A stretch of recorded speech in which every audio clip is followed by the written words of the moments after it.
There we go. Yeah. All right, and then we hit start. Pop this out. Stretch it down. Go around. And now, fix the chair. Oh wait, kind of cutting out, aren't I? There we go. They said, Covino, you can't do it. They said, no multiplayer. They said, Covino, you doing multiplayer is the dumbest thing possible. And know what I said? I said, screw them! We're doing it anyway! And that is what we are doing today. We are finishing our multiplayer template. We're getting all the work done! Today! Refactoring. Ah! Good morning, ladies and gentlemen, boys and girls. Nick, congratulations on first. My Corey, congratulations on second. Refactoring indeed. There we go. Indeed. Sorry, I couldn't push my chair in. It wasn't pushing in. Whew. Refactor. Wait. Refactor.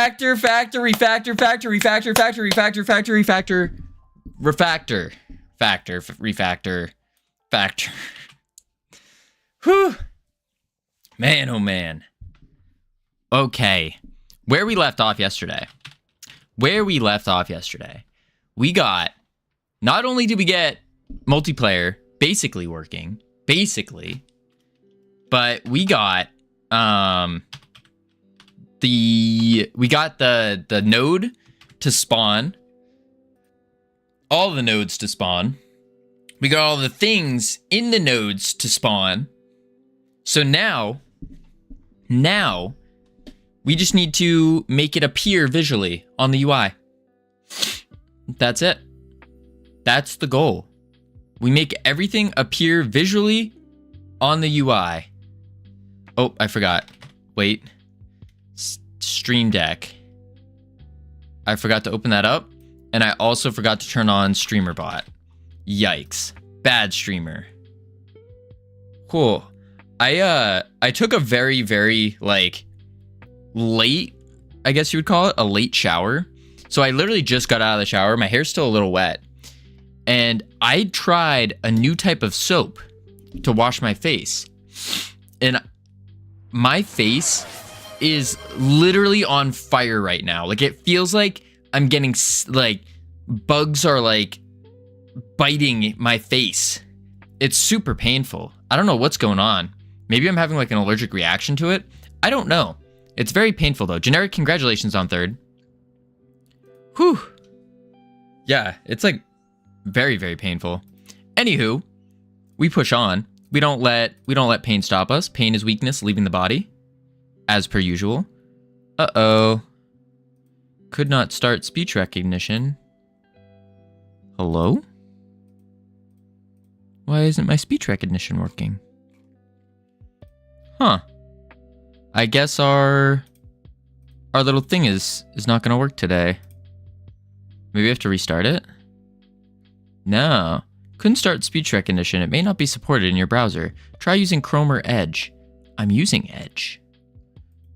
So... okay, I guess we don't have closed captions today. Howdy, Sammy. You're slurring too much. Might be the issue. Am I slurring? Does it sound like I'm slurring? It could be my mouth is dry from yelling.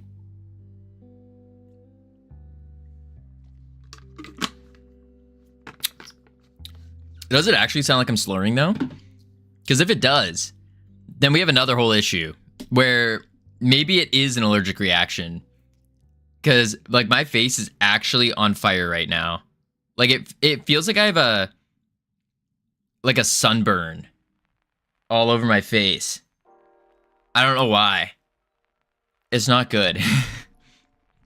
Feels like a sunburn. Yeah, that's a good way to put it. A sunburn on my entire face. Whew, you're so trusting. Well, of course. Of course. Go wash it off. Go wash it off your face. But spelled weird. That's the thing. That's the thing. I did wash my face. Like, that's what I did. I tried a different type of soap, and I scrubbed the crap out of my face and washed my face. And now I'm just in pain. I'm in pain. Oh, right. Oxynom with the immediate play viewers game. Covino, it's time. It's time, Oxynom. Now, Oxynom, let me ask you something real quick. What do you... Okay, there we go. What are you looking for with this game submission? Are you looking for like feedback? You looking just for me to play it?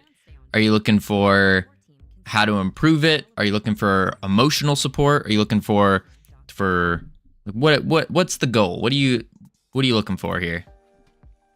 Just want you to rate it? Just to rate it? Sounds good. Boom. Note in the jam, just your opinion. Gotcha. All right, let's try it out. Made in the Godot game engine. You darn tootin' it has been. How do you do web builds? Is there something different you have to do with a web build? Oh my lord, it's Cookie Clicker. Oh my lord. Check this out. Ready? Ready? How fast can you get this? I don't think you can.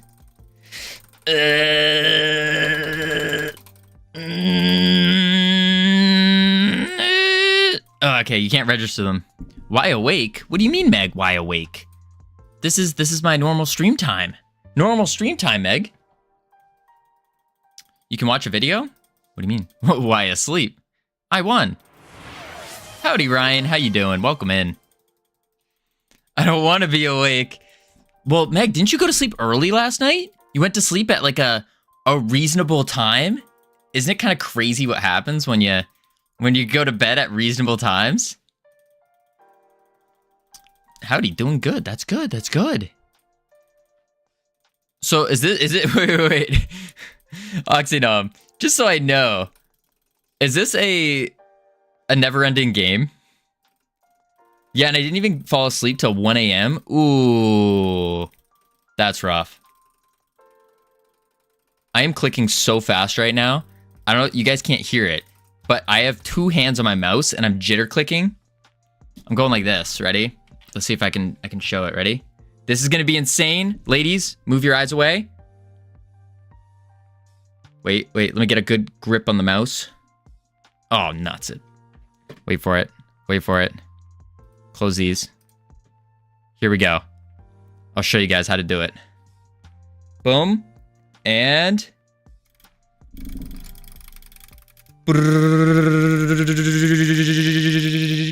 see if you can hear it. Ladies! Yes. Can you hear that? Crazy clicking. Back in my Minecraft days, I used to be able to do this so much faster. So much faster. I could click by the turret. What's the turret do?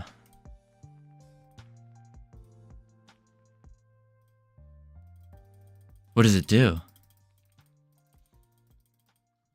But back in my Minecraft day, also click is... I think did you mean to do this? Morning, how goes the new brain synapses for synchronization? Medusa, they are ready. They're fired up. They're pumped. Shoots as every 60 seconds. Oh, hey Lizard, welcome in. We're just trying out Oxynom's game real quick. It's like a cookie clicker type deal. And I'm practicing my jitter clicks right now. Back in the day, back in my Minecraft days, I used to do this with one hand. Like I could just hold my mouse like this. And it was actually kind of like, it was with my thumb. It was like this. I'd hold my mouse like this when I was playing Minecraft. And I could jitter click at, I think at my peak, it was, oh, I don't even remember. It was like something absurd. It was like 60 clicks No, not 60. It might have been 60 a second. Maybe even faster. What do you mean back when? You mean 3 hours ago? No, my Corey. Like, I used to click super fast. This is back in like I want to say 2010. Something like that. So nearly 15 years ago. Oh my God. Karaoke stream when? Stee, listen. For your own sake, I will not be doing a karaoke stream. Because, you know, I don't want to like rupture people's eardrums and stuff. That would be really bad. Really, really bad. Bind click to spin wheel. Set the spin to free spin. That's broken. That would be so broken. Oh my lord. Can we do a karaoke stream? No, Lizard. Absolutely not. No. No karaoke stream. That's listen, if you guys want a karaoke stream, if you guys really want a karaoke stream, really want it, like you really want it, you're okay with your eardrums being absolutely obliterated, then check out my buddy Meg. She's doing a karaoke stream. She's gonna be doing a karaoke stream soon. I actually don't know. I'm making it up as I'm going. And then seeing. Muted? I'm not muted. What? No, I'm not muted. What? Muted. Don't say the years, man. I'm too young to be old. Look at the click me button. Also, you're muted. Am I muted right now? I'm not muted right now. What? What are you talking about? What? Oh. I don't know what Oxynom's talking about. Yeah, you are muted. I can't hear anything you're saying. Huh. That's weird. Interesting. That's pretty cool, Oxynom. This game's pretty cool. Is game sound muted? There is no game sound. So muted. Oxynom. What I think would be really cool. What I think would be really cool is if these buttons, like these pop-ups, if you click it, it reduces like your clicks at the bottom. So it takes away stuff if you accidentally click it.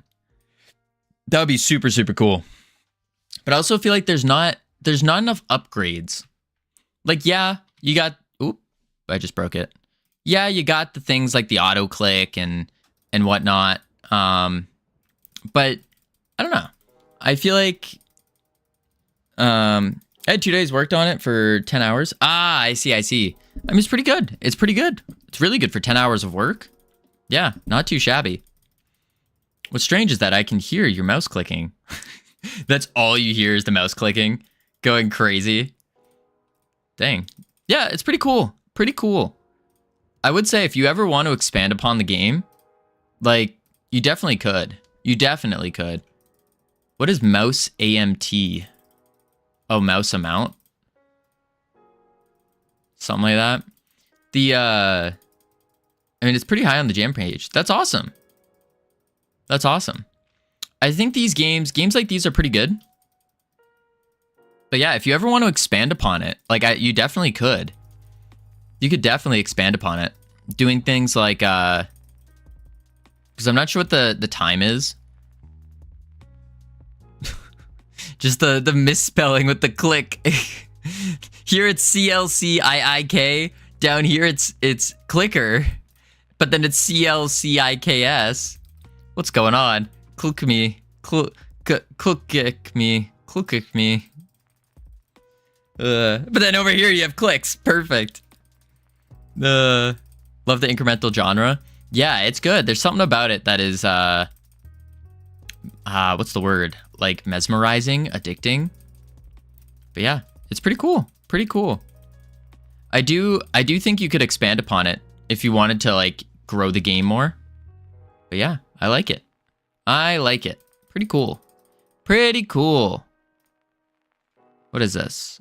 Platforms HTMLS made with Godot. Little bug, you forget to round the earn money. Yeah, Yeah, the round money, but I mean, I can't fix it, but thanks for feedback. You could fix that. You could fix it. What you mean? Stay up till 5 a.m. Depends on the time to my spelling. That's hilarious. That's funny. Pretty cool. Pretty cool. Okie doke. So, this is what we're doing, folks. This is what we're doing. We are today. We have, let's hit play and see where we left off at. Robotic Knot, welcome in. Welcome in. Pierogi, what are you doing? Hello, I haven't seen you in what feels like forever.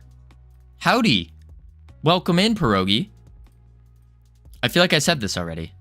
Oh, that's a double host. We don't want a double host. We want to connect. There we go. There we go.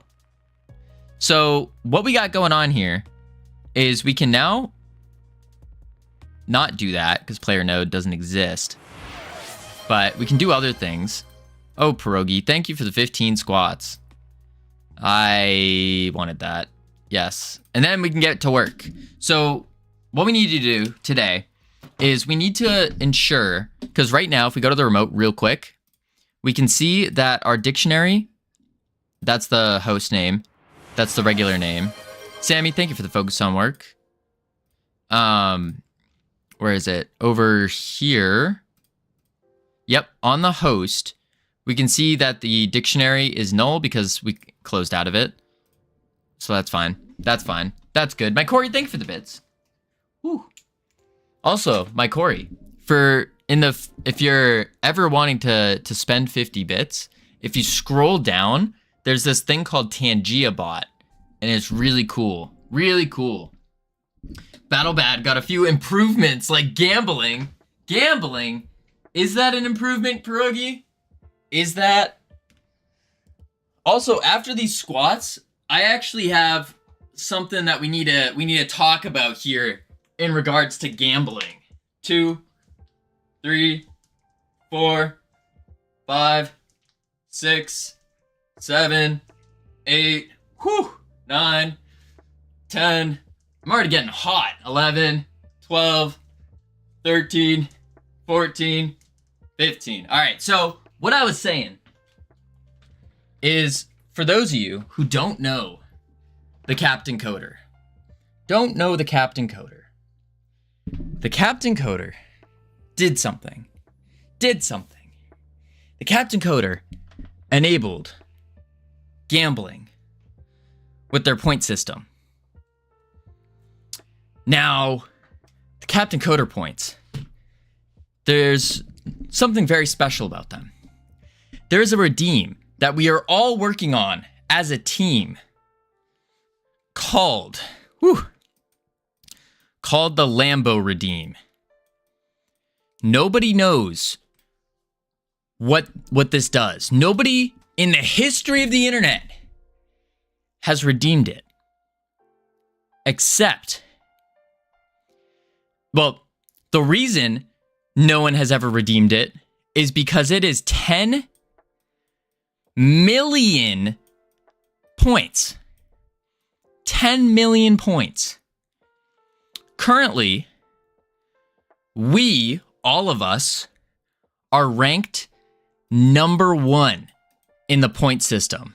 Number 1 with about, I think we have about 700,000 right now.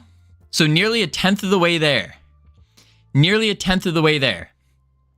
So what we need to do, and the reason I say we, is because collectively as a team, we pop into the Captain Coder stream, you type exclamation mark here, and you get points every day. You also get points for participating in his chat and doing all that stuff.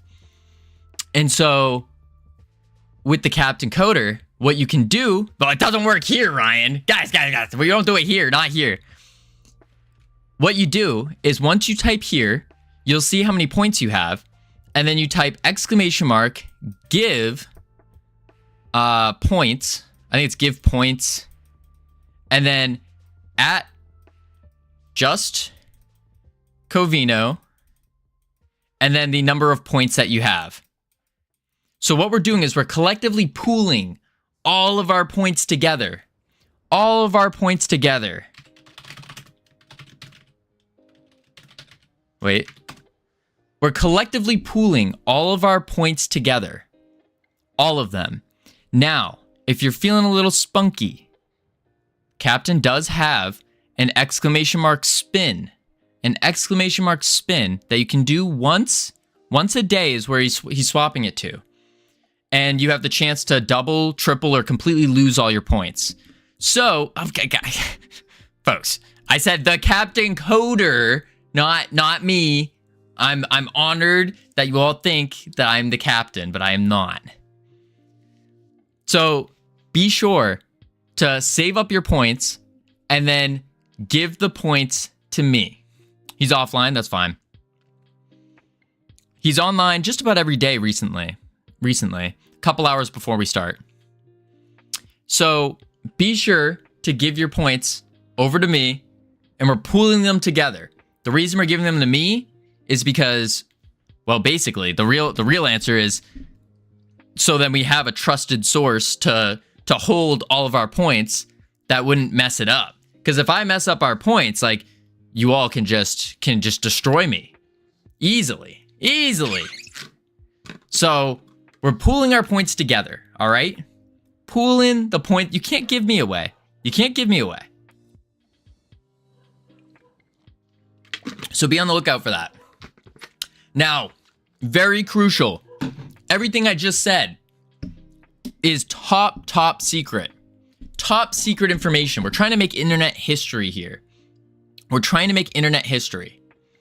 So if anybody asks, like, something along the lines of, why did you give your points to Covino?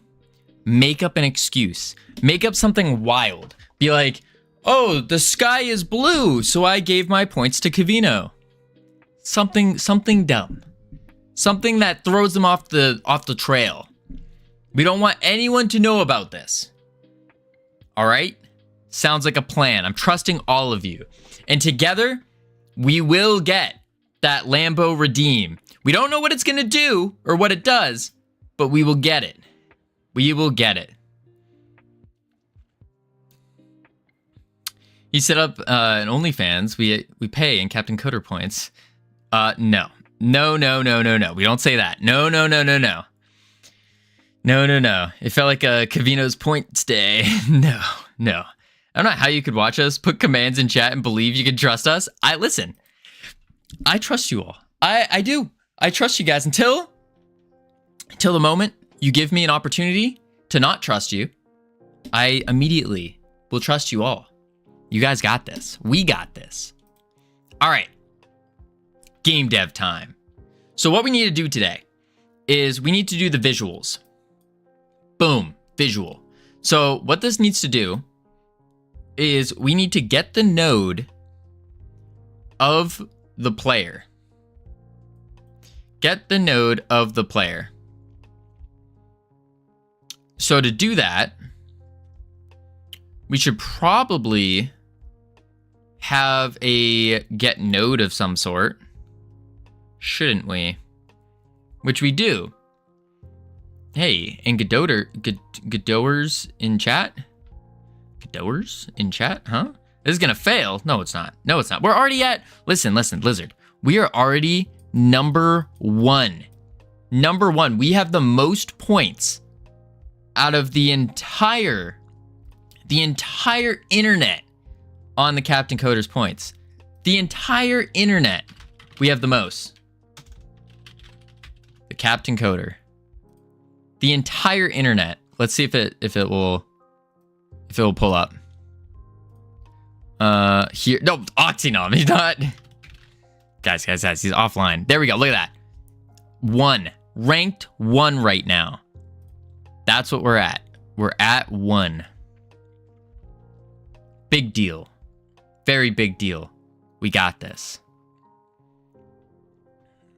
I will rebel against the Covino point scheme. We should take all our points and give them to generic because I feel like it. Oxy, that doesn't make any sense. That doesn't make sense. We already have over 700,000 points. We're nearly 1/10 of the way there. Almost there.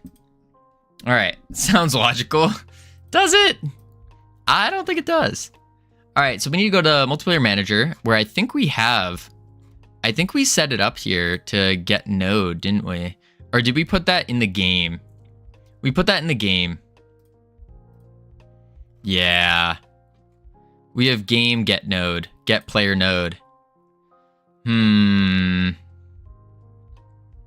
So then what we could do is instead we could rich wealthy streamers thinking they know what's best for us common chatters and continue to ask us for our points. Wage theft? Lizard, what are you talking about? I am broke.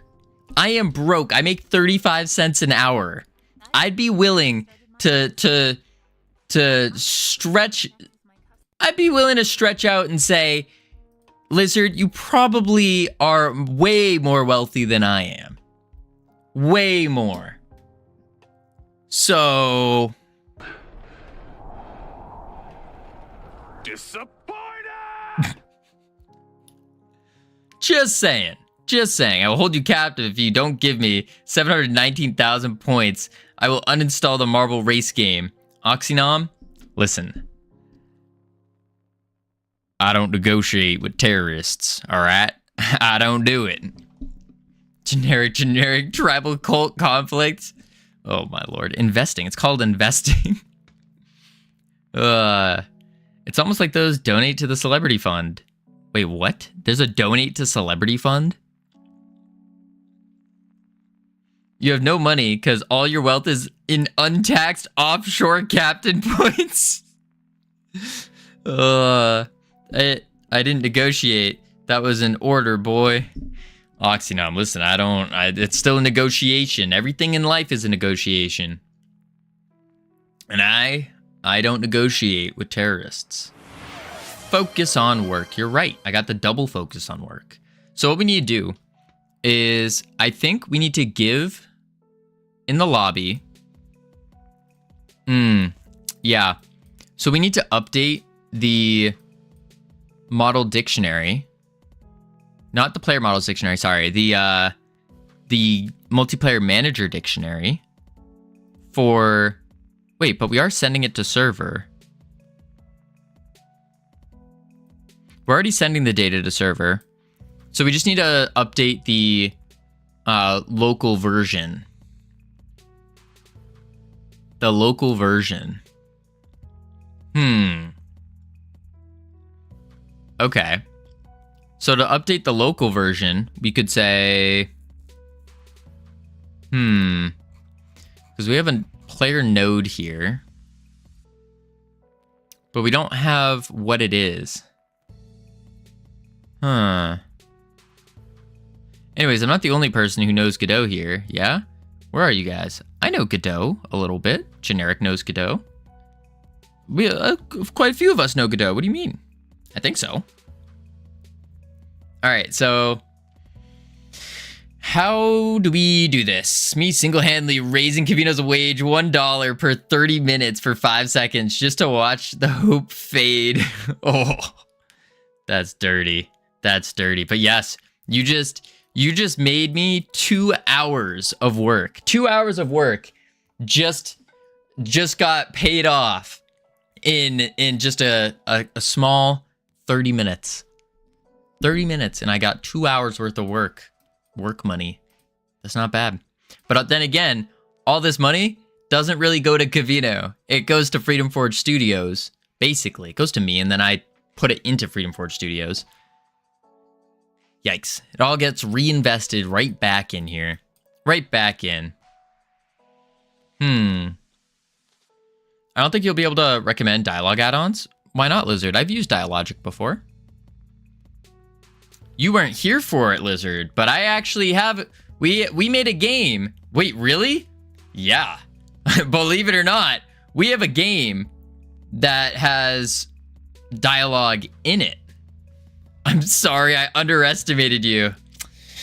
You should be. You should be. I used Dialogic.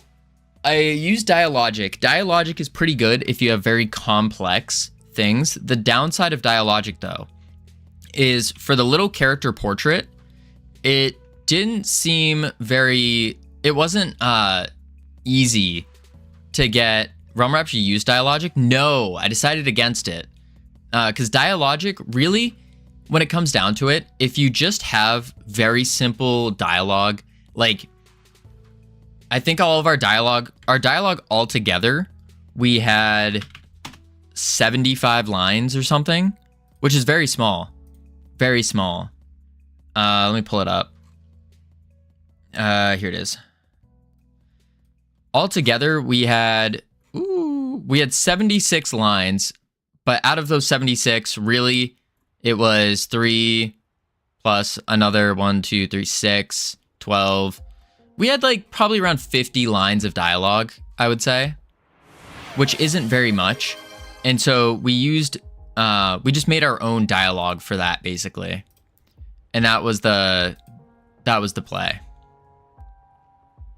So I would recommend Dialogic if you have a lot, but the downside is it's very difficult to get a 3D character into Dialogic and animating.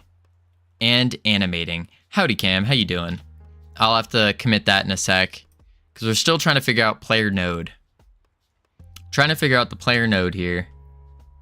What I think we do is we don't even need to set this. Got dumped because oh my. I'm gonna type I was gonna type Blender, but I mistyped. It was Blunder.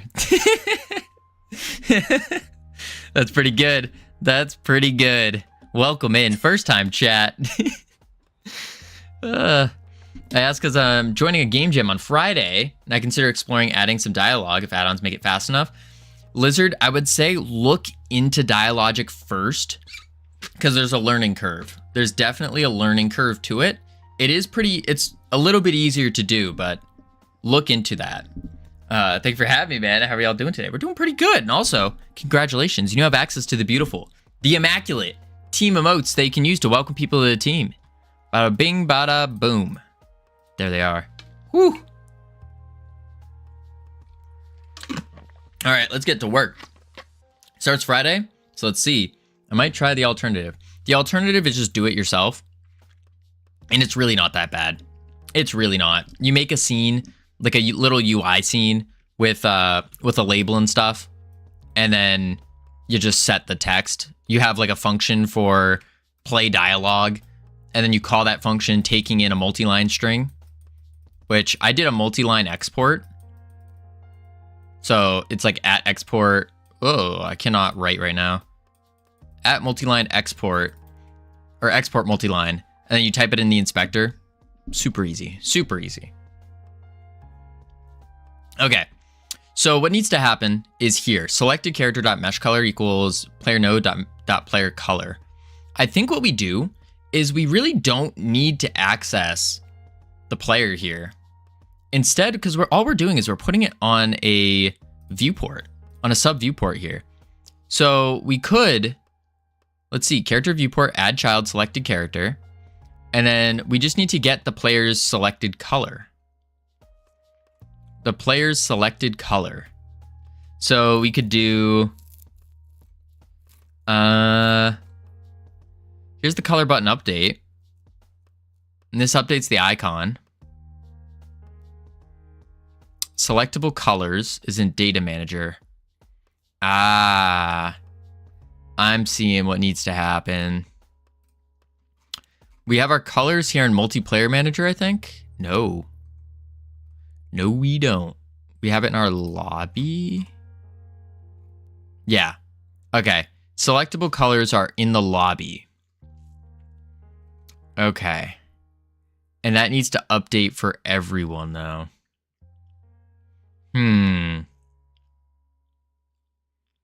Okay. That's going to be tough. On multi-line input, text change. New text. Alternative is Godot Dialog Manager. That one's, I haven't used that one. I just used Dialogic because that was the one that was basic, like the simplest. It's like little code blocks you just slap together. Super straightforward. So if you're looking for an easy solution, Dialogic would probably be the one to learn. But again, it depends on how much you're how much dialogue you're actually having. Oh man, I am already dying here. Already sweaty. Whew. So what we need to do is model button pressed. We instantiate the model, we set it. Now we need to set the color. So setting the color, we have on color picked, and what we're doing is we're changing the player node dot player color. That's not what we want. Because the lobby, this is the tough part. The lobby doesn't have access to the player nodes until it gets added on. I guess the jam's a good time to learn it, even if I make my own system, would be faster. Of course, our game might not even have dialogue. Got you. I would say, like, the problem with jams is that they're timed. And so I don't think jams are as good of a learning experience, more so a practical skills like test or check. That's what I see them as. Player node, player color. So how do we get the player node? Player node is added in the game here. You can save hundreds with Liberty Mutual. I've learned plenty from jams. Oh yeah, I'm not saying you wouldn't learn from jams. I'm just saying they're a little bit, I don't think they're designed as well for learning.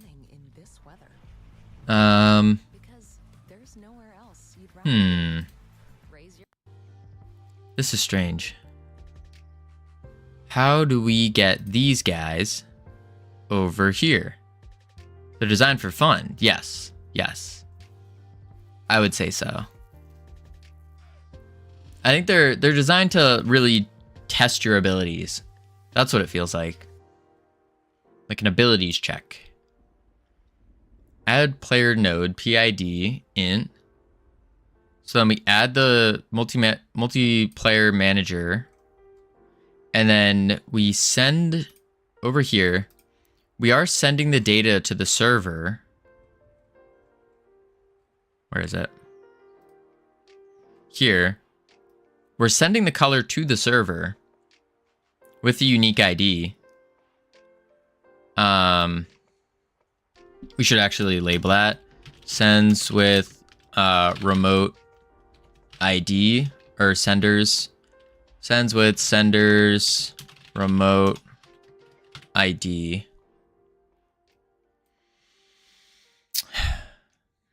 And that sets it in our manager.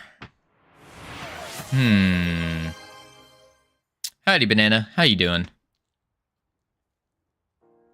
I guess what we could do is set it to multiplayer manager, get multiplayer ID. So multiplayer manager dot player data, and then we access the multiplayer peer dot get unique ID, and then from there we want to access player color.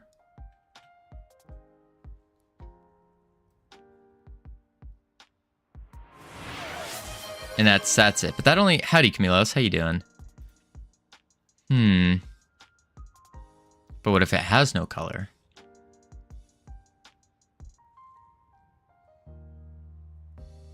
But it needs to be given a random color when it joins.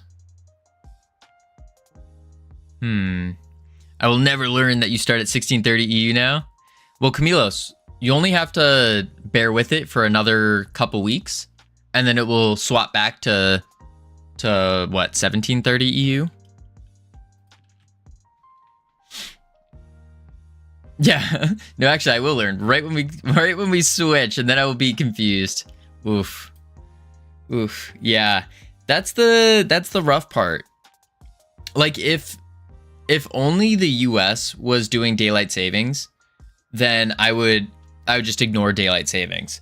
But the fact that even EU does it, then it's like, all right, we just make it confusing for 2 weeks, 2 to 3 weeks, and we're still following the same schedule. Plus, it's better for me, because if I started an hour later, I'd be starting in 20 minutes.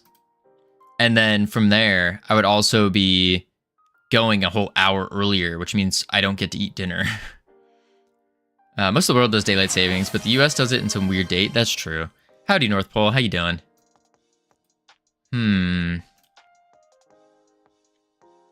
Let's not press the model. And instead, we can press the color to see what happens. Oh, I see what's going on here. Numlock was not on. I wish I could ignore DST, but my body starts sleeping earlier in preparation for DST somehow. Huh. That's interesting. I've never had that occur. Client name, host name. So this is the names coming over. What we should go is check in the remote, and we have our multiplayer manager here. This is the client's multiplayer manager, and the name doesn't update for the client.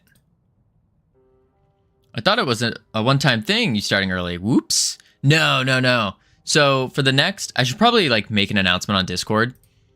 For the next like couple of weeks, we're going to be starting an hour earlier for those of you who are in the EU. And then when daylight savings catches up, so when y'all catch back up to daylight savings, it's back to normal. Yeah, USA already changed time from winter to summer. Exactly. Change it in like 2 weeks. Yep. I just figured that would be the simplest solution. 30? 30 what? What's 30? Let me post that. I have to get cams written in here. What was cams? This is not what I had planned. Interesting. Boop. It does annoy me though, since I kind of find it messes up my sleep. Oh yeah, I feel like it messes up everyone's. Oh, we have it on the 30th. Gotcha. That kind of makes sense. Yeah, it definitely messes with my sleep. I've been going to bed a little bit later. There it is, client name, but the host name doesn't update. Okay. The client name does though. Okay. Client name updates. I didn't know that. Well, hey, the more you know. So what we do here, we learn. Learning stream. In Poland, one of the time changes, don't remember which one, is the one from 3 to 2. All trains stop for an hour and don't move. What? That is so weird. Why? They just don't move for an hour and people are just sitting in them? Or do they like just shut the whole system down? All right. So this is updating when it sends data to the server.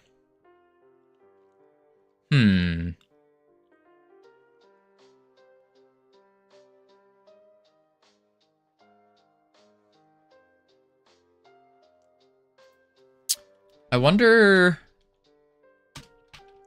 if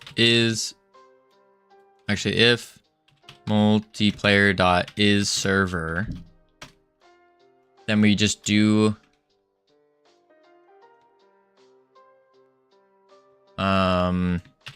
multiplayer manager dot player data player name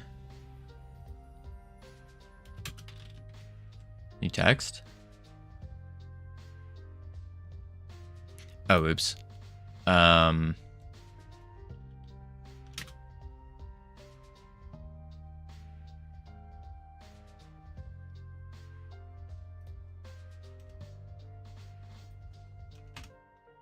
We get 1, and then we get fun. Oops. Oh, player name. So they're wasting millions? That's what it sounds like. People are sitting in them? Wait, what? They have power normally, but not to mess with their schedule. They don't move for a whole hour. Because that sounds efficient. That sounds so efficient. Just wasting electricity for an hour. I don't know if it'd be millions. It'd probably be... Maybe. I wonder how much. Yeah, I wonder how much the electricity would be for that. Let's try this. Host. Join. Think they actually save money by doing that? Do they? I'd be wondering if they do. Host name. Client name. And let's see if that updated.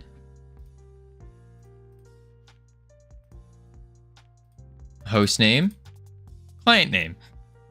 Dope. Dope, dope. Let's go to the other session. And this one I think is going to be blank. Yeah. Cool. So that means the host has the information. Hey, Luigi, how you doing? All right. That's cool. The electricity to keep the climate control going for an hour is not going to be even remotely close to electricity to move the vehicle. Ah. Gotcha. I started writing my story down in Google Docs. Nice. Just the trains that transport people, or the freight trains too? I'm finally learning film creation. Hey, there we go, Luigi. There we go. It's all about learning it step by step. Keep going, and you'll get there.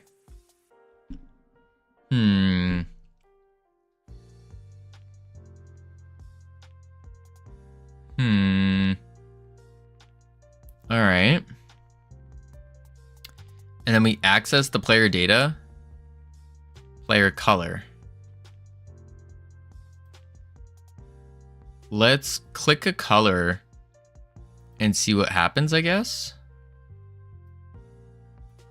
Which means we need to send the data before we do anything.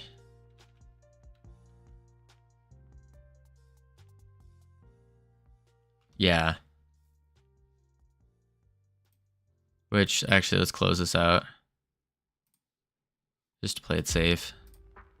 Now play it. Nobody's paying fares for the hour, but I can't imagine there's much activity at 2 a.m. either. Yeah, maybe not. I guess it depends if it's like a weekend. Because I feel like weekends, 2 a.m. could be pretty busy. Usually if you go to a night train, you sleep anyway. Huh. All right, let's change this name. Client name. And pick a color. And then that breaks. Because on color picked. Which we don't need this line anymore. But I wonder if it stopped with that line or if it just kept going. I hope it kept going, but I have a feeling it stopped. Yeah, it did. Wait, this one's not updated. Is it not updated because it broke? Yes. Okay. Let's do this. And we do Control K. Just send the data.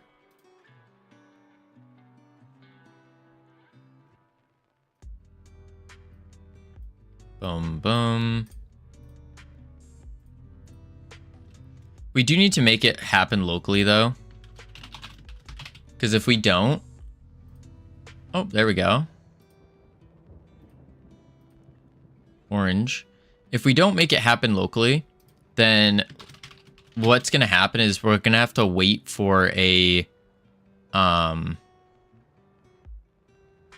for the connection, like the internet. Which would be really, really annoying. Host name. Player color. Sweet. So now the player color updates. Player color updates now. There's one thing I don't know what to do for writing a film. Like, so I split scenes into chapters. So I do it all in one sentence. What do I do about that when writing? Luigi, have you spoken to any LLMs about writing a movie script? Say, like, go to your favorite LLM and be like, hey, how do I write a movie script? Can you give me the framework for writing a movie script? and then it will break down what the most like the top people do, the top script writers, and what they do, and you can kind of follow that as a framework. And that would probably be the best, but I wouldn't recommend doing it all in one sentence. That would be very bad.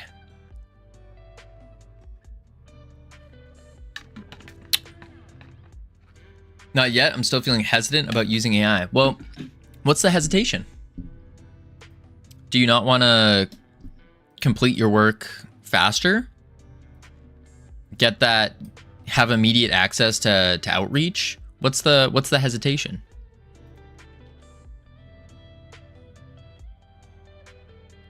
We do have quite a lot of trains. We do have night trains, but not as often as the day ones.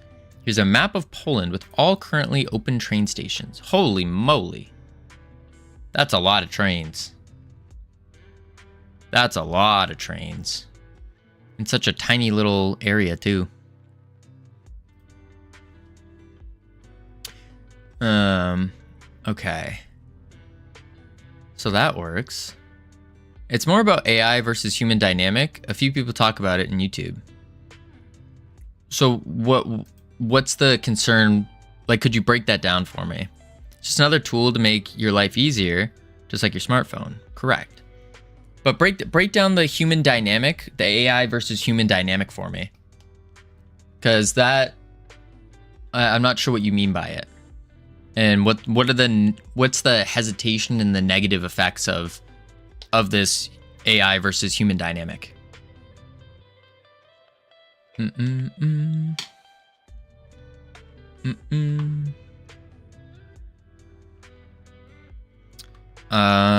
Player node model ID. Selected character dot mesh color equals player node. Okay. And the color pick does work. On color picked. And we should be able to just say selected character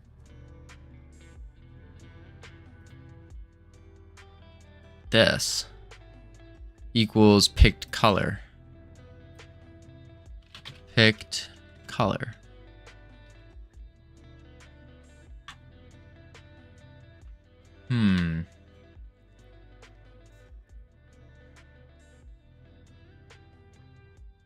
Player node pick color equals pick color.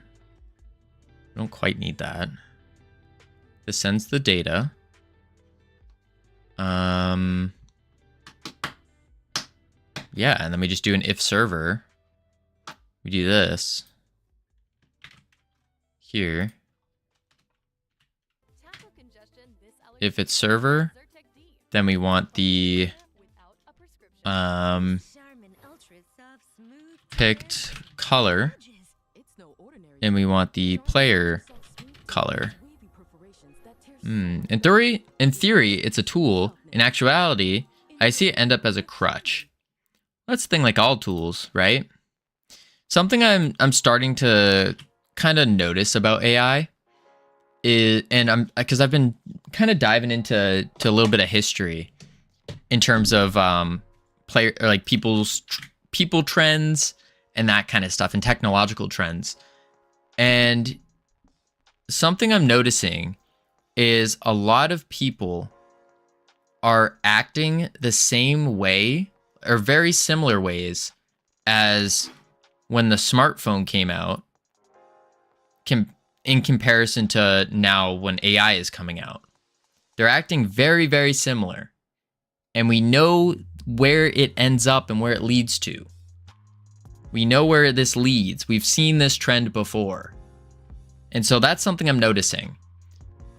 I can't really explain it, but the hesitation is like, AI is still kind of new to me.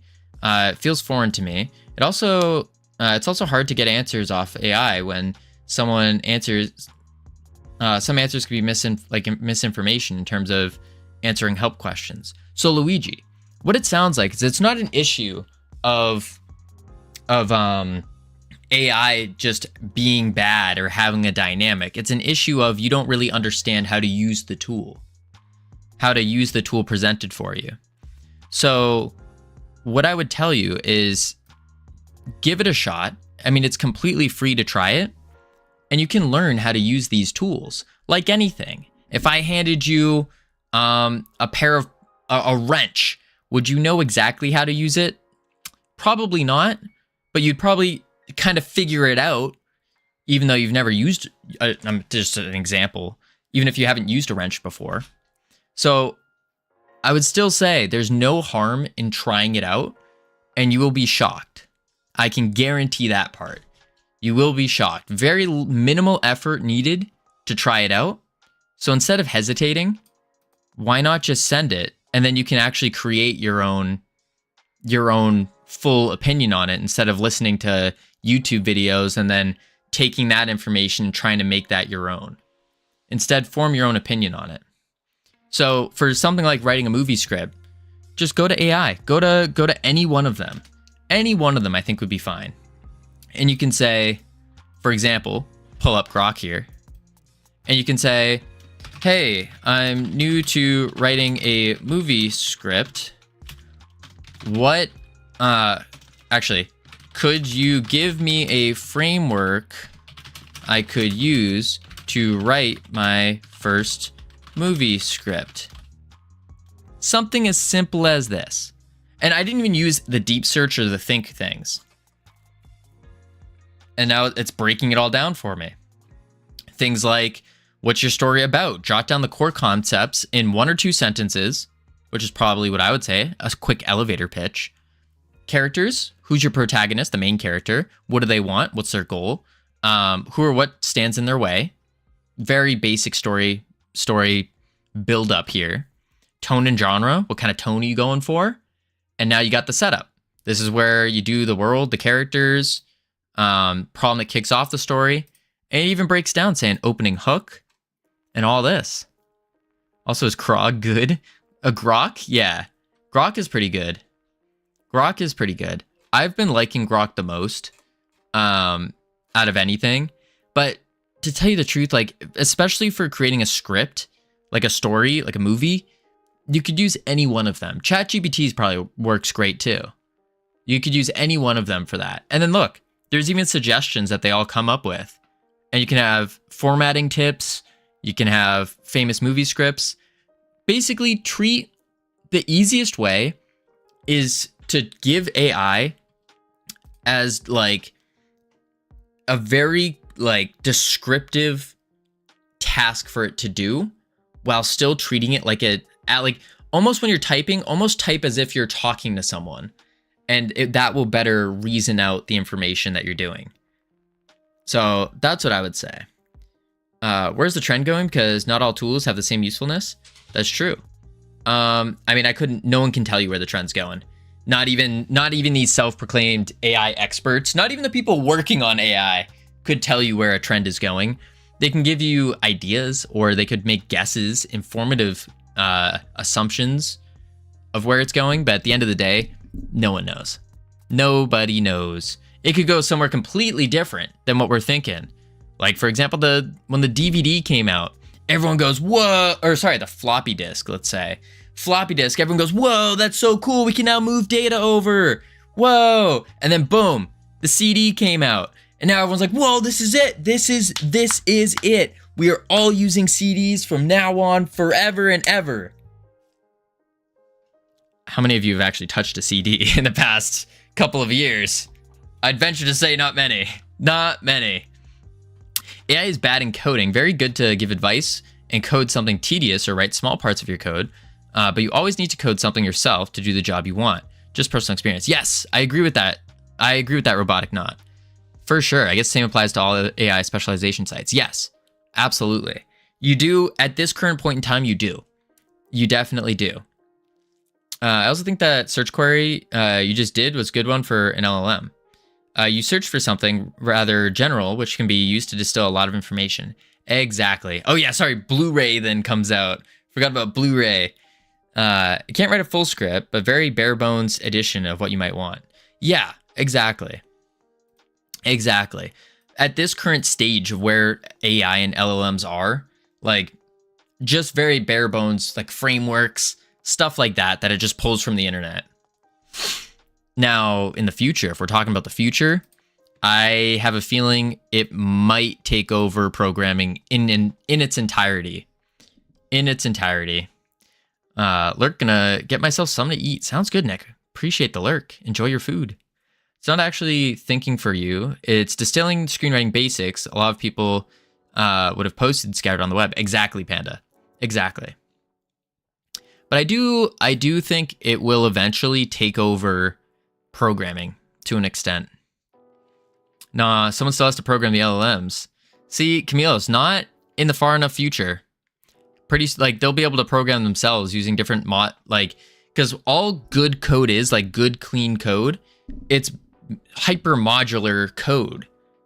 And so if you give something, you give a monkey all the building blocks to create a Lego castle, eventually it's going to build a Lego castle. And then it's going to get better and better and better at building that Lego castle, assuming you give it reinforcement. So I'd venture to say it will take over. I don't think I'd recommend using it for content ideas or specific questions, but as a starting point, it's helpful. I do not at all think that it's going to take over proper programming. Not at the current stage it's at. Absolutely not. Now, give it 20, 30 years. I think so. It can be used for specialized research if tuned correctly, but it can't innovate. Yes, that's the big one. Although, not yet. It can't innovate yet. In the future, I'd be willing to bet it can. Well, in 20, 30 years, we might have actual AI. LLMs are not that AI. Right. That's what I'm using LLM as like the LLM is like the stepping stone. It's the floppy disk of downloadable content. So it's not the end all be all. It's just the next step. AI agents are much closer to AI than LLMs. Yes. And they are beginning to emerge. That's true. All right. We got ads coming up in 5 seconds. What we're going to do is chuck on the words. We got a little sidetracked, so when we come back from the ads, we're putting on focus mode, going crazy. My dog's been scratching at my door too, so I have to go let him outside, I think. But focus mode, going crazy. Let me turn on these words here. But where? I gotta clean up my my sources, because I have like the starting soon and the be right back that I just don't use. Don't even use them. There we go. All right, here we go. Start. Boom. So Covino, I have actually got started with my docs, but I don't know if I'm doing the structure of it correctly. Luigi, did you ask AI yet? Did you ask an LLM yet? I can't imagine those are anything but prohibitively expensive to operate. Good for research into the field, but not general usage. Yeah, I could see it. All right, I'll be right back real quick. I'm gonna grab more water, let my dog out, and boop.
All right, I have returned. Woo. Man, oh man. Welcome back from ads, everyone. Hope they were something. I hope they were something. Webcam on. Let me turn off autopilot. Boom, boom. Boom. There we go. There we go. All right, we need to get work done. We'll finish out this level real quick. Covino, what do you do when creating the villain to your plot? So Luigi, I don't know if you heard my original thing I said before the ad started, even because they might have started right as I said it. But have you asked one of the LLMs yet about a framework? I'm gonna help you get over your fear of using an LLM. Help you get over the fear. I want you to ask first. Ask the LLM first, and then I'll give you a full breakdown of what I would do. But keep in mind, I'm not a phenomenal storyteller. I just started learning it, and that's it. I'm just a dude sitting here, not the master of all. I don't know much. What framework? So Luigi, you want to say just like what we did with Grok, where you type out and you say, "Hey, I'm writing my first movie script. What can you give me a framework of how to develop a movie?" Something along those lines. However you want to word it, and then see what it says. And I want you to follow that template, at least as a starting point. And then you'll start to understand where it's going, what it's doing, and go from there. Mike Chris, how you doing? Welcome in. Not too shabby. Boop. Get out of here. All right, back to work we go. Back to work. Words on stream is so fun. Is it? You know, once we figure out this multiplayer stuff,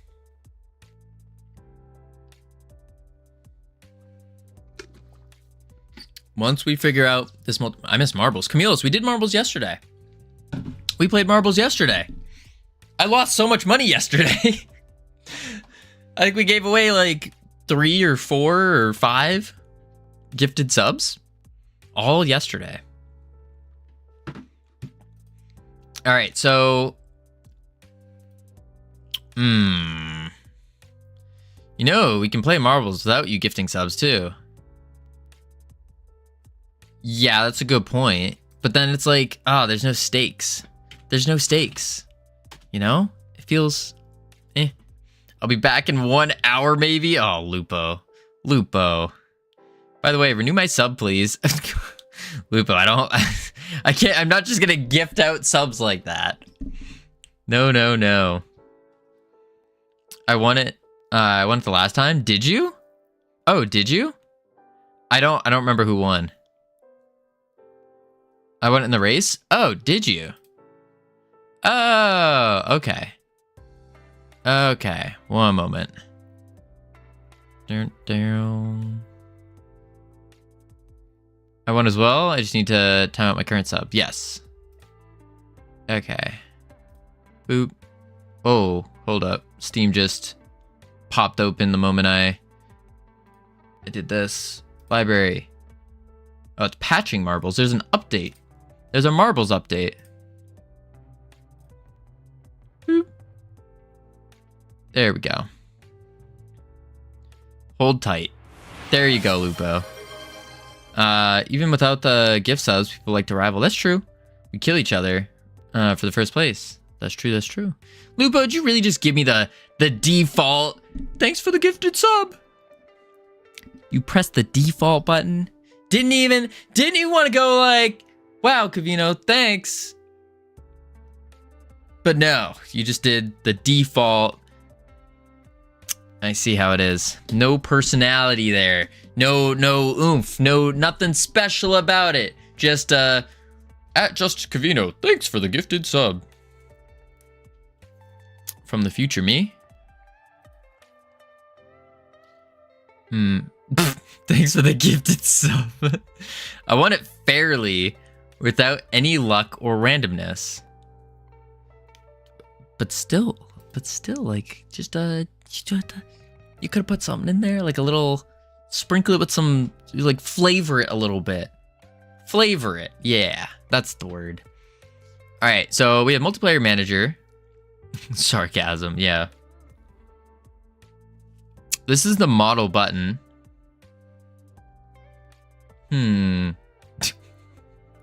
Thanks for my non-existent gifted sub. You're welcome, Luigi. I got you. Select character equals load. Player, models, dictionary, model ID, instantiate. Okay. So we load that. We add the child. And then we set the mesh color to our player data color. Problem. Player data does not update using the host's thing. Right. Multiplayer manager. Join game, register peer, connection okay. Update player data. Interesting. Oh, Camilos with a gifted sub to Lord Luigi. Thank you so much, Camilos. It's that already getting that Google money there, as they say. As Practical says, the Google money. Send data to server. Update player data.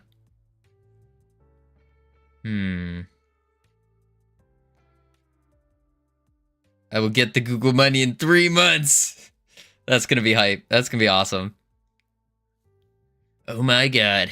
Thank you so much. Now my sub exists. See, Lupo, let's take a moment and appreciate what Luigi did here. Luigi typed out a full thing. Oh my god, thank you so much. Now my sub exists. As compared to the default, you pressed a button. Just Covino, thanks for the gifted sub. Yeah. I start June. Woo-wee. Starting in June. Oh my god, it's a gift. Much better, Lupo, much better. By the end of the day, Amazon wins. I mean, in a way, yeah. No worries, my pleasure. Look at this, look how nice everyone is. Update player data. So what this does is it updates our player data and emits it. And then we have a send data to server using the RPC here. And then with all the path stuff. But this only updates to the host. Thanks for the gift sub. I'm so grateful. And unlike Lupo, I can't click a button, so I don't actually have a gift. That's funny. That's funny. Let's see here. So send data to server. Send data to server. This is what we need to do. The problem is we need to get data from server.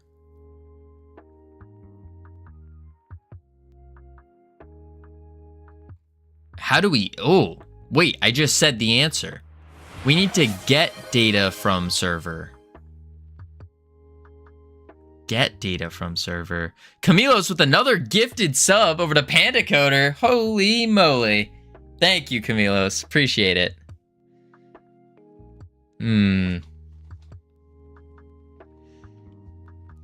How do we get?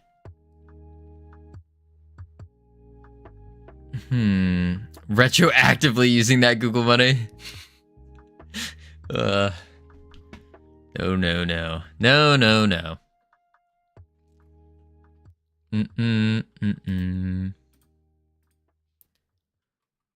Huh. I am indeed. Camilos goes into debt just to get the Google money, just to pay off the debt. No, don't do that. No.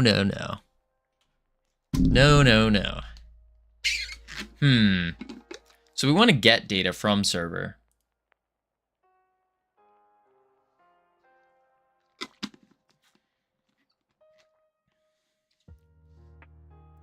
Forgot how to say thank you in Polish, but grazie, gracias, danke, something, something.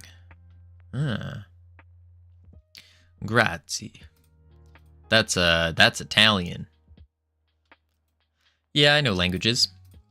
All right, let's do de nada, de rein, naima, zako, you're welcome, bite, bitty.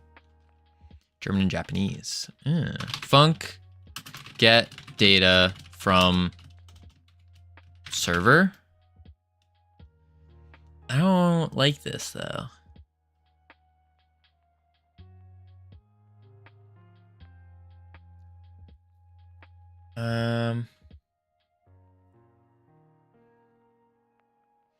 How would we get? Oh, RPC1 calls it only on the server, right? Authority. Otherwise, only the authority peer is allowed to call. Only the authority peer is allowed to call. We don't want that. We want any peer to be able to call it, but only the authority to receive it. Unless we do RPC ID. RPC ID might work.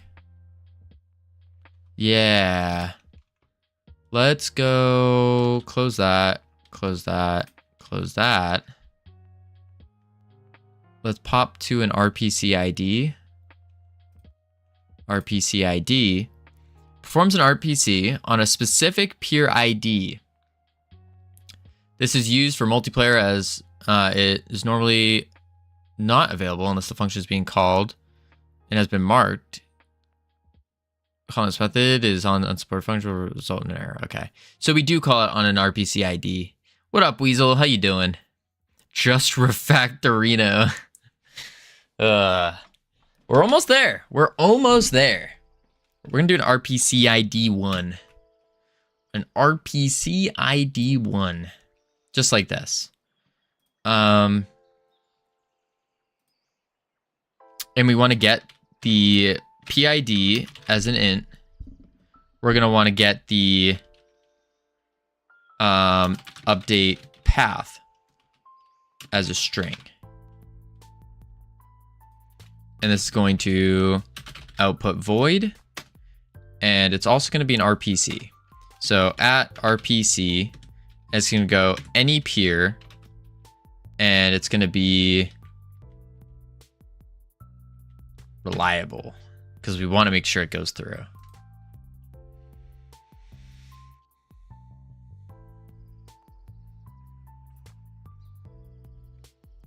I think.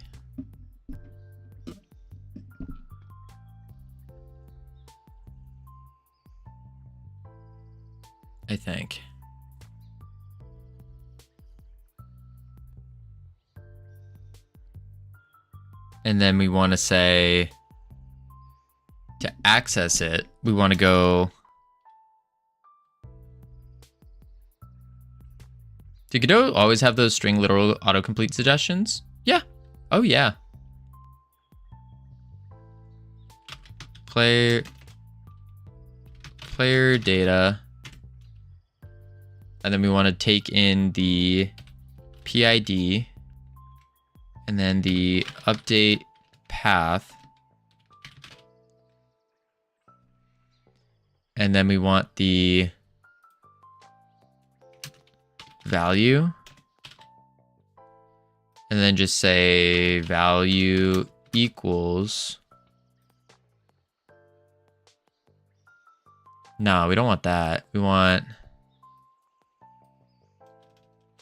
What do we want? We want the thing to update, which is the update path.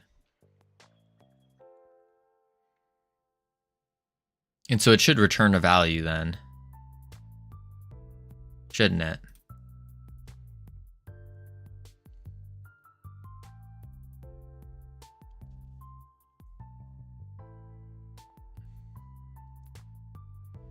I think it should.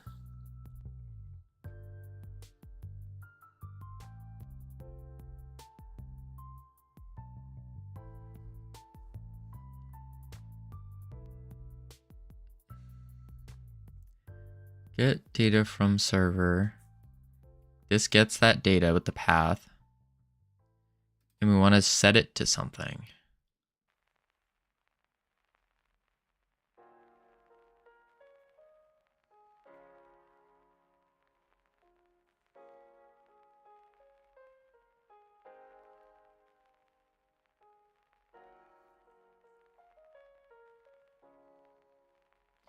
Update player data. Let's actually name this. Download player data. Like that.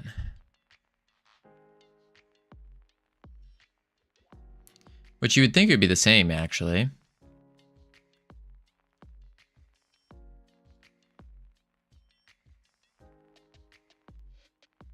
this sends it to...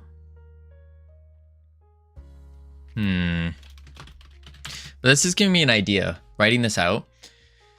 We don't actually want this to occur. What we really, really want to happen is we just want it to happen locally. Because if we have this update locally, because the host doesn't really care what it looks like. As long as the data is sent over locally, which it is.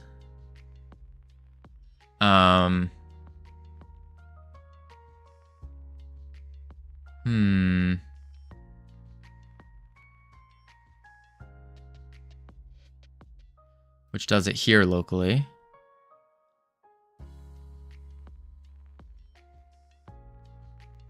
Means we can delete this. And then we need to say this. Selected color equals picked color. I think so. We don't have a var for selected color anymore. But that should be fine. We just make one. Yeah. I don't know why. I thought those suggestions didn't exist. I'm using enum parameters instead. Oh, yeah, no. The big thing though, Weasel, is that you can go into the project settings, I think it is. Or it might be in the editor. I think it's in the editor. Editor settings, yeah. And then there is I'm trying to remember where it was. Input. There's literally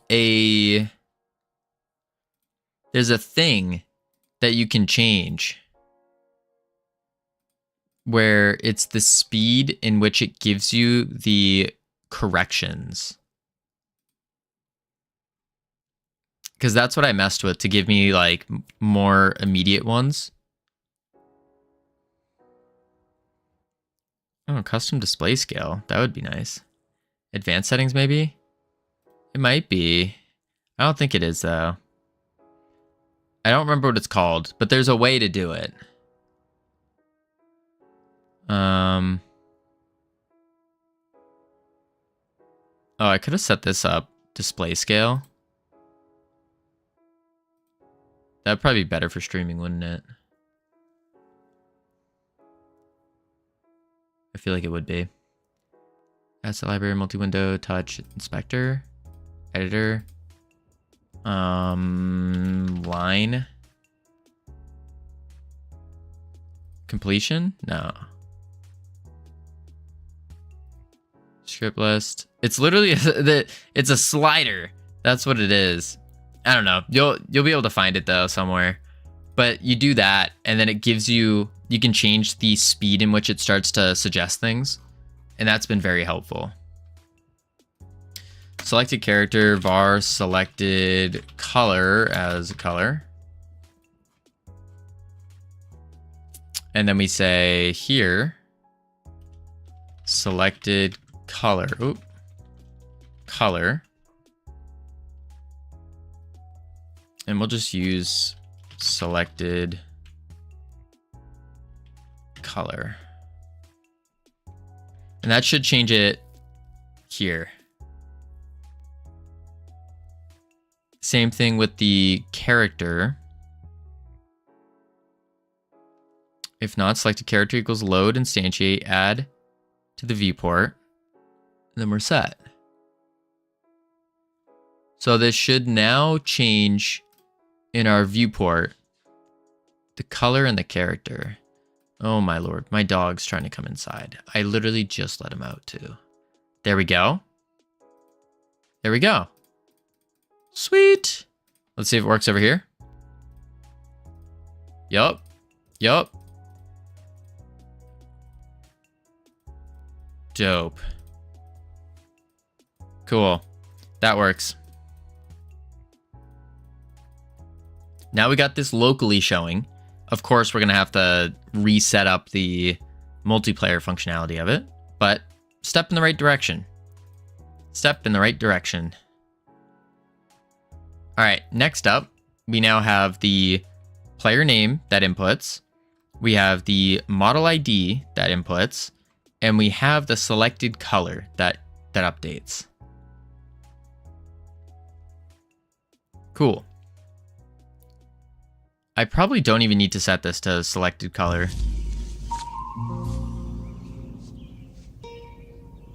What the f is this piece of? What do you mean? What do you mean, Nick? This is beautiful. It's beautiful. What is this? We're going to delete this, and then we're just going to set this to picked color. Boom. That just saves a variable. Oh, wait. I think we needed to put it in a variable for a reason.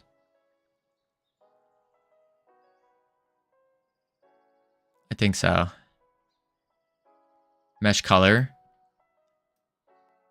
Oh, never mind. We don't. We don't, because we reach out to the multiplayer manager player data, except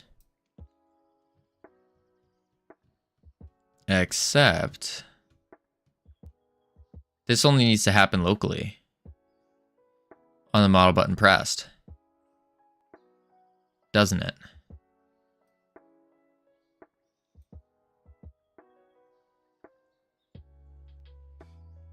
So we should be able to do selected color.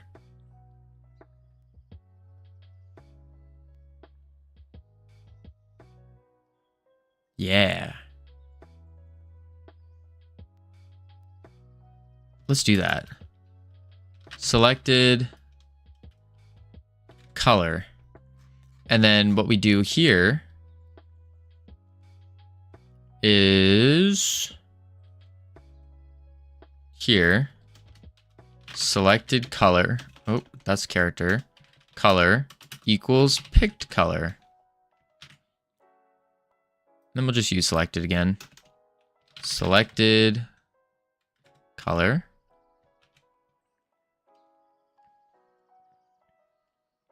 And we'll do it here as well. And here as well. Selected color. Save. And what we do is this random color. We go selected color, that's character, color equals random color. Boom.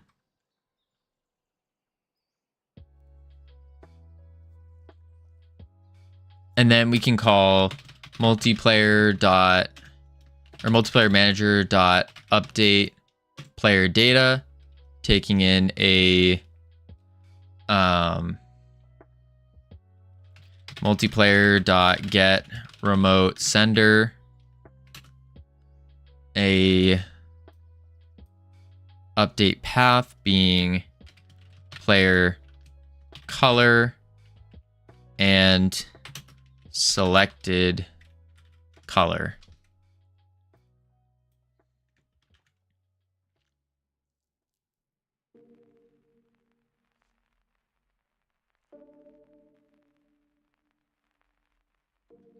So now we should have all of their random colors. Dictionary, int dictionary.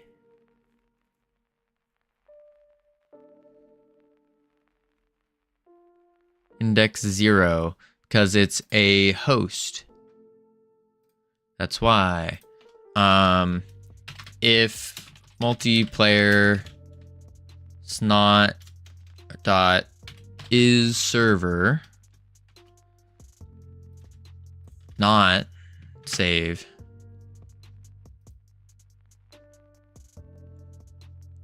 Dictionary is called a library. Is it? That would make sense. Is it actually called a library, or is that a joke? Because I feel like it could. Okay, good. We get a random color.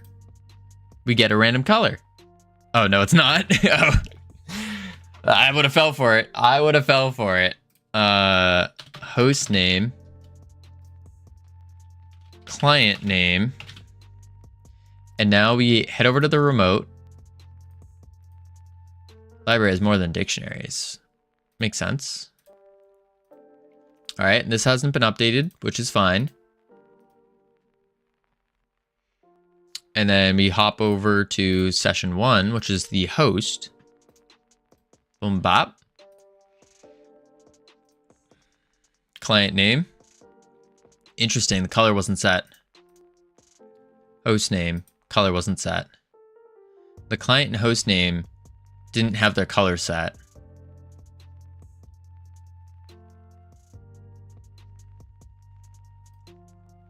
Problematic.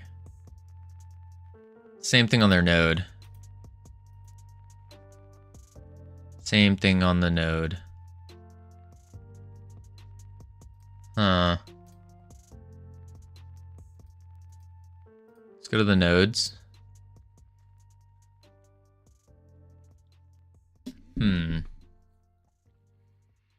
On player data updated. Player data updated dot connect.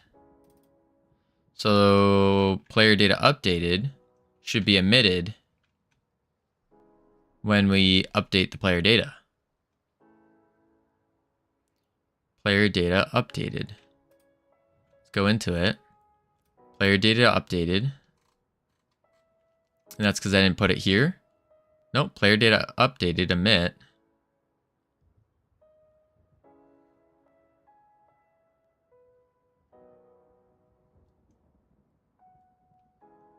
And this is just the wrapper function for it.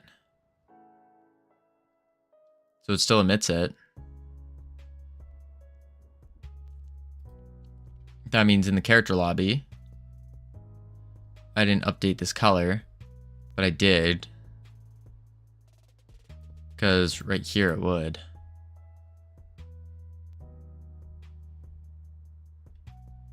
This should be emitting.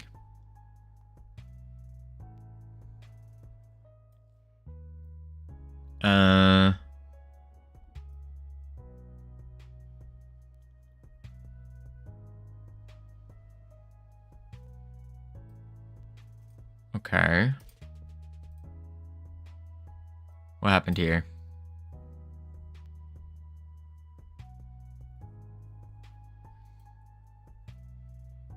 Update player data on yourself is not allowed.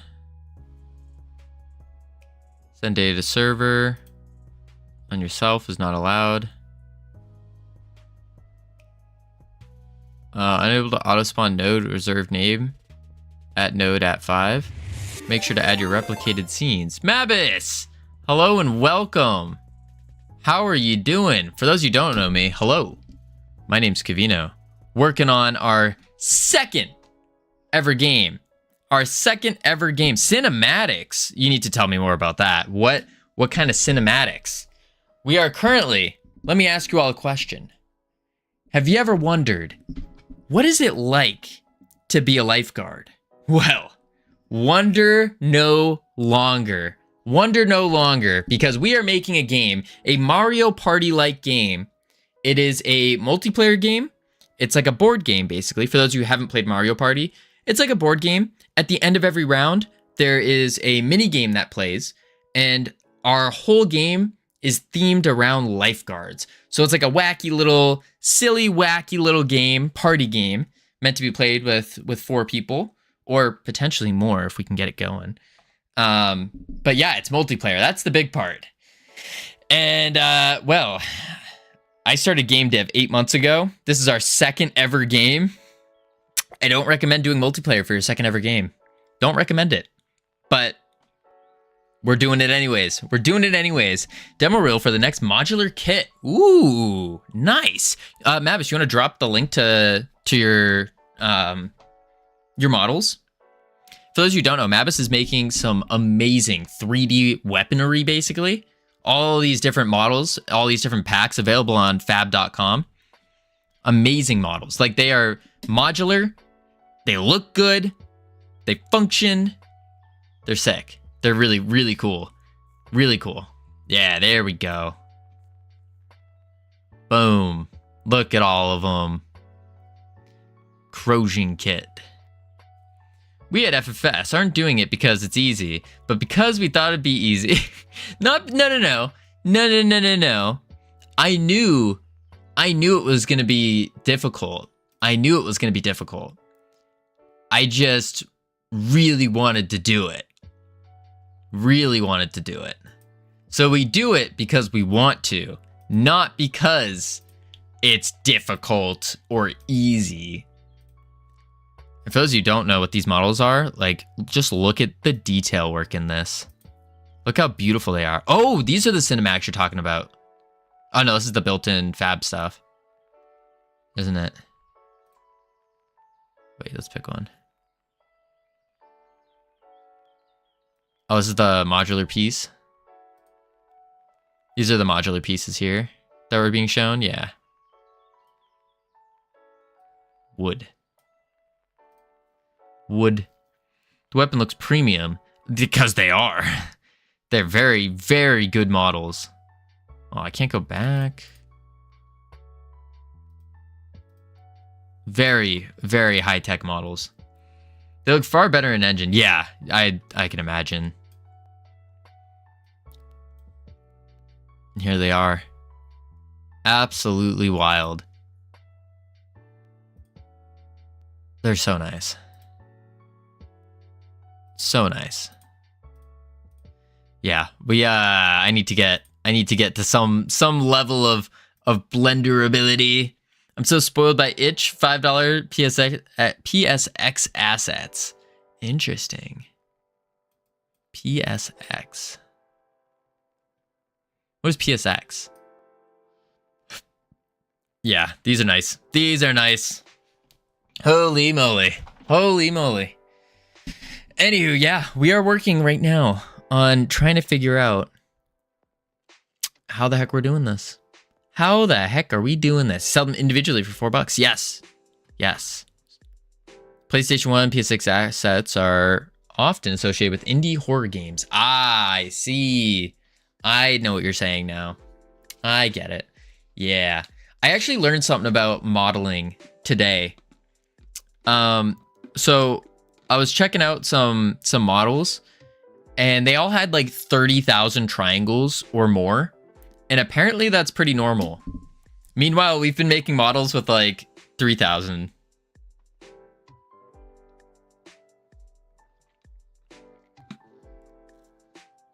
The whole kit makes 207 million possible variants. Holy moly. So really, for $50, you're getting about a little over 200 million combinations.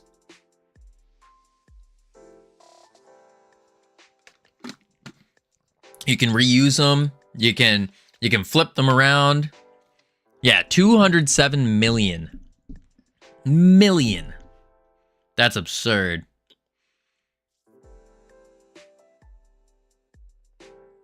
No, for $50. But think about it this way. You're using, for $50, you basically have nearly unlimited amounts of weapons. Nearly unlimited that you can just use in any game you want, all your games. If you're big in game jams, especially. Buy the whole pack and use like just 4 combinations in your game. But you'd be able to use them forever, basically. I think that's the big selling point, is you can use them forever. Keep a good art style going, like the same art style, keep it going, keep improving on it.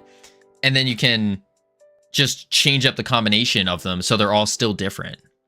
I think it's really good. Really, really good. Unfortunately, we're not doing any like realistic games here, because that would be pretty good. That would be, it's an enticing deal for sure. Can't wait to use them in my PSX horror games. Just have like, you have like the PlayStation graphics and then these beauties, just these beautiful weapons and stuff. And then just all the others are like pixelated graphics. Real sick job on them. Yeah, indeed. Indeed. That actually wouldn't be a bad idea now I'm thinking about it. I've made sure to maintain the color palette across all kits so they look similar. Ooh, that's good. That's good. Any peer reliable? Half the entire game's triangles are in one sword. That would be good. Gosh, he can't code, but damn, he can sell. I mean, listen, I don't know if I think my selling skills are pretty are too still to be desired. Actually, this is how we can test. Luigi, are you still here? Luigi, if you're still here, have you tried using an LLM yet? Luigi is still here. If Luigi comes back and says, yes, I tried an LLM, then we're like, I think it's safe to say we're better than 50% of people at sales. I think so. I think my max try count on those are 30,000. Oh, dang.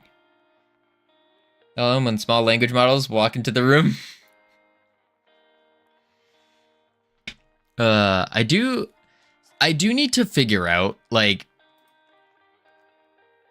performance-wise and poly counts. I think starting with a multiplayer game, minimum hits as low as 3,000. So, like, in Realm Rapture, I think our biggest model, the entire model, is 8,000 polygons. I think so. Something like that. Or 8,000 triangles. That's our biggest model. And then in this game, so far, I think our inflatable alligator is only... actually, how big is he? Where is it? But that makes me think, like, does this mean... Yeah, let's check out Alfred. Does this mean I could actually, like, afford to go bigger with the models? We're making toasted, roasted, cooked PCs with this game? No. I think the try count on my player model is like 300, 600.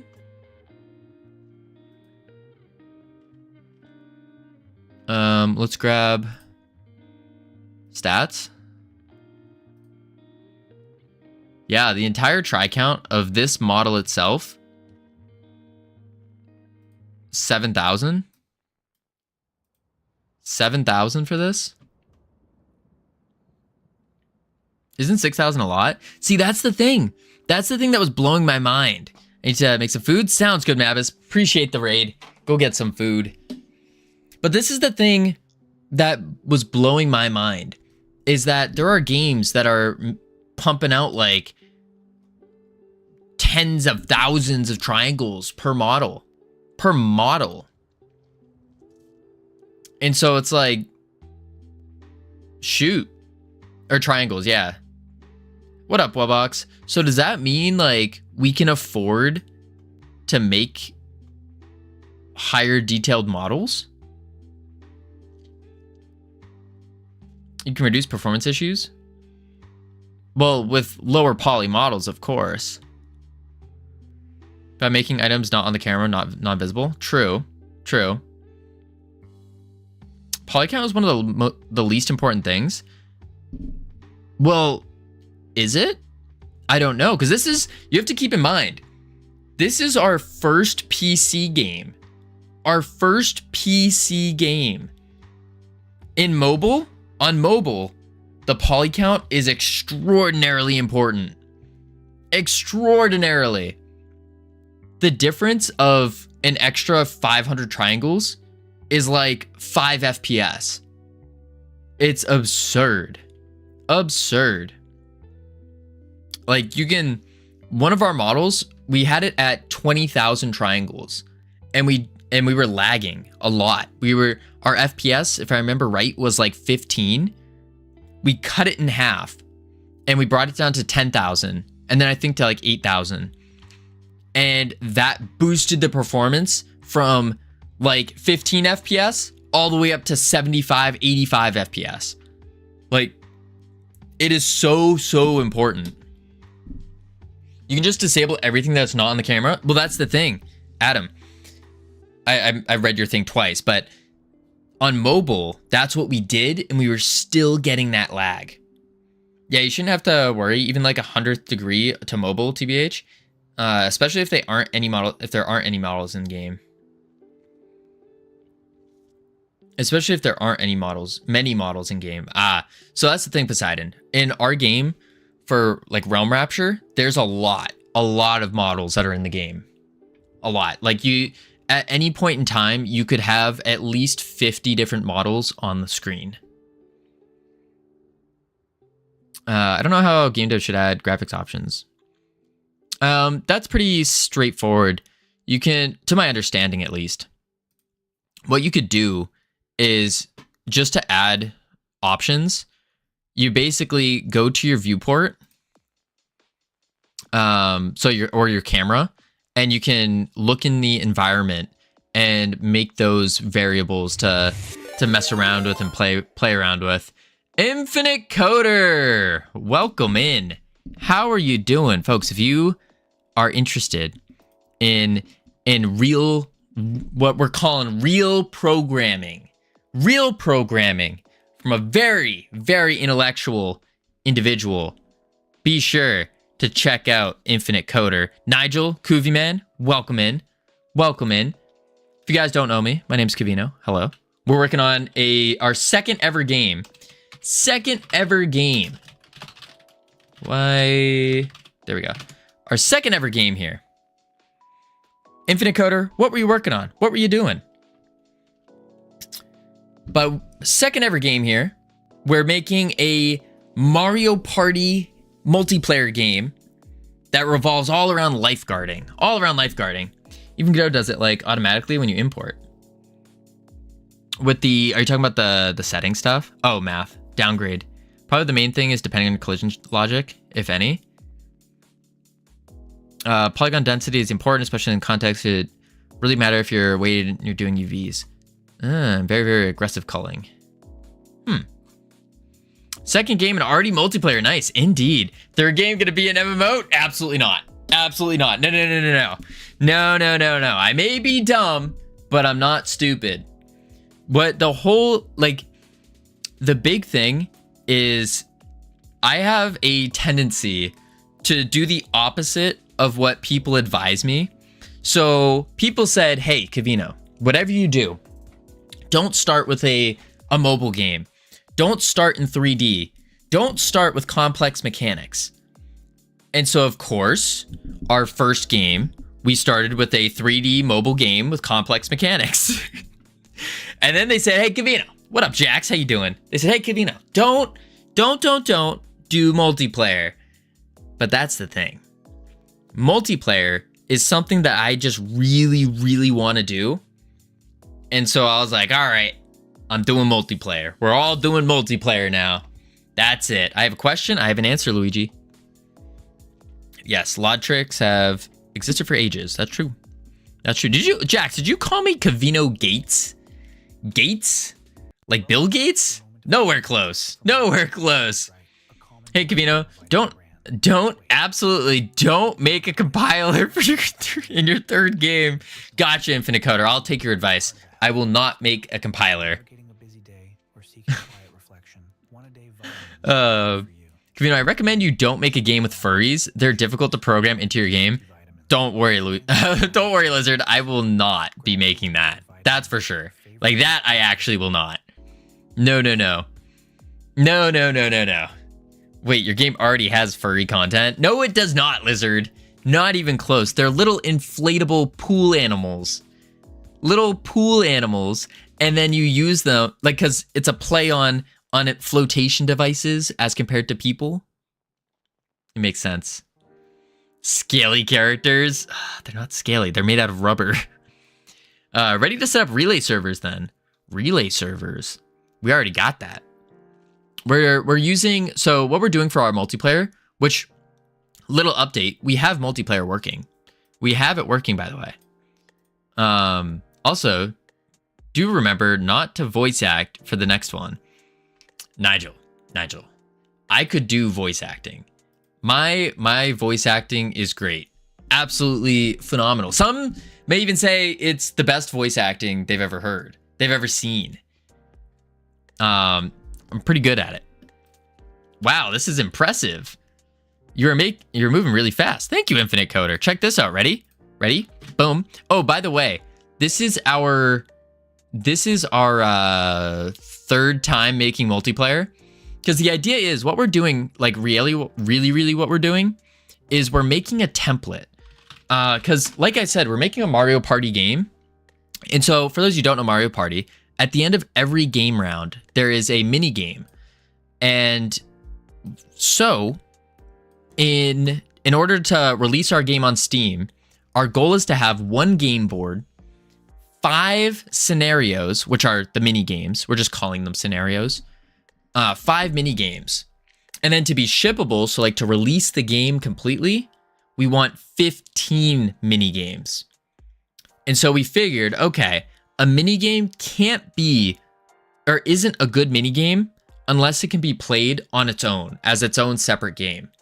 So we're making a template with your base UI, with character customization. So boom, and then you can pick your color and all that. And then you can, of course, write your name. And then that way, we have character customization, all that stuff in the template, and we only have to worry about making the mini game itself. The mini game itself. You need to design the game for multiplayer, not add multiplayer to your game. True? That's true, Infinite Coder.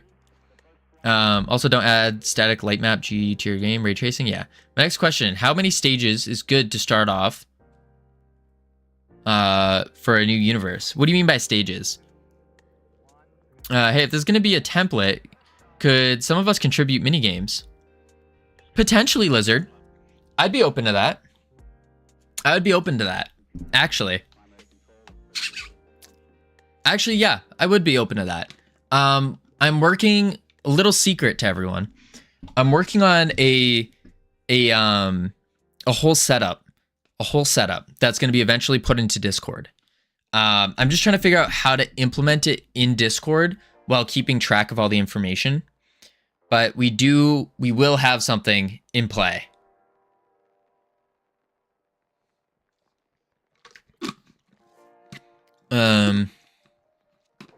Invitation to bots? Wait, invitation to bots? What is Luigi? Also, you should add a way to block people from using the same device. Using the same device is basically the invitation to bots. Oh, I see what you're saying. Maybe. Making templates saves so much time. True. True. That's the goal. That's the goal. For example, Green Hill Zone, Marble Zone, those kind of stages, like places. Oh, Luigi. So for that, I would set up the story first. Set up the story first, and then you can go from there. JJ, welcome in. It's not a secret anymore. You're right. You're right. I'm getting I'm just ready to announce it, but it's not ready to be announced yet, unfortunately. Unfortunately. So what we're doing currently is we have multiplayer working. Localhost. We're using NetFox No-Ray in order to actually have a server and stuff, because they provide a testing server for free. And then we're going to be integrating Steam to it, which is gonna be awesome. Focus on work. Thank you, Adam. Yeah, we're going to be later integrating Steam, because this game's going to be on Steam. But NetFox No Ray should allow us to put up the mini games on itch and then try them out. Unfortunately, it's not going to work when I press ready. It's all going to break. But yeah, what we're trying to do right now is just get the UI now working. Get all the UI working. Jax, thanks for the refollow? The refollow? The refollow. Welcome back to the team. You now have access to the immaculate team emotes they can use to welcome people to the team. Boom, boom, boom, boom, boom. That's not how you spell team. Boom. I really need to macro this. Like for, oh, I read that. I want the wheres and the whos before working on the story.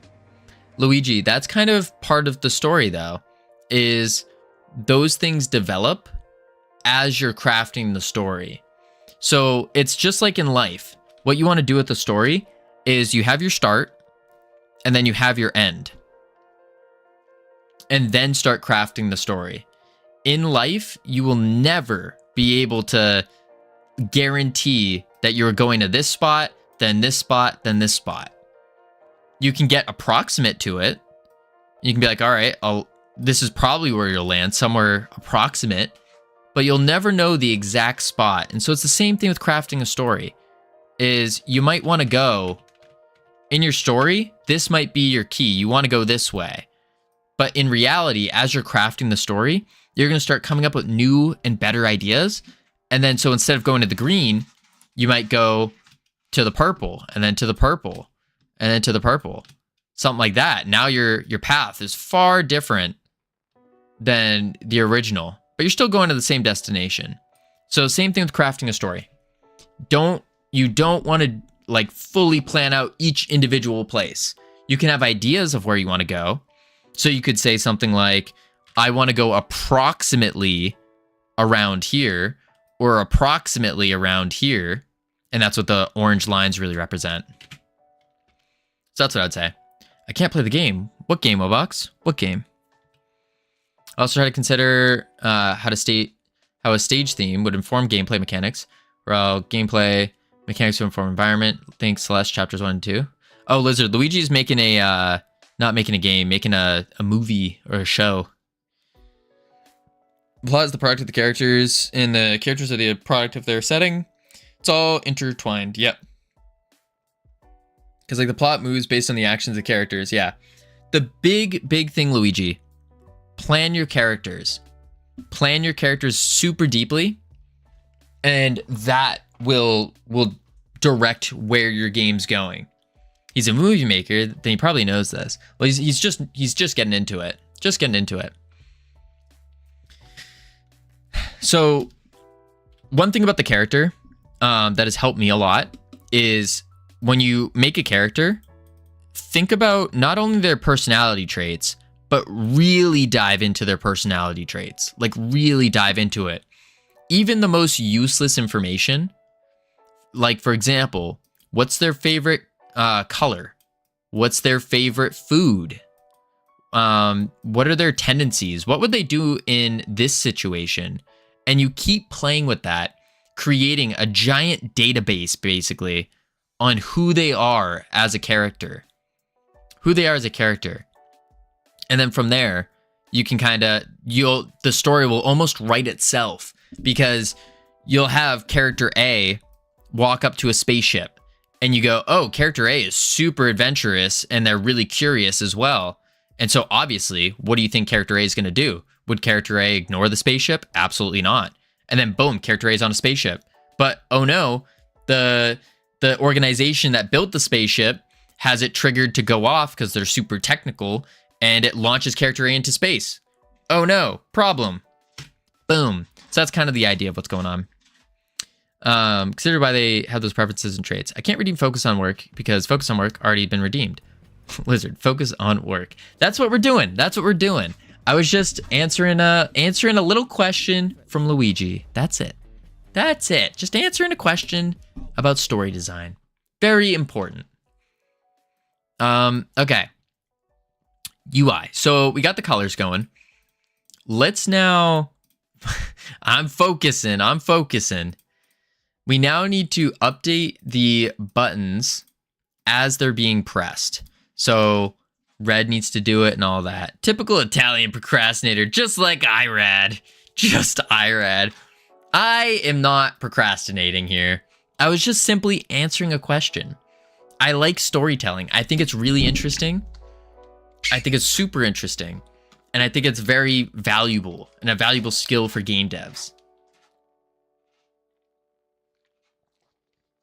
And so I was just passing on the information of what worked for me.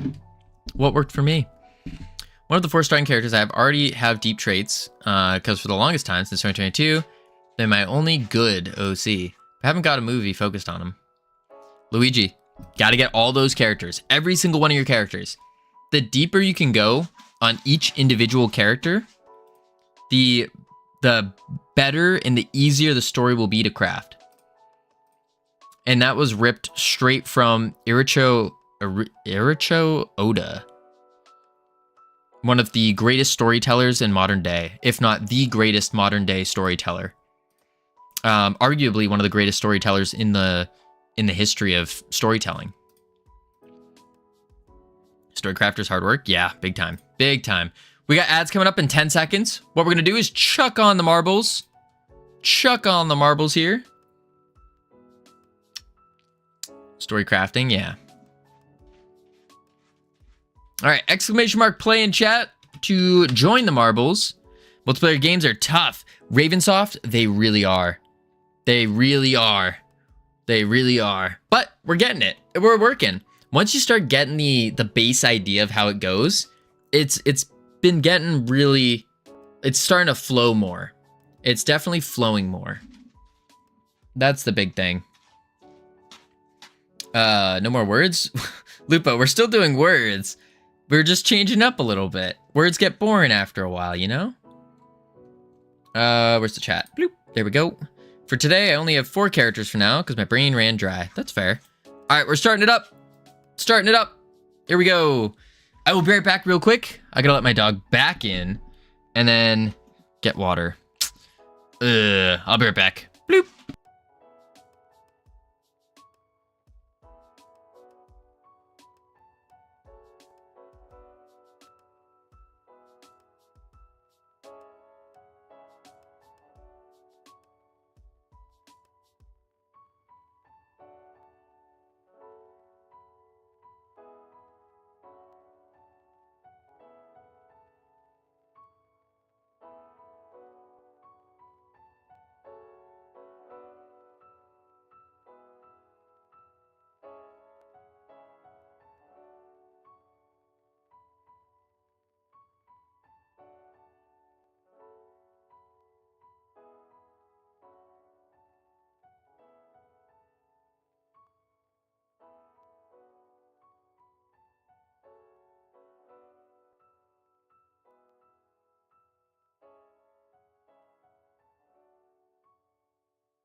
Switch to words. I tries, Lupo. Welcome back from ads, everyone. Hope they were fun, exciting, entertaining. Where's my webcam? Webcam on. Boom. Wait, I won. You did, Luigi. Congratulations. Bloop. All right. Never won marbles. Hey, it was the first time for everything. Whew. I knew I was last. Wait, were you? Ah, last. Covino, that's my name. Yo, I have the highest win rate. Let's go. Tell me what to eat. Food. Food, of course. I would say a burger and French fries. I'm feeling a little like I want fat foods. I had a Lunchable. Oh no. You had a Lunchable today. I haven't had Lunchable. Oh, I don't think I could eat a Lunchable. Like, that wouldn't fill me up at all. Not at all. Like, I had today, I made a bacon, egg, and cheese on an everything bagel. I had bacon, egg, and cheese on an everything bagel. That was fire. And tomorrow? Tomorrow you should have, I know. Have a lettuce wrap. So you do your meat of choice, season it, maybe put some like vegetables of sorts in it, and then you wrap it up in a leaf of lettuce and you eat them. There you go. There you go. They're like tacos, basically.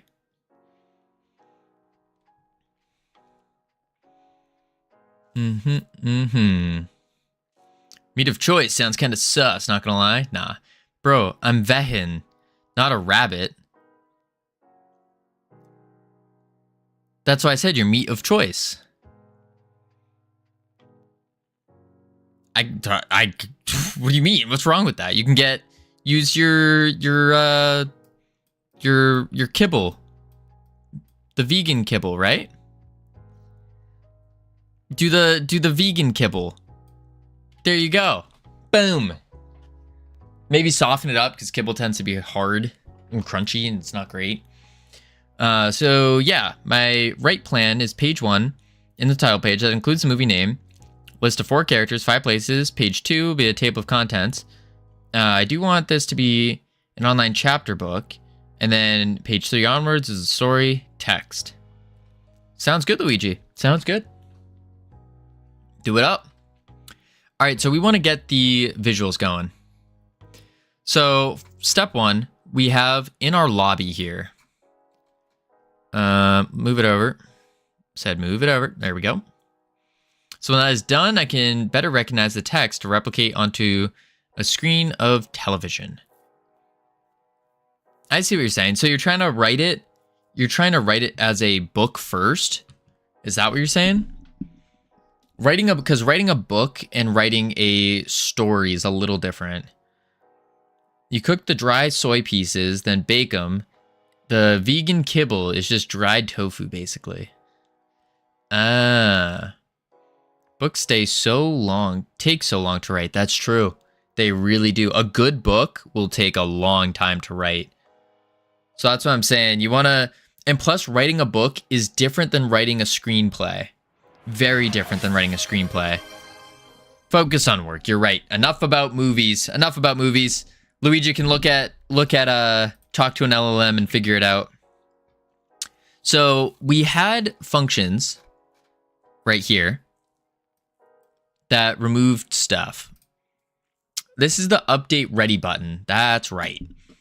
So what this does is we can actually go like this. Boom. Oh my God, I went from film school to novel writing and had to learn the hard way. Novels aren't a visual medium. True. That's rough. Had to learn it the hard way. Ooh. Ooh. Ah, Panda with the 15 squats. Sorry, we're focusing on work for the next 10 minutes. And then after. I got you. All right, so we have multiplayer. Multiplayer ready button. Covino's new job is gym bro? Absolutely not. Absolutely not.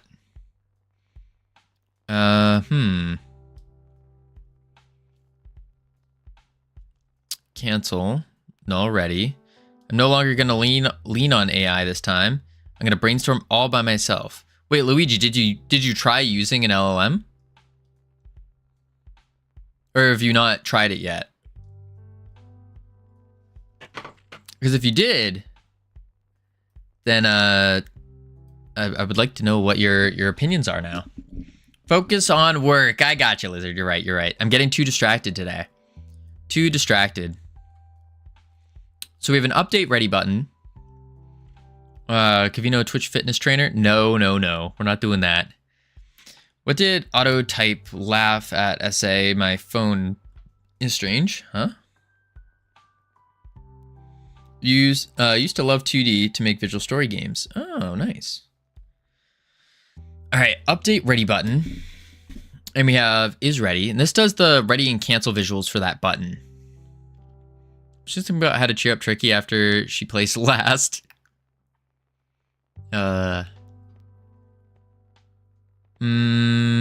Function, button ready, void. I think Tricky finally came to her senses and realized never gonna happen. Yes, I tried LLM. It was too complicated for my brain to handle. What was complicated about it? 5% working, 95% yapping. All right, Nick, don't need to call me out like that. We're working. Function, button ready. Because Luigi, I think you're overthinking an LLM. Talk to it as if you're asking me a question. You're talking to a human being. Just talk to it like that, and it will give you everything you want. Everything you could ever need. Here it is, the Ready Dictionary. Ready Dictionary. And then we want selected model ID. Selected name. We don't have a selected name anymore, but we can keep that.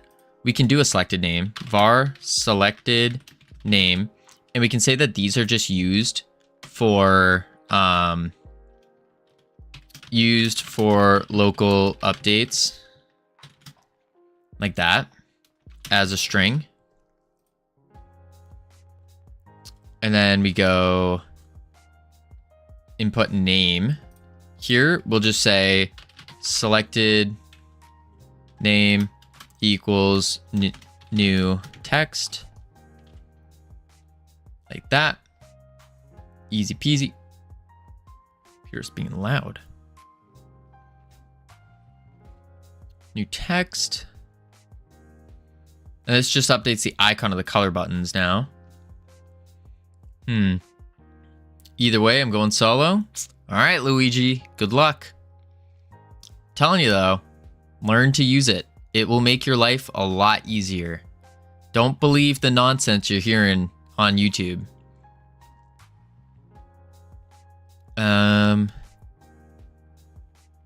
For color button in color, button grid, get children. I had to Oh, I didn't even commit Cam's thing. Oh man. Oxynom. That's a lowercase. Oh my lord.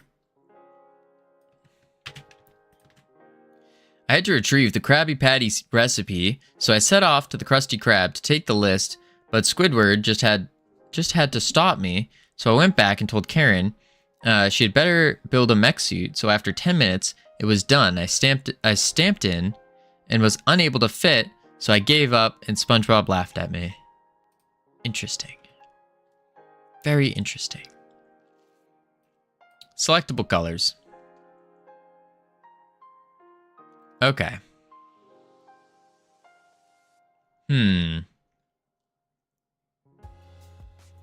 Selectable colors. Casual SpongeBob and Plankton. It's no longer in our data manager. Selectable colors is on our lobby, but that might be bad.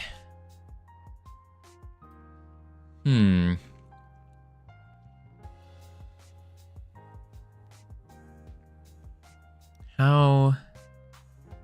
We have selectable colors here.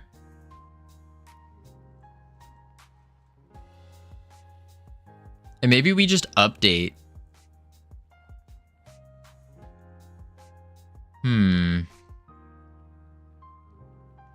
But if we update it, we need to keep that in the multiplayer manager, don't we?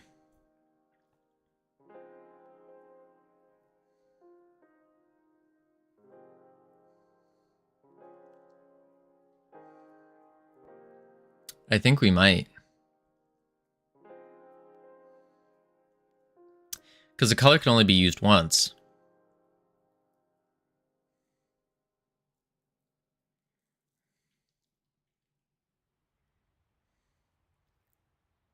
Yeah. Shoot. And then we update the selectable colors.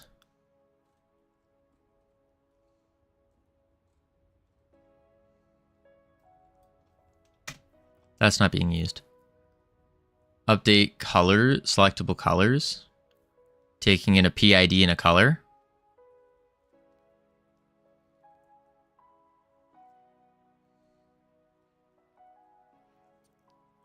I think we have to. And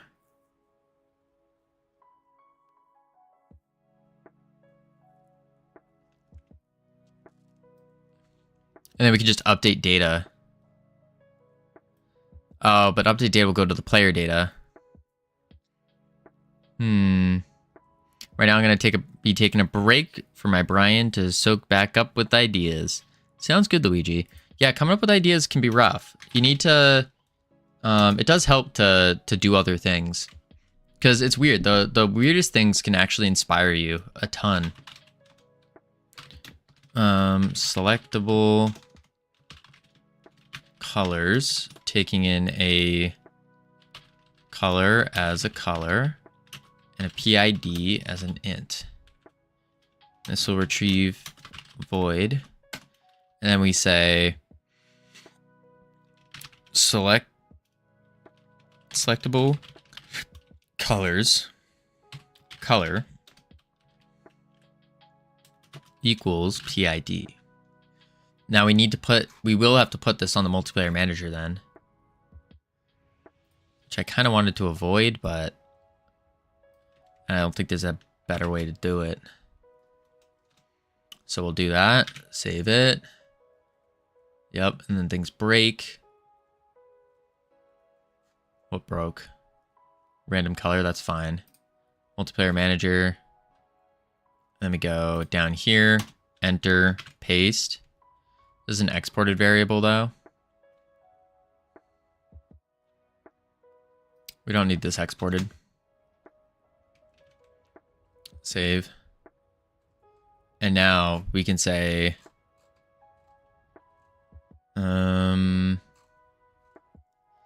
selectable colors equals PID. This can mean RPC as well.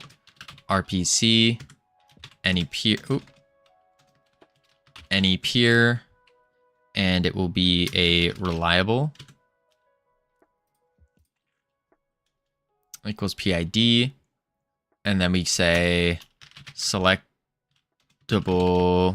colors update dot emit with the color and the PID, and then signal selectable colors. We'll just say colors update with the color as a color, PID as an int. We can say back down here, colors emit. Wait, what? Colors update?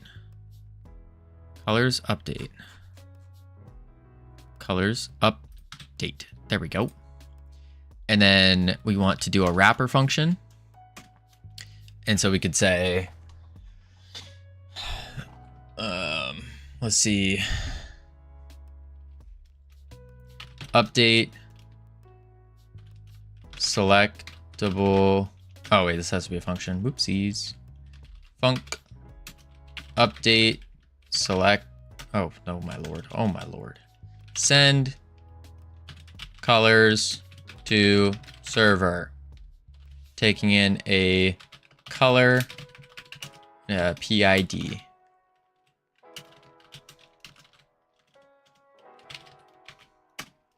And then selectable, update selectable colors, taking in a color and a PID.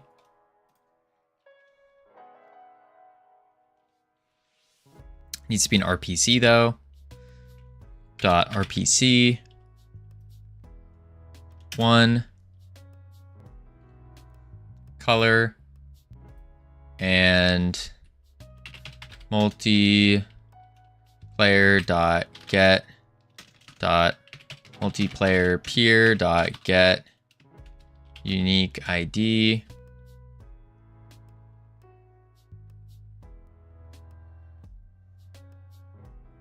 So it doesn't even need that though.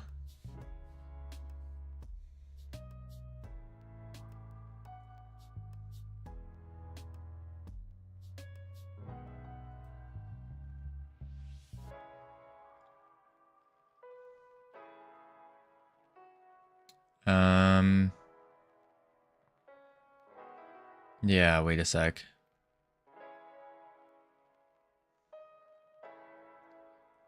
We don't want this. Send color to server. Doesn't need this. Just needs the color. And then this will update it with an RPC.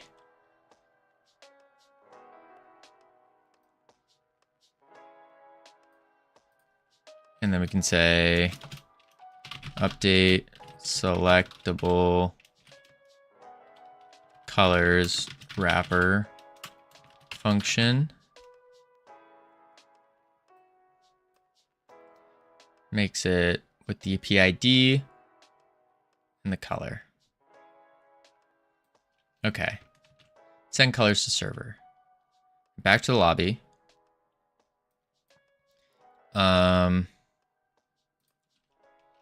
Oh, we need to get selectable colors.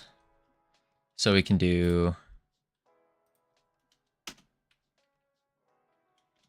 func get selectable colors. And it's going to output a dictionary of color int.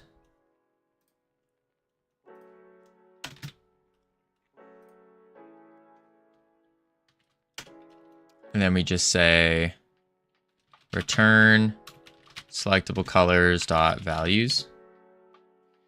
Or we actually just want selectable colors.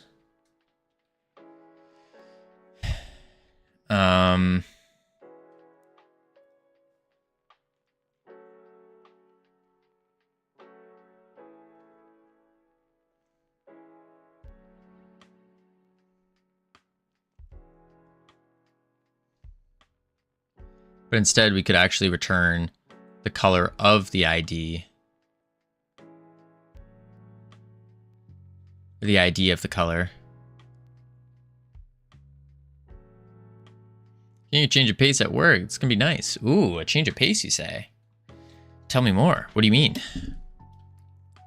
Get selectable colors, dictionary, color int, return selectable colors. We don't want this though. We want to. I think we want to return an actual color. No, we could do that. Reserving dot keys. Yeah, we could do that. So we'll do game, or not game, multiplayer manager dot get selectable colors. Is that what I called it? Get selectable colors. Yep. But this is gonna be an RPC though. Gonna help out with upgrading our code to the newest version of the language we're using. Hey, that's awesome. Sounds really cool. It's always good to have a change of pace.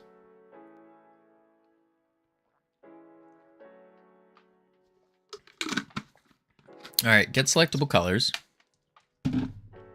This returns the dictionary. And then we go through it. And we get the keys. And then we shuffle the keys.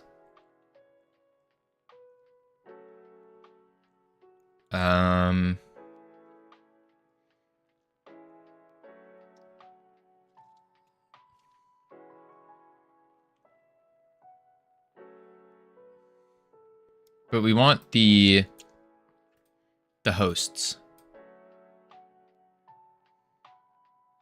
So we'd have to do an RPC ID as a wrapper.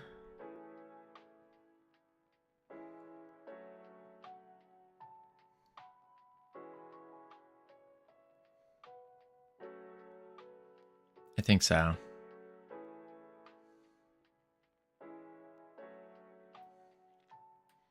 And then if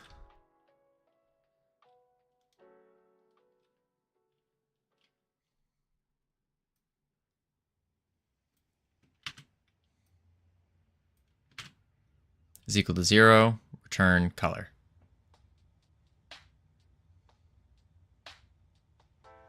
So this is just going to get someone else's. This isn't going to get the hosts. It'll get everyone's. And so we only want this called on the host, which means we have to do an RPC ID.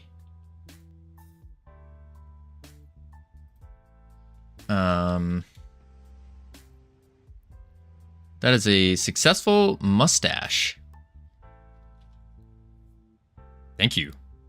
I don't think so, but appreciate the sentiment. Let's do func get colors from server, and then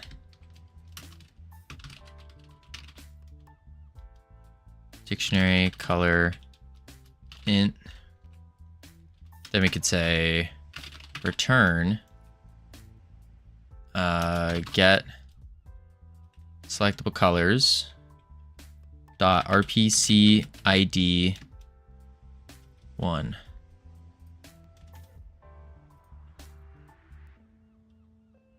Because that returns void.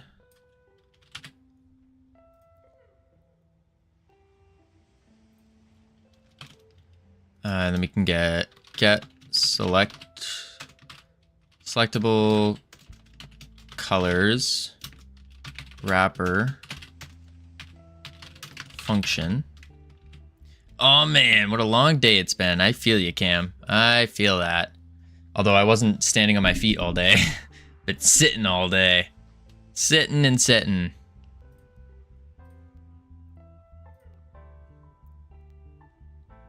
There we go. Push that. Get colors from server.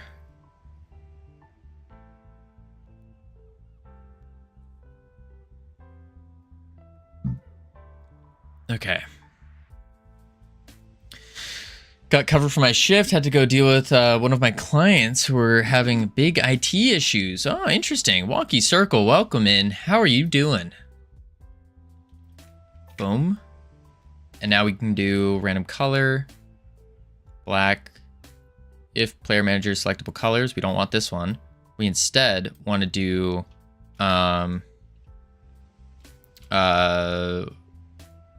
what did I call it? Get colors from server. Get colors from server. Because it returns void. I see.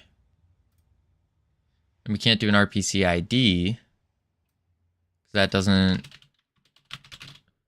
won't return the dictionary.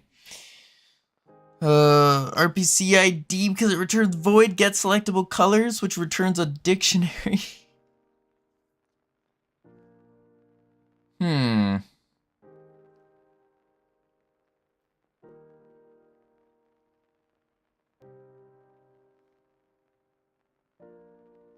So we could return the color. No. Control click RPC ID. I already know what that's doing. RPC ID says it only calls on the ID. And it can't send over nodes, but it should be able to send over a dictionary.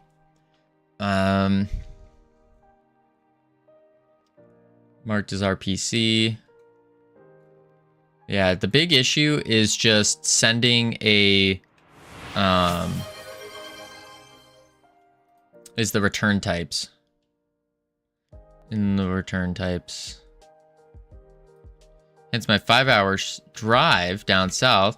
Pretty much turn it off and turn it back on. Oof. 5-hour drive just to turn it off and on again. That is rough. At Waterloo, Napoleon did surrender. Waterloo couldn't escape. ID I wanted. Huh? I think what we... Oh, if I wanted... Oh. Gotcha. I think what I really need to do is put an argument in get selectable colors. I don't know what it would be, though. Pretty much home now, just at a service station taking a break. That's fair. That's fair. A 5-hour drive is wild. That's a big drive. Just to turn it off and on again.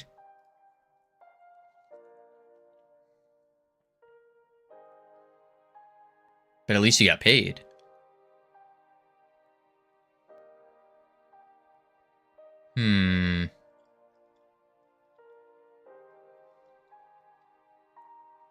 We send it from the server. And now we want to get it from the server.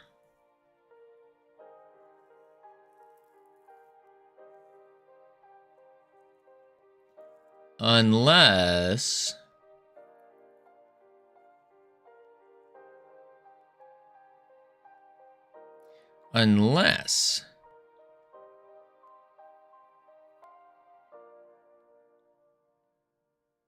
what we could do, better yet, is don't do this completely.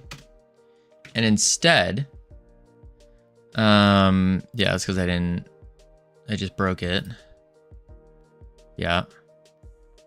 Instead, what we'll do is we're going to do something a little different. Not different, a little similar, slightly different. Multiplayer manager. What we'll do is we'll just do boom node. Call this multiplayer manager. Add a script. Multiplayer manager. Open. Load. Save. Auto loads. Save. Then multiplayer synchronizer, create, add property from the multiplayer manager, and we can copy the exported variable of the export selectable colors. Let's take you and zoop you up there. There we go. Save that. Synchronizer. Open. Boom. Boom. Boom. Boom. Now all the players have the same selectable colors.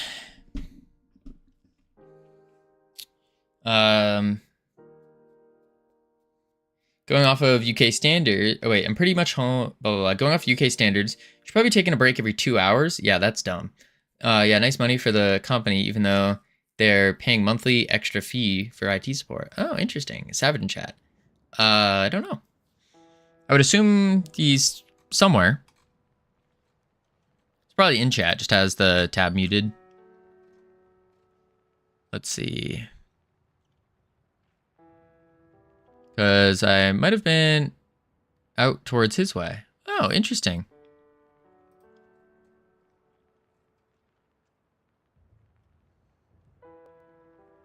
Cool. So now we can just take the selectable colors and bounce off of that. So instead of this, we just go multiplayer manager dot selectable colors color. Boom. And then same thing here. Well, we don't have a get selectable colors anymore. We have send colors to server. So we want to send that color.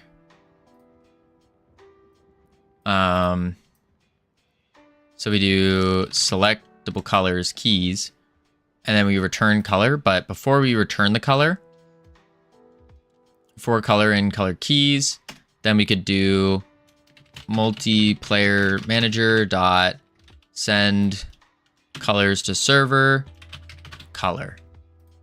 Now what this should do is update everyone's selectable colors saying, hey, I have this one.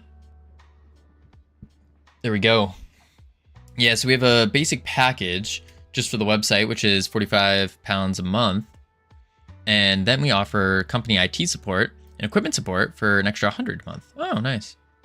Which we are looking at upping the costs. Yeah, that's very, very cheap, I would say. Especially for the $100 a month, and you have to think about the gas cost and the wear and tear of the car for driving.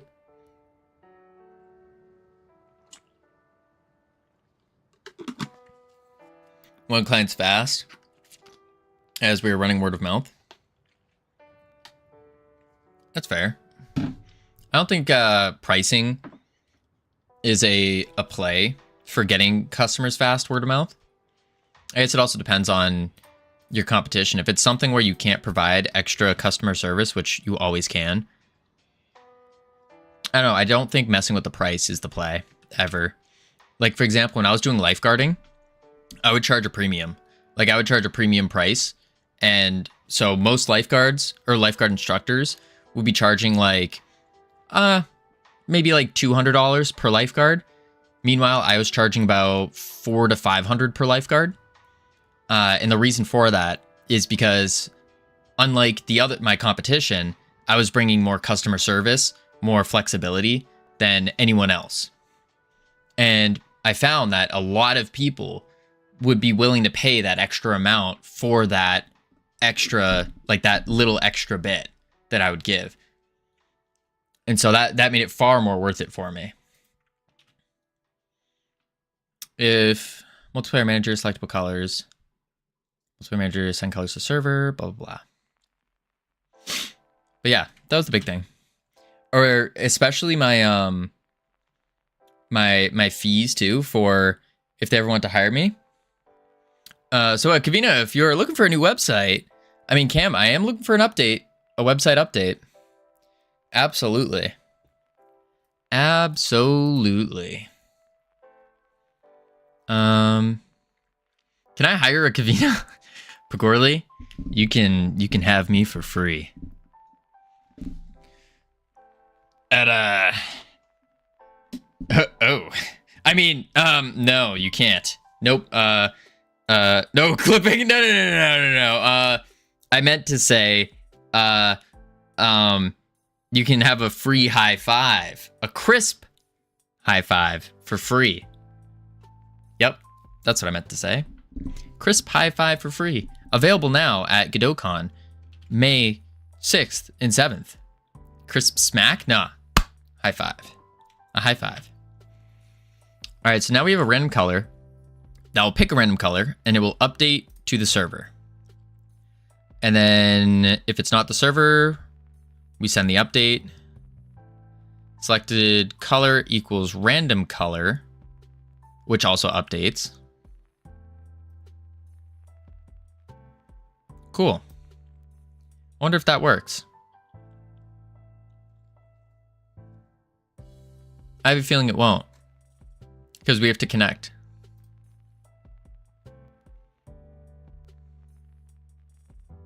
And they're not connected yet, so that won't work.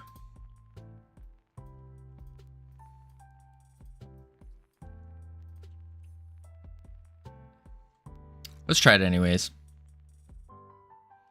Lurk, time to drive this extra hour and a half. Sounds good, Cam. Appreciate the lurk. Boom. Boom. Multiplayer. Host. Okay. Okay, it's still running.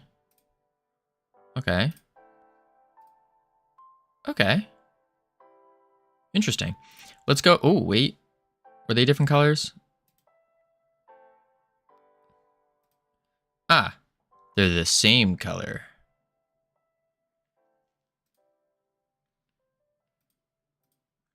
Yep, that's what I was afraid of. So the host is setting the color for everyone right now. That's cool though.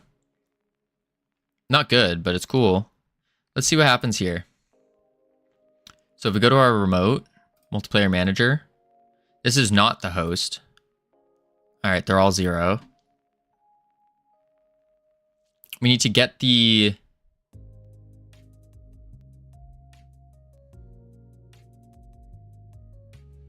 send colors to server. What about in the host? Does the host have it? No.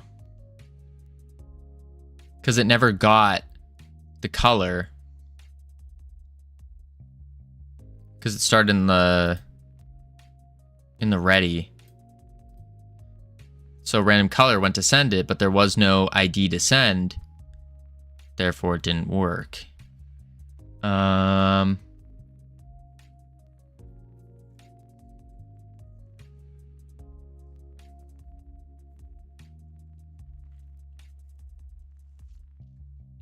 So we could do, actually, multiplayer manager dot player connected dot connect, and then we do a random color.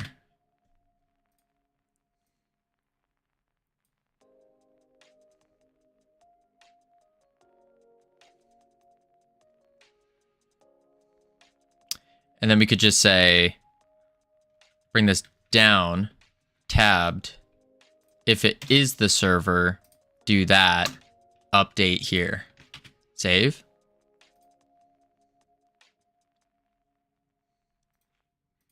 Uh-oh, out of bounds index. It's because it went to connect, but it's not existent, non-existent yet. Go back to the multiplayer manager. That's the lobby. Let's just close this. Back to the manager here. Player connected. We're doing this. PID remote sender.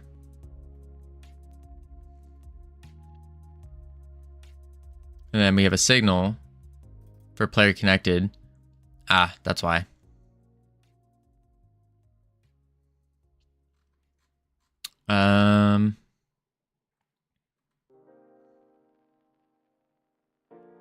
That's why. So the reason why is because player connected is emitting with a pure ID and a dictionary. We don't want that. So we could do multiplayer peer connected. I think. Or multiplayer peer connected.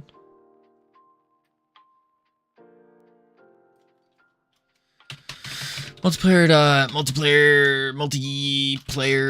peer dot peer connected.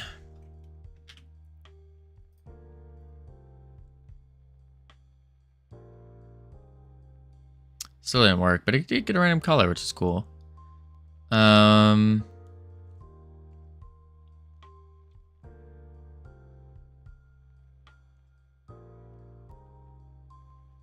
Yeah, because it went to update player data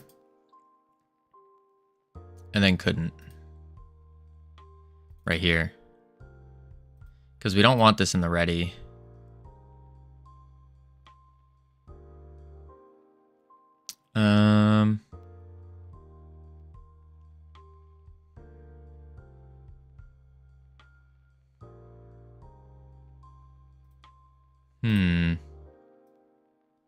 Player color, selected color.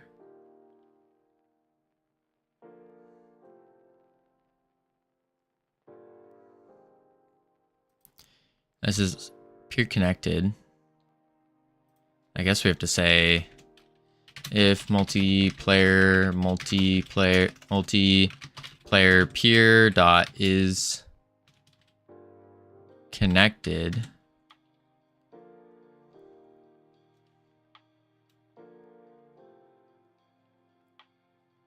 A signal is a string name.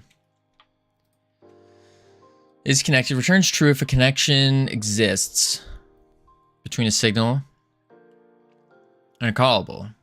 Signal must be snake case.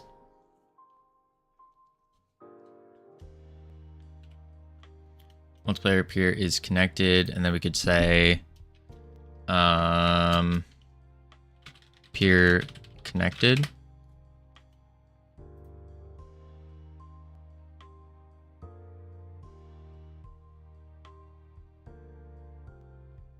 No. Yum. Chocolate covered marshmallow egg. Ooh. That does sound good. Multiplayer peer connected.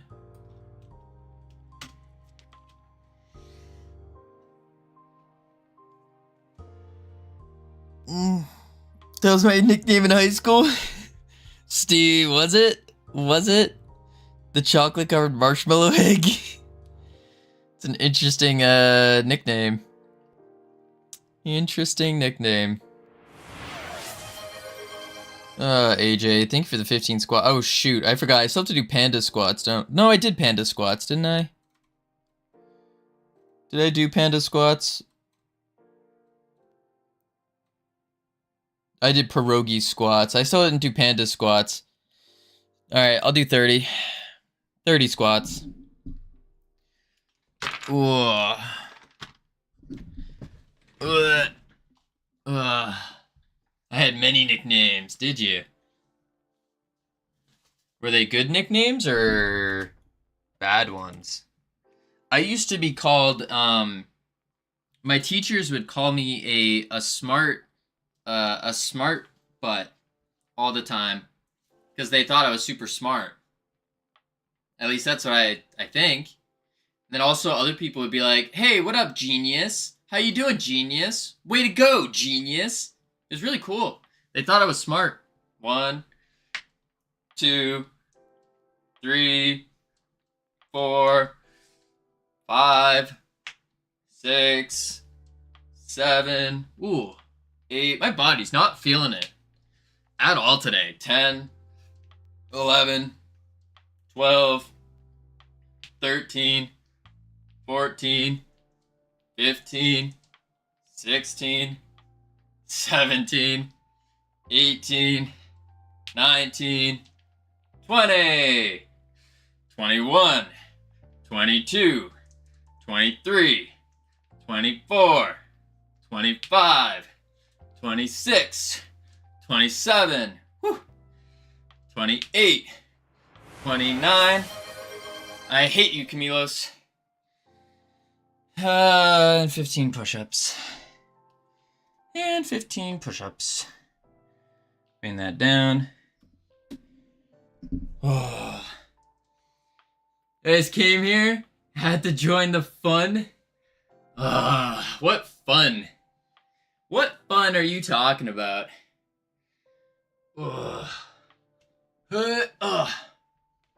1, 2, 3, 4, 5, 6, 7, 8, 9, 10, 11, 12, 13, 14, 15.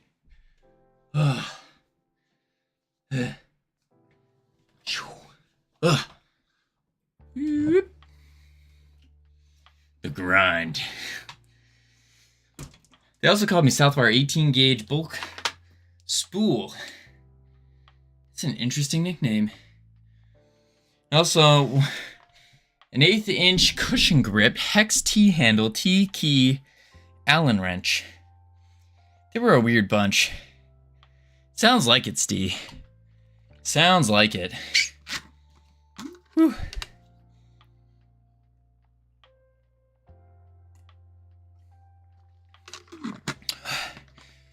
Whew. All right. Ready. Void. Multiplayer. Server.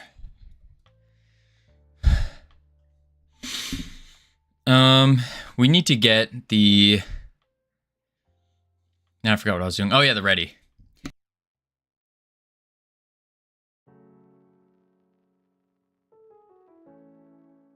Whew! Excuse me. Made me sneeze. So we need to get the colors somehow and figure that out. I was like, hey, what happened to just calling someone a regular nickname? They're all like, shut up, Railer, Allen, Wrench, Drill, Hexbit.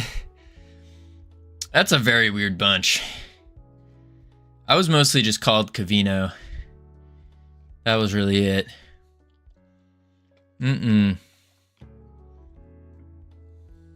Must be nice. Yeah, it was. Wasn't bad. Or I'd be called by my rank, because I went to a military high school or military college. And so sometimes they just call me by my rank. Then they started calling me Sir. That was interesting. I never had a nickname. People just always call me Camille, apart from a friend from judo who would call me Astrophysicist. Interesting. What up, Astrophysicist? How you doing? That's too long, but that's not a nickname. Nicknames are supposed to be like short. Astrophysicist. They literally call me that because they believe I am very clever. Interesting. Steve, tell me about it. What are you talking about? Railer, Allen wrench, drill hex bit. Man, oh man. All right, how do we do this? Just like the old days. Listen, the old days never stopped. 1/8 inch cushion grip, hex T handle, T key, Allen wrench. That is awful to say. Holy crap.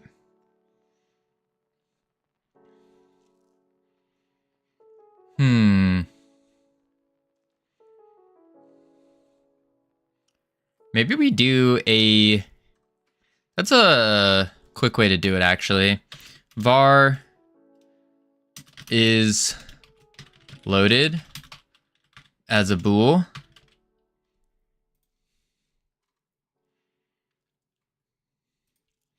And then we take the set value and then is loaded equals value. And then we can say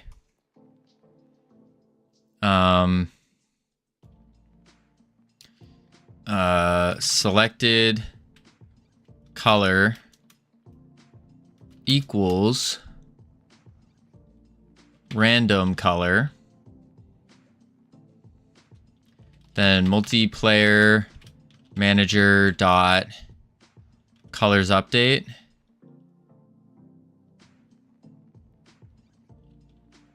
With selected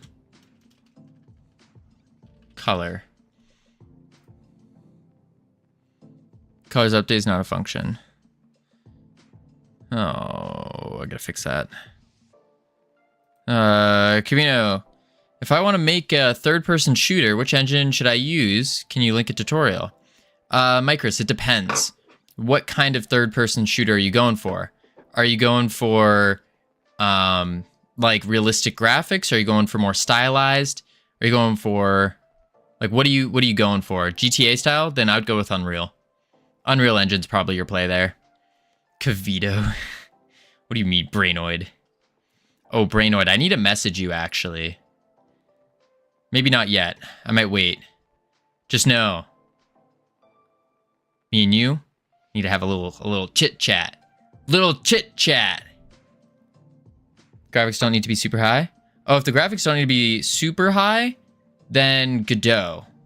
If you want stylized graphics that are not like crazy ultra realistic, I'd say Godot.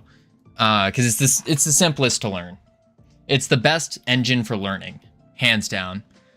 But yeah. What for? Okay, not keeping my expectations high for that chit chat. What do you mean? Your expectations should be super high. Super high. Like, so ridiculously high, you might think that our chit chat's an airplane. Why not Unity? I know that best. So it depends. Micros, what's your goal with this game? Are you just doing it for fun as a hobby, or are you doing it as a commercial product? If you're doing it as a commercial product, then fun/commercial.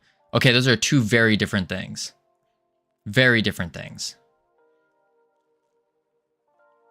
You can, if you're doing it, like, you don't want to go halfway on things. That's probably the biggest thing. You don't want to go halfway. If I'm not having fun, I'm not going to do it. Well, yeah, you can still have fun making a commercial product. Don't get me wrong. Like that's fun. But there's a different mindset that you have to use when it comes to whether you're making a hobby project or a commercial project. If you're looking for fun, mostly fun, then yeah, just stick with Unity because you know it.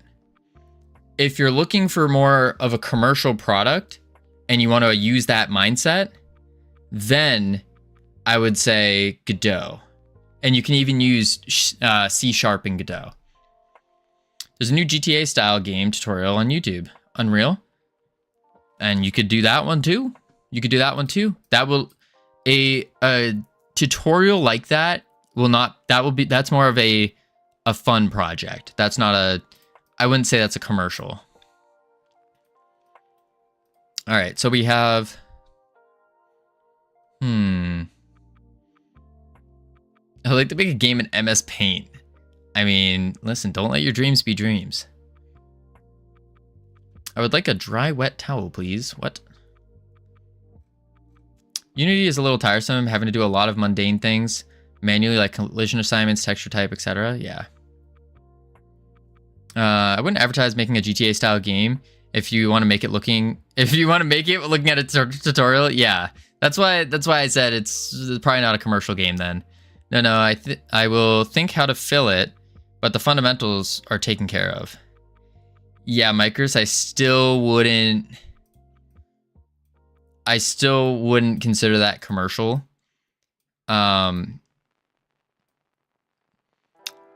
If you're that's tough. I guess you could, don't let your dreams be dreams, but like wisdom that was passed down to me, if you're using a tutorial, like, and just following a tutorial, that's not your game. That's not like a commercial product, and chances are the tutorial might even be what's the word? Not copywritten.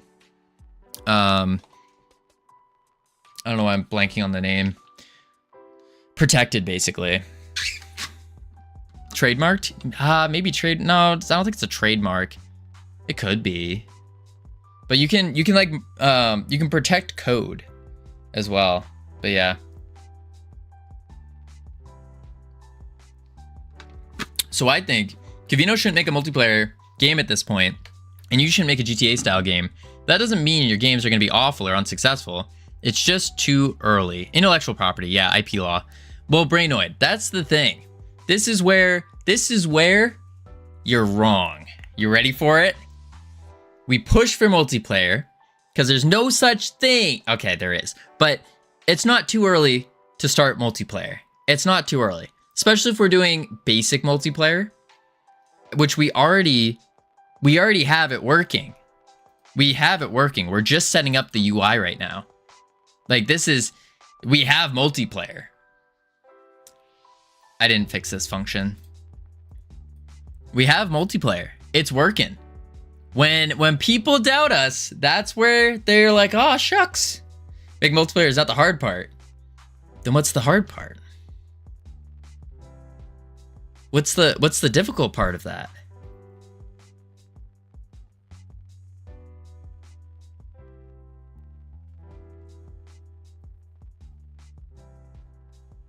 I'm very curious. Very curious. We got ads coming though. What we're gonna do is we're gonna chuck on the words. Chuck on the words. Bloop. Heading to level 4. Level 4. Boom. Pow. Bang. What is the... I am curious what Brainoid's gonna say.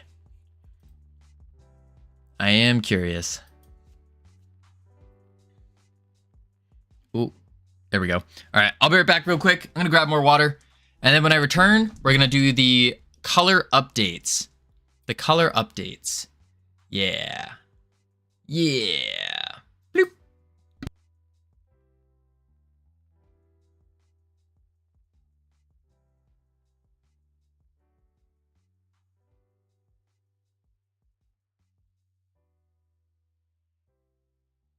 The Great Refactoring.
I have returned. All right. Let's see. Let me turn on the camera. Boom, boom. Webcam on. Pow. And then boom. Autopilot off. There we go. Words. Boom. All right, there we go. Ooh, there we go. Okay. Multiplayer game audience is different than the rest of the gamers. Big majority of them don't play more than one game for quite long. True. Like that's literally just described me. Making a multiplayer game as an indie is really risky if you're thinking about commercial and for experience, because you don't have a great understanding of game design and game architecture. Things you learned won't stay with you for so long. That's why I'm saying it's too early, both commercially and to improve yourself. Interesting. I just noticed my sentence was a mess. Meant they stick with their favorite multiplayer game and ignore others. Yeah. The big thing that I'm going for, that I'm interested in, is the learning. So what about the learning wouldn't stick? Because in terms of commercial success for this game, like 100% honesty, at this point in time, I don't really care if it is a commercial success. Don't get me wrong, that'd be really cool, but that's not the main goal. The main goal here is to produce something that we as a team can be proud of, and then also while learning how to do multiplayer, because that's like multiplayer games is something I really want to dive into. And I've noticed so far from doing this that multiplayer has a very different setup than single player games, and you have to be more clean with what you can do. Like very clean. Yo, what up, Koltari? How you doing? Welcome in. There are 1,000 other things you need to go through before jumping into multiplayer. Interesting. Like what kind of things? Because I don't know what I don't know, and it's very like we all know. For anyone else that doesn't know, that's like hearing me respond to Brainoid. Brainoid has a lot more experience than I do, like a lot more. And so Brainoid's made tons of games, made multiplayer games before as well. Also Replicat coming out on Steam. But yeah, what are the other things that I would need to go through? Like at least like the major things that I need to kind of get down before you'd recommend learning multiplayer. If you don't have any fun making games, you shouldn't make any. That's true. But Nick, like I just have fun either way. Either way. Are you doing everything the best way you can, IMO? This is just what it takes to learn. You need a goal to learn and to figure out what you need to learn on your way. That's kind of the way I'm approaching it, where I'm just picking like, all right, I really want to learn multiplayer. Because I already had the idea that multiplayer is going to be set up very differently than single player.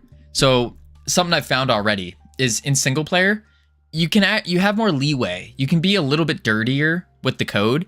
You can put things where they don't really belong. But multiplayer really forces you to think about where you're putting things and trying to put them in the best place possible to be more optimal for connections and whatnot. And so that's kind of why I'm like, ooh, I really want to just dive into multiplayer now, build up this habit of programming games set up for multiplayer, because then that way, even if I do make a single player game, I'll still have it set up in the same way that multiplayer would. I feel like you need to be on point with decoupling of objects for multiplayer. In single player, it's easy to have very tightly coupled code. I see what you're saying. That makes a lot of sense.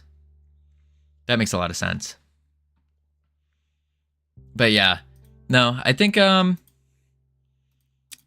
don't know. Either way, we're still following through with multiplayer, but I think it's really interesting to see what someone with more experience would say about doing this, and like the big things that we would need to do and learn before even approaching multiplayer. Because so far from what I'm seeing, it doesn't seem it's difficult. It's a little crazy, but it's not too bad. I haven't made a multiplayer game, FYI. That's just my feeling. It sounds right logically. Logically, it makes a lot of sense. Multiplayer manager. We want the color. Where did I do that? There's no right way to learn, honestly. There will always be mistakes and experience. You just go through it and keep practicing. Yeah, for sure. But I think there are definitely like, not necessarily right ways, but ways that are more efficient and more optimal than others. And it's like, if you can dodge a pothole on the path to wherever you're going by learning from other people's experience and other people's mistakes, other people's successes, and you can like learn to dodge those potholes and whatnot, then you'll reach your destination a lot faster. And that's kind of like at least in my mind, that's the way of human life, if you will, where you learn from others and progressively get better and better and better. You can learn sloppily and have to relearn better patterns later if you don't refine your mistakes as you go. That's big, yeah. And that's something I want to avoid. We're here with a ton of experienced backseaters. That's true. That's true. And I think that's what's afforded me to jump to more difficult things. There's something to be said for making your own mistakes. Yes, 100%. And I'm not saying by dodging those potholes, like I'm not saying that you're gonna just dodge every single mistake. No. You're gonna make your own mistakes, but you can at least learn from and dodge mistakes that other people have made. And that affords you the ability to make your own mistakes. So I think no matter what, you're going to hit mistakes for sure. For sure. Update selectable colors.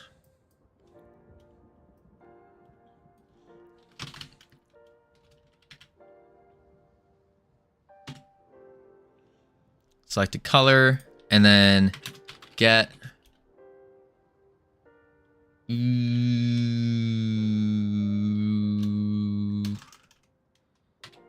Wait. That's not the call. Send colors to server. Send colors to server. Dot send colors to server. Selected color. Boom. And then we pop to the main menu. And we go on connect button. And we can say multiplayer mode dot is loaded equals true. And then we can pop back, just make sure is loaded. Curious to see if that works.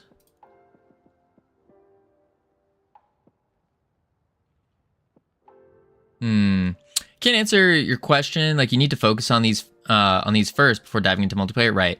It's definitely not saying it's zero experience. It's definitely not saying it's zero experience. It's just learning about different architectures, design patterns, game designs, and what you learn from making a multiplayer game will have earned you more. It's like you can learn some advanced math subject going through its requirements quickly, but if you have a foundation of those requirements beforehand, you will understand everything way better. Comrade, thank you for the follow. Welcome to the team. You now have access to the beautiful, the immaculate team emotes they can use to welcome people to the team. Boom, boom, boom, boom.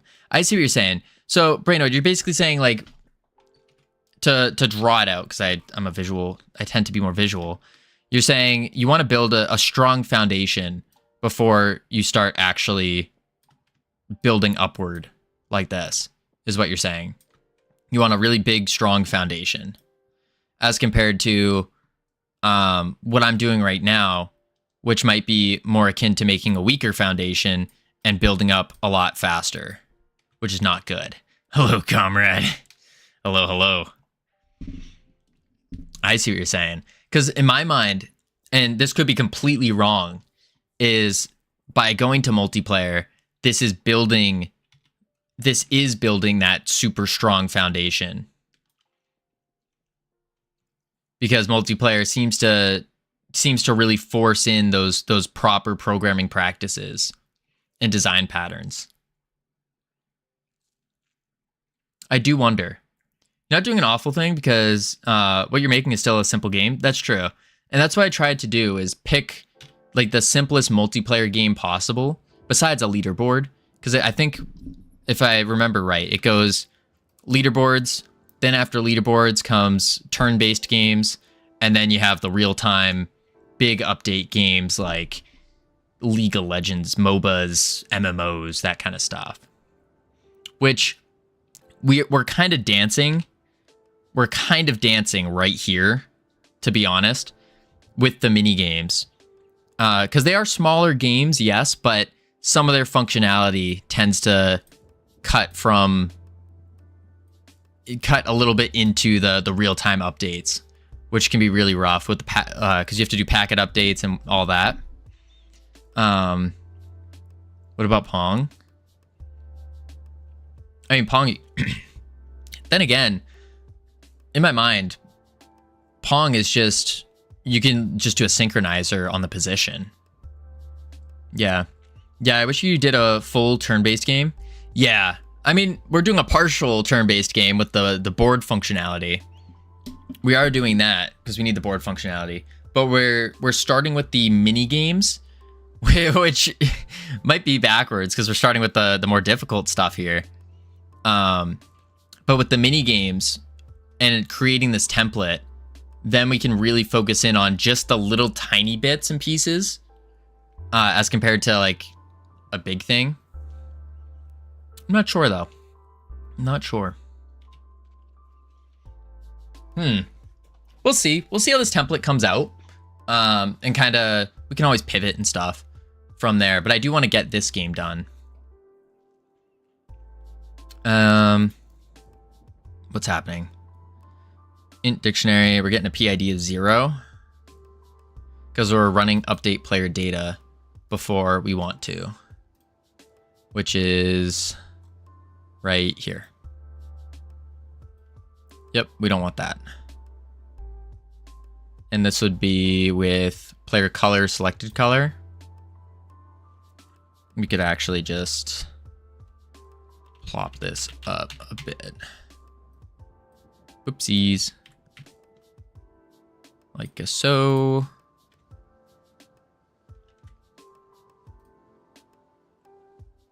There we go. So far, so good. Boom. Could do turn-based for one of your mini games. That's true. That's true. Could do turn-based. Uh-oh. Still getting a 0. It's not getting the right PID then. Why? New Battle Bad content. Ooh, pierogi.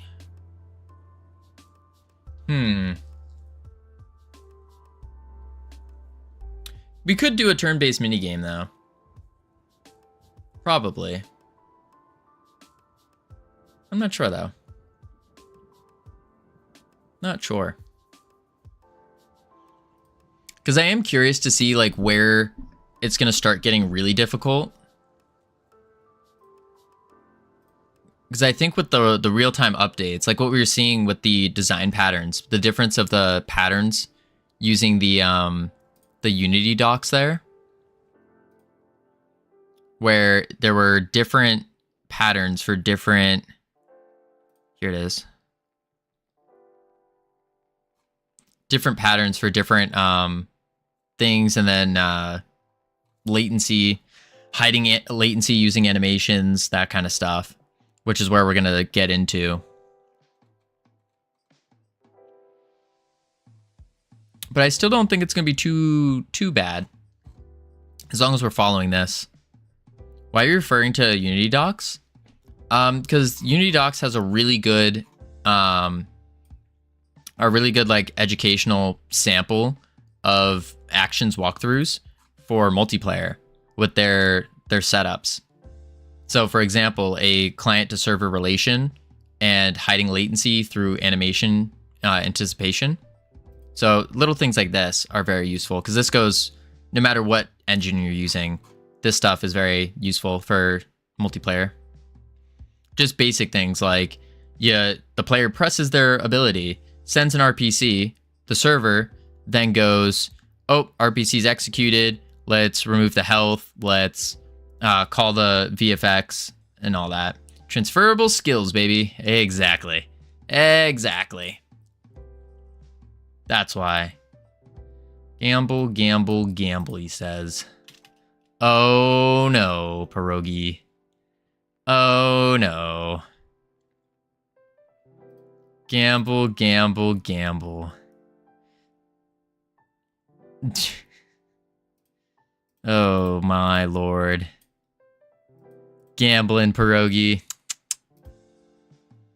Infinite possibilities, infinite colors. How do you like Godot compared to other engines? What is this? Jose Figueroa?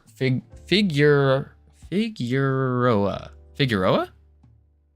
Well, I like it a lot so far. I only have 8 months of experience in game development and programming altogether. Only 8 months. So far, I'm liking Godot. I tried out Unreal Engine, and I didn't really vibe with Unreal. Mostly because of just the initial optimizations I had to do. And then also I wasn't a fan of the visual scripting. The visual scripting is like you take boxes and you connect them. I don't know. Something about it just didn't vibe with me. But I think so far in my experience, it seems like Godot is the best game engine for learning, hands down. The language is relatively easy to use. They have a lot of features implemented where it just makes it very simple. Godot 3 had visual scripting. Yeah, I heard about that. I don't like it. But I haven't, the only like big engine I haven't used is Unreal Engine. Or not Unreal, sorry, Unity. I haven't used Unity. Figueroa.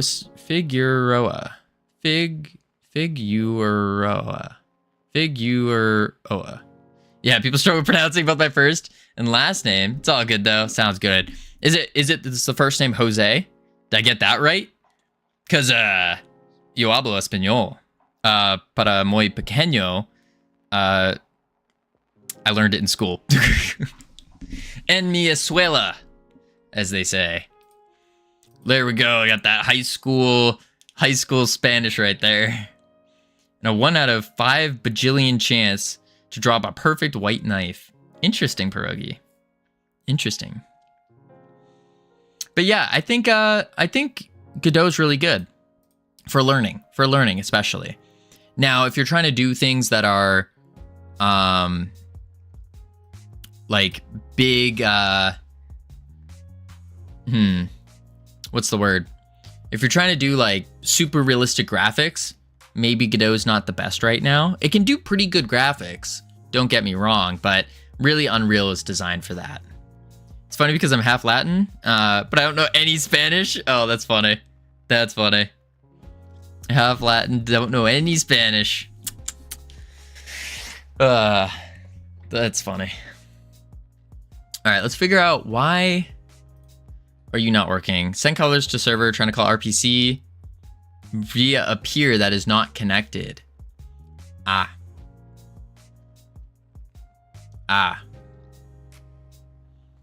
Okay. Then what we need to do is pop over here. Add player node. Hope my games will attract people similar to Oni Pixel. Then I'll be rolling in money. Oh, pierogi. It's actually incredible. You can have a sick-looking first-person shooter that wouldn't have been AAA 20 years ago. That would have been AAA 20 years ago just by booting up Unreal Demo Project. Yeah. They have really good templates just for starting out. Really, really good. And the lighting is really good too, for what I've seen so far. Using the addicted to make money. That's pierogi right there. Boom. Heck yeah. Oh, pierogi. Pierogi. Man, oh man. And then we can just await multiplayer peer dot connect, or is connected.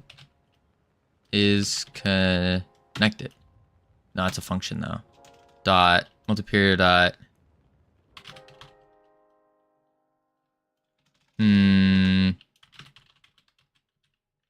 Peer connected.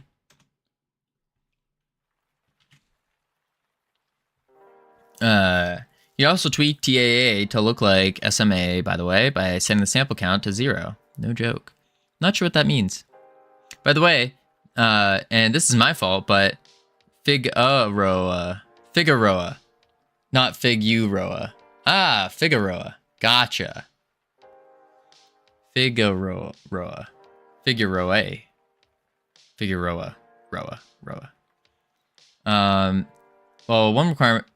Well, one requires skill, and the second you need a model and some easy code. Pierogi. Bum.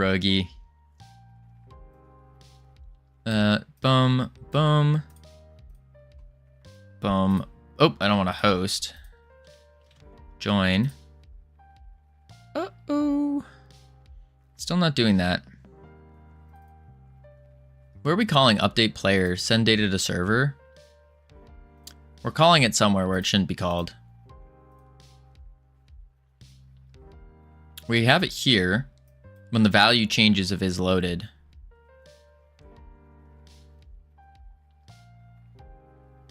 Oh, random color. That's why. No, but is loaded is waiting. Send colors to server. So we don't need to double send.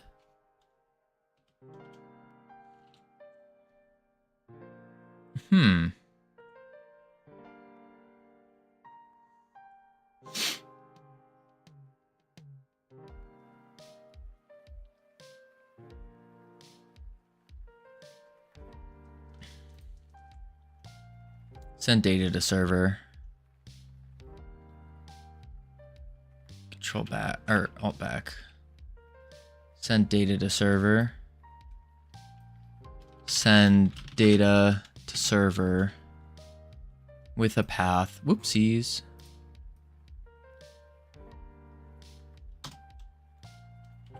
There we go. That'll probably be better. As soon as someone spends $1-ish, it will be profit. Not quite, Pierogi. It's not quite how it works. Not quite how it works. Yeah, my last name has people doing the splits just verbally. It's pretty good. Gross profit. Yuck. No, we want profit. Profit's good. Profit means you can grow. We do like profit. Especially if you're reinvesting that profit. Now you're cooking. Okay. Yellow. And let's do client name. Let's do host name. Let's check in our remote. This is not the host. It doesn't have an update to its selectable colors. What about to its data? Nope, no update there. So that means the host should have everything if we did this right. And it does not. Huh. Player data. Does have the color though. And it doesn't have the host color.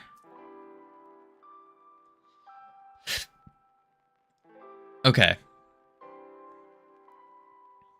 So this is not updating.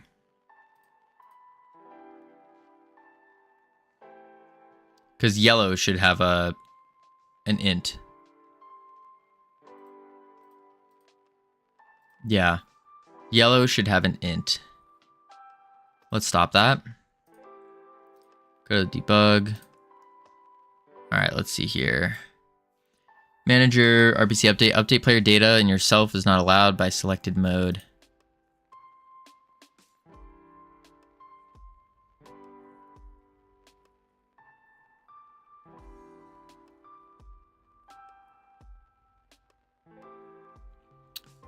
Okay. Not allowed. Which means it might be get remote sender instead of unique. Remote sender.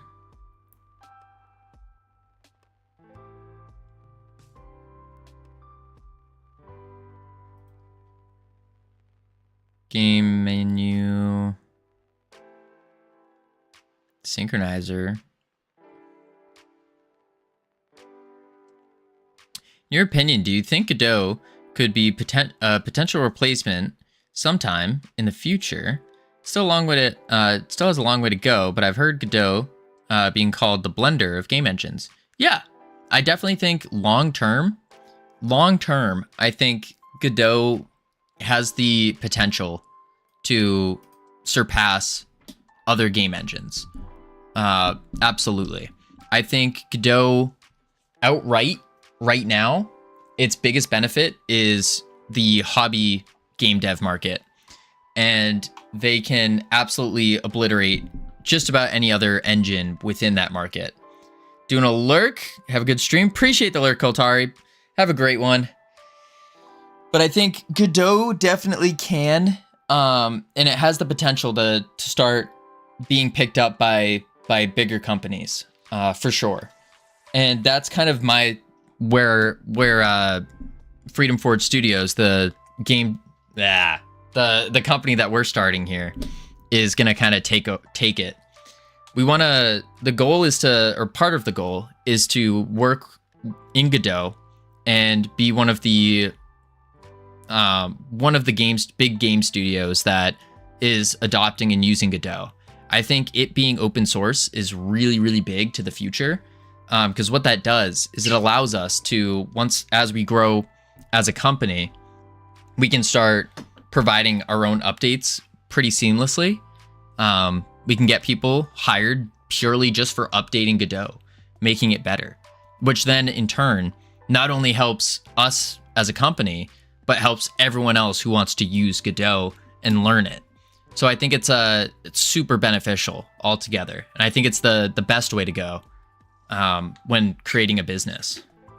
So I think it does have the potential, 100% has the potential to replace in the future.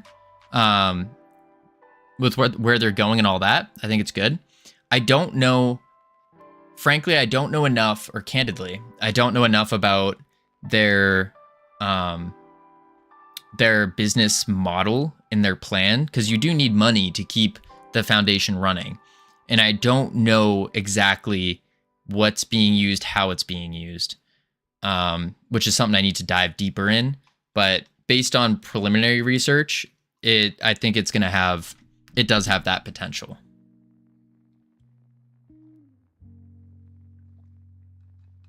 And that's why I'm choosing it as a long-term solution.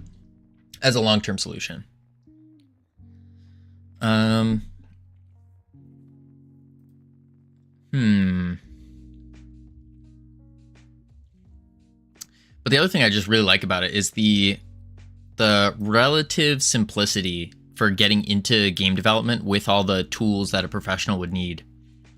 I think that's a very big portion of it.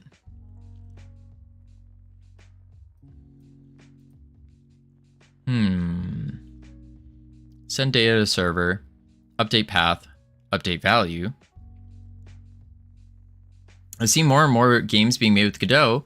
Web phishing is one game, as well as Buckshot Roulette. Yep, Psycho Patrol, etc. Yeah, and then they have things like Brotato, I think it was, which was one of the larger ones.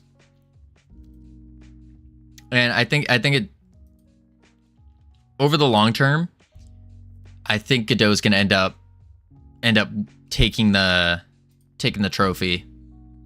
Now, when it comes to it also, each game engines are like tools, so they do have their benefits.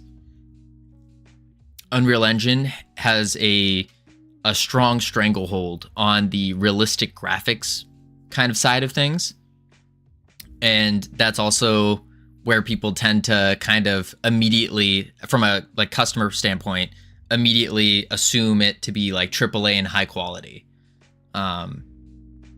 So Unreal does have that going for them, and I think Unreal is going to be a big time player in the future as well.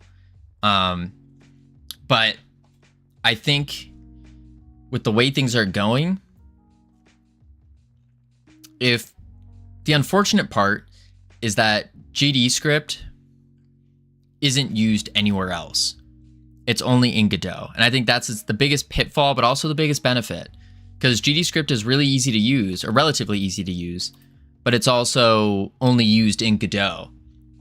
What I would really like to see, if some way, somehow, they could incorporate Python instead of GDScript, that would be game changer. That would be a game changer. I think then Godot would start getting picked up by schools, because that's really, like, in my opinion, at least from what I've seen, the reason that Unity is still around is really because they have the schools.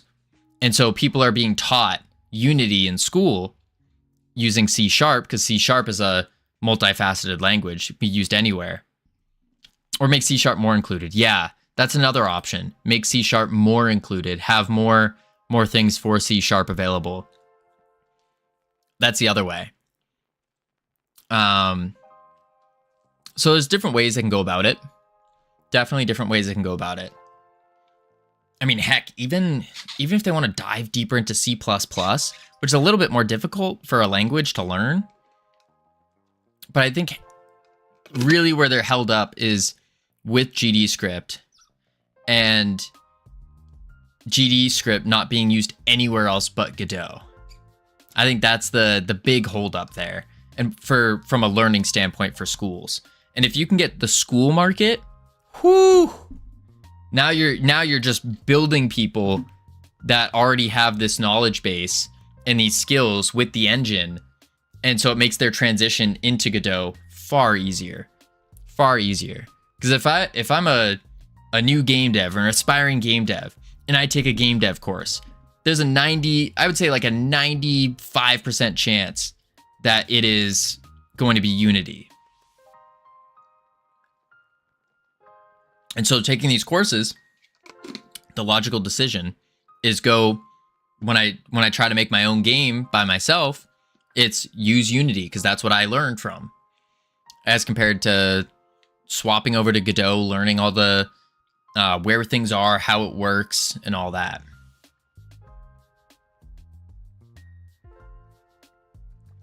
I would go to AngelScript if they'd have binaries updated to 5.5.3. I'm not familiar with AngelScript. I don't think I've heard of it. I had one course on Unreal Engine. Oh, that's interesting. Yeah, I think Unreal's good. I like Unreal. I almost started in Unreal. Or I did technically start in Unreal. We don't need no education. We don't need no thought control. No dark sarcasm in the classroom. Teacher, leave them kids alone.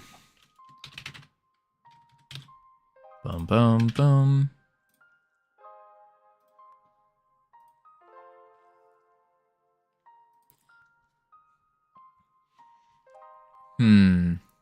Unreal Engine is far more, Unreal Engine is more for AAA games, and Unity as well as Godot are more for hobby and indie devs. However, the difference between Unity and Godot, other than the fact that Godot is open source, is that Godot doesn't have a large corporation behind it making all decisions. It's mostly the community coming together and making Godot the best game engine it can be. Yes. And the way that gets solved is by these indie devs and indie dev studios building up, using Godot, getting better, and then contributing to Godot. And that's what I'd like to do at Freedom Forge Studios. Is I'd like us to be able to be making games, but then also be making tools to help build up Godot as an engine.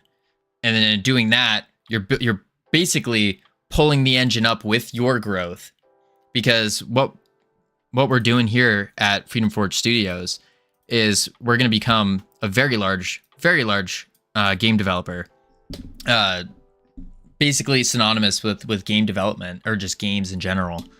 And so the idea is we're going to pull them up with us as well. Yep, it's a whole community influence and group. Yeah, and growth. Yeah, exactly. And I think that's in my experience, that's one of the best ways to grow. One of the best ways is grow with others and bringing them with you. Yeah, you can brute force your own personal growth, whether personal as in like you as a person or the entity as in a company. You can't brute force that and just go up alone, but I think it's more fun just to pull people up with you, you know? And it helps that Godot doesn't have all this unnecessary bloat like Unreal or Unity. Yeah. Yeah. But then that begs the question, will it eventually have bloat? I don't know. Because I assume all these things, like all the things that we're considering bloat, are development tools that other devs have, like devs of Unity or devs of Unreal have been like, oh, we need this. And then they plop it in. Yeah, it's the cycle of software.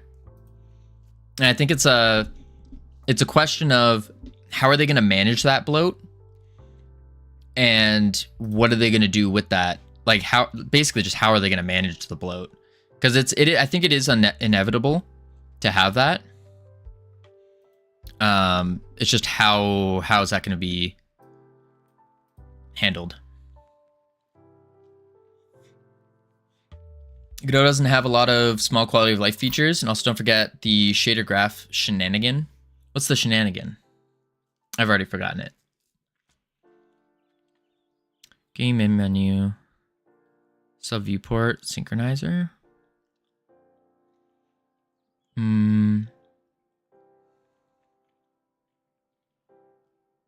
Condition parent has node name is true.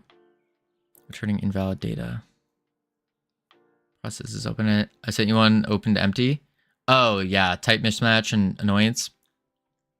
I see what you're saying. Yeah, I don't know too much about like shaders and all that. I don't know if they use their own shader system. Is that what GLSL is? I thought GLSL is more of a, I guess it's based on something else, isn't it?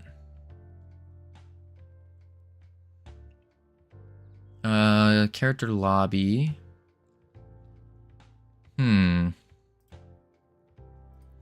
What if we do this?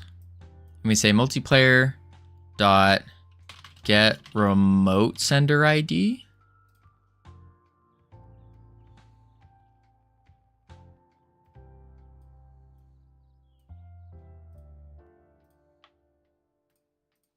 So far, so good. Nuts. Invalid index 0. From session 2, PID 0.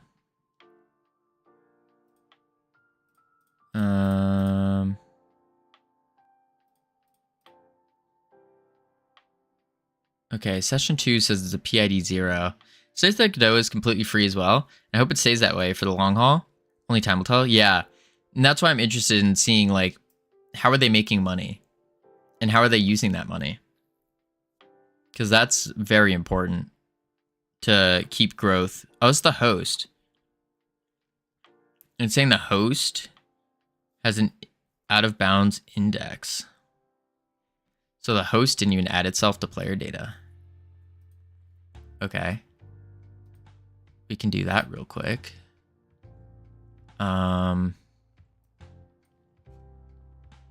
Is server.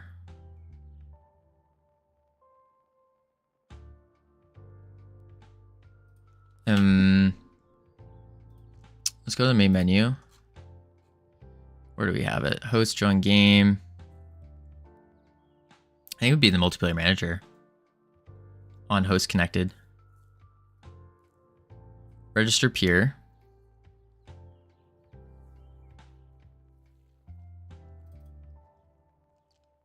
On player connected. Multiplayer.peer connected. And the host should be a peer.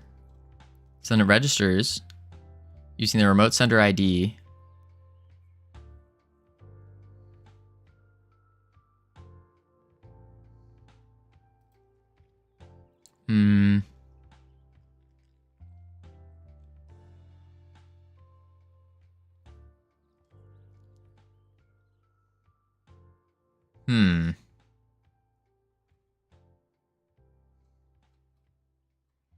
host game, multiplayer, get unique ID, player info.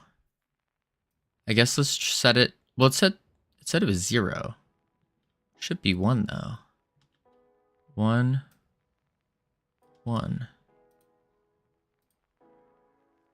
Godot could lead a new era, not just for indie devs, but for game devs in general. Yeah, most certainly. Most certainly. They're in a good position. And I'm hoping, so I'm going to GodotCon in May, and I'm hoping to kind of get more information and kind of see what the play is, what their plans are, how they're doing everything. Session 1. This is on the host. And it's saying that the PID is 0. Update player data. Does that mean the host is not connecting?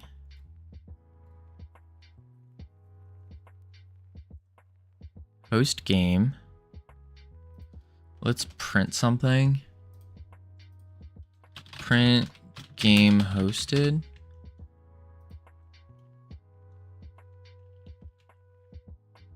Player data. 1 equals player info. So why would that not work? Hold on. What's actually happening here?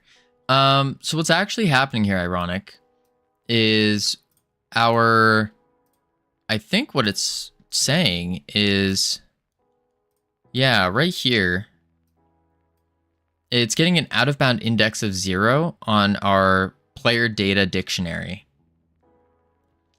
And it's saying that our host, because we have isHost here, our host has the PID of 0 instead of 1. At least that's what it seems like. Game hosted. But that's weird because if we go to the remote and we check the multiplayer manager for the host, that's the colors. Player data, we do have an ID of 1.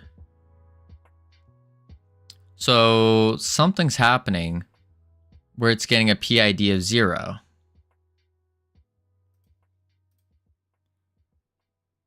Oh, this is not the host.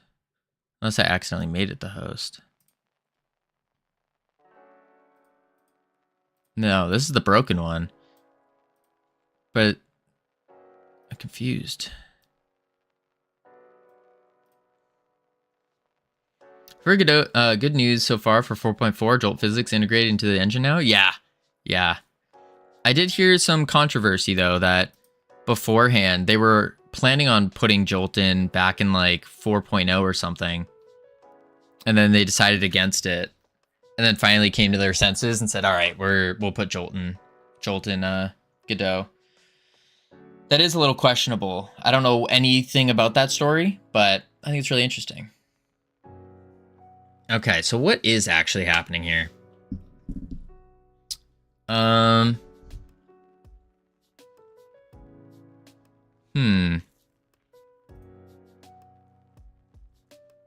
Selectable colors. What is this? Is it with selectable colors? Expected 2 arguments, was called with 3.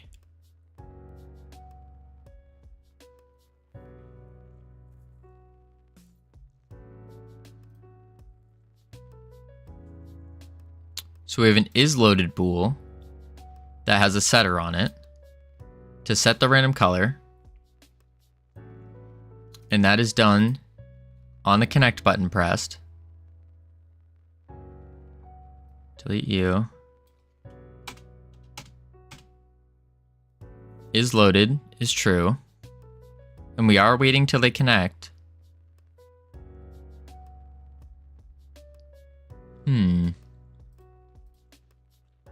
What's happening here? Send data to server, trying to call RPC, while no multiplayer peer is active. Interesting. The peer is null. That's what's happening, so then it breaks. Trying to call, send data to server. Send data to server.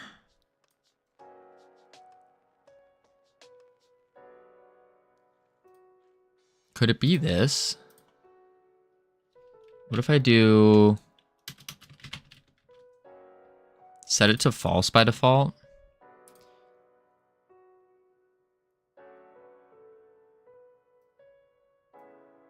Okay.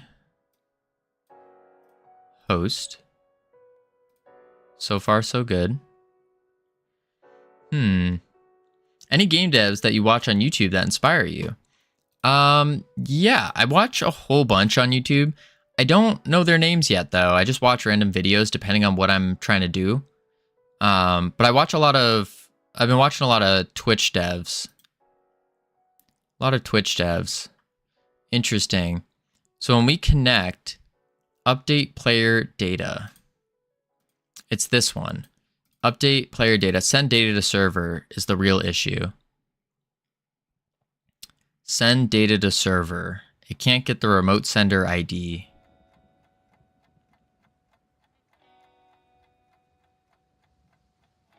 Send data to server. It's the wrapper. And it's taking in the PID as an int. Which we have. PID as an int. Update path. Update value.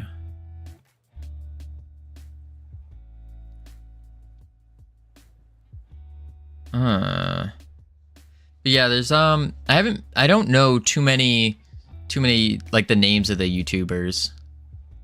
I really don't. I'd like to know them more. But right now I'm on more of a grind set of building myself up and building the community up before starting to do networking and talking to more people and stuff. But I've heard of a lot of them. Welcome home, Cam. Welcome home. Index 0 on base int dictionary. So it's saying that it can't get the PID.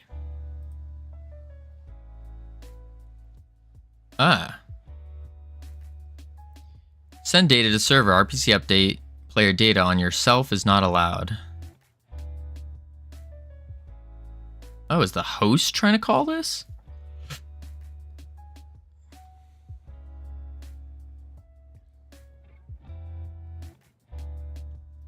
Why would the host be trying to call this?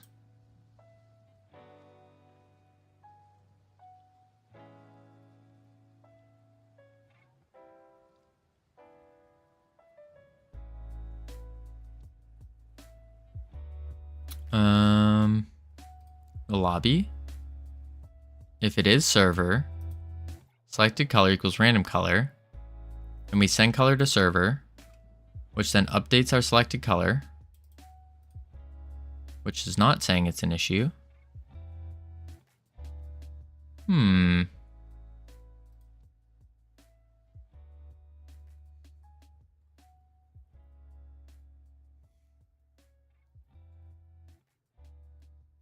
This doesn't do anything.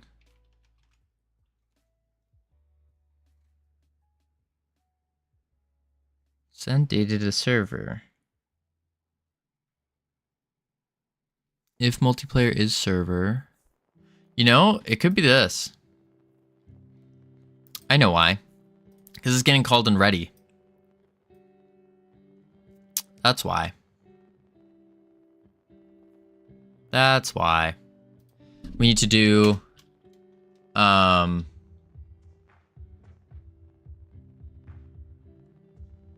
if multiplayer dot is server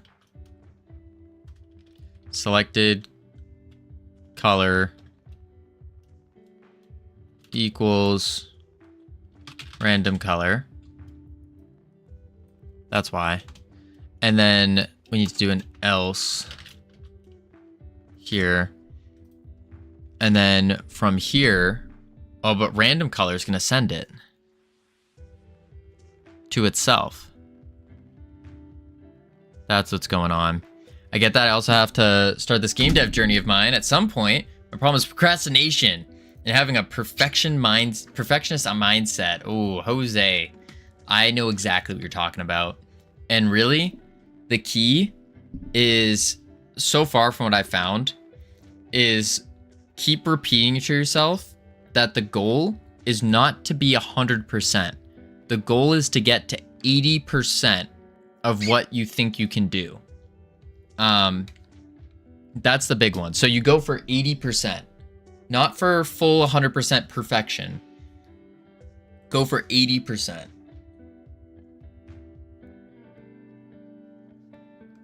Another thing that you can do, depending on your depending on self-discipline, you can also set time limits for yourself and say, okay, I'm gonna make one super small game, and it has to be done within 24 hours. Like actually 24 hours. Split however you want to split it, but over 24 hours, and set a timer.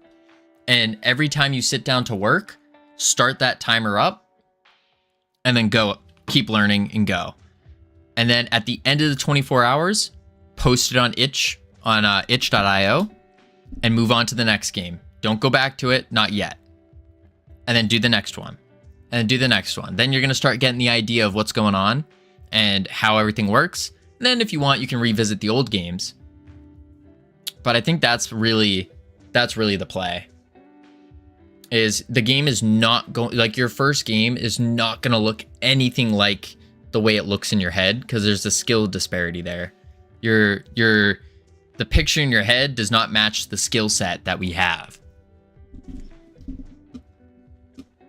Until eventually it will, one of these days. All right, this is the issue.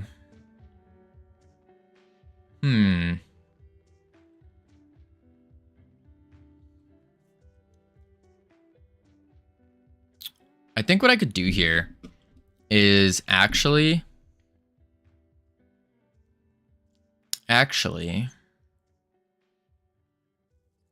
keep that in mind. I appreciate the advice. Yeah, no sweat, Jose.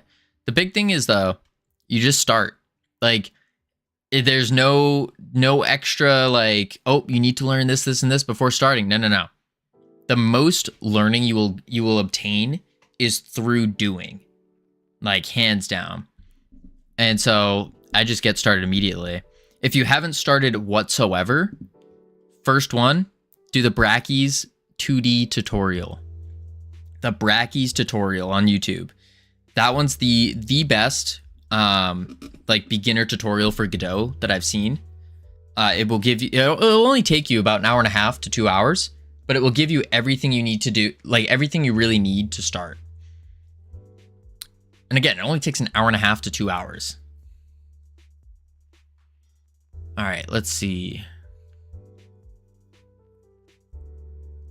If multiplayer is server, selected color equals random color.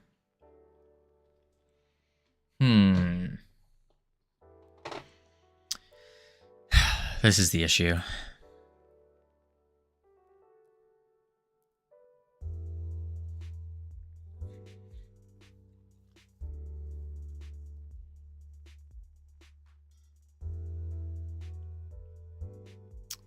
I guess we could just remove this.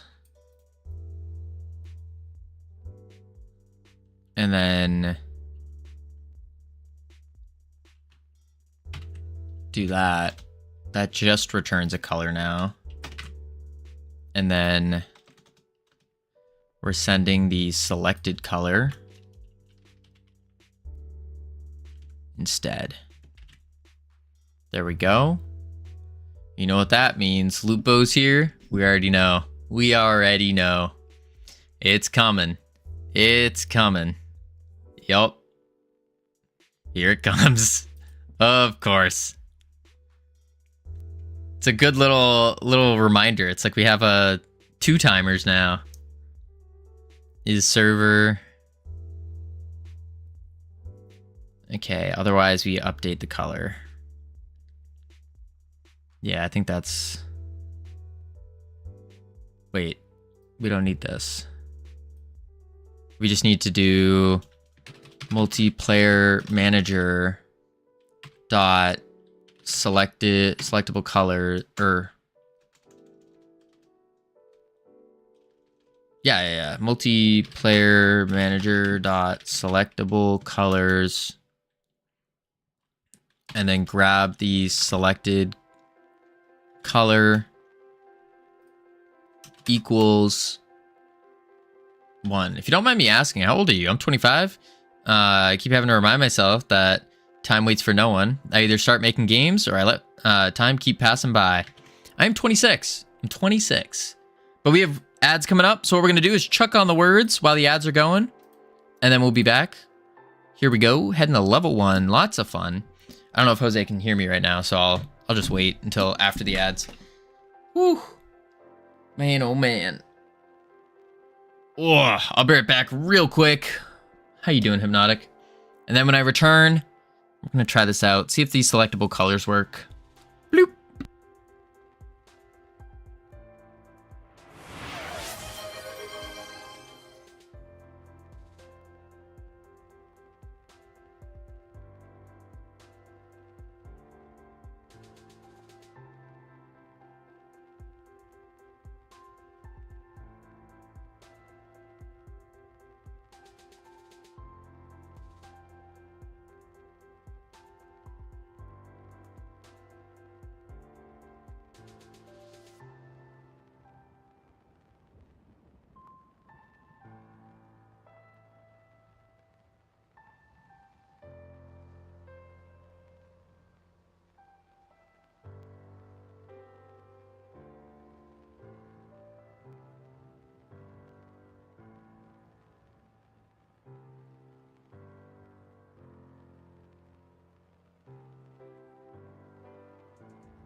I have returned. Welcome back from ads, everyone. Wow, thanks, Covino. We missed you so much. Oh, thanks. Webcam on. Howdy, Polyglot. How you doing? Let's turn off this autopilot here. Bada bing, bada boom. Pow. Do my git commit. Already did, Cam. Already did. Joke's on you. Joke is on you. Kind of crouch my neck here so we can get this. No,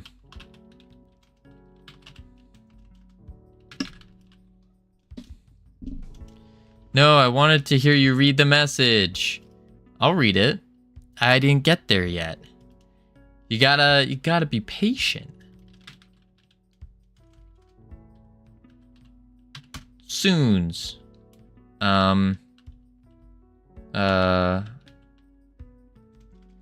Boston. Noobs. There's no B. I'm not patient after what I've been through today. Man. Those are the most fun 2 minutes of my life. Ugh. All right, let's turn these words off. Ahem. It's Jurassic Park. It's a massive park. What could possibly go wrong?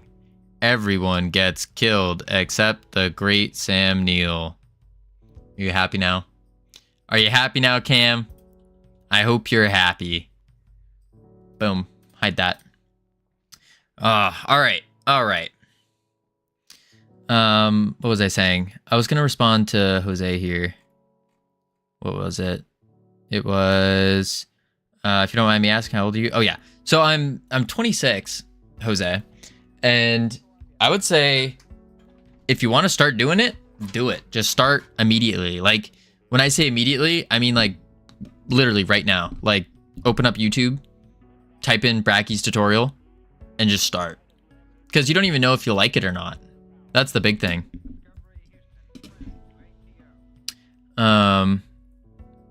Could have driven another 20 minutes to come to see me. Ooh. Could have had a little mod party. Boom. Oh, nuts. Still out of bounds. Why? Node multiplayer manager update selectable colors method expected 2 arguments, but was called with 3. What you mean?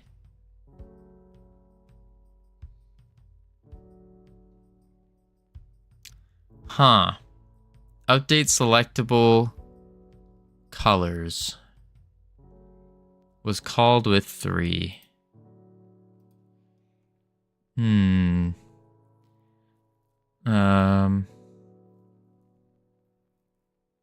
Update selectable colors. Expected 2, but was called with 3. What are the 3? Multiplayer manager. That's not right. Update data. Selectable colors. Color PID. Send selectable colors. Is it because it was with a 1? Oh! I see. That would solve it.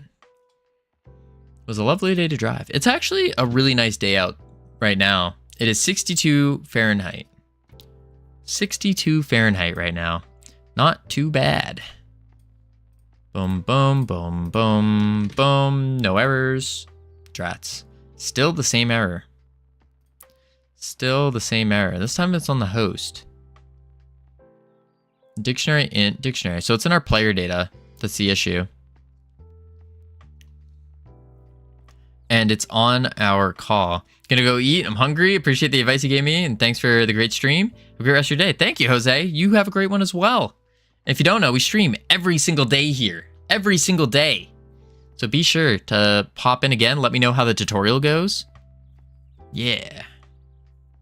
Huh. PID. Let's go errors. Game unable node. Session 1. That's the node name for the add child. But this is the issue. Out of bounds index on the host. It's the PID here for update player data. Why is update player data being called by the host? Update player data. Multiplayer is server.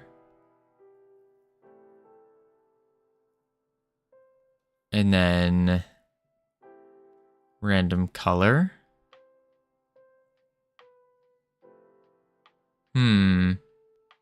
I'm a KP, but also run a business. Oh, a KP. You're a nut. Kitchen porter. What is that? Kitchen porter.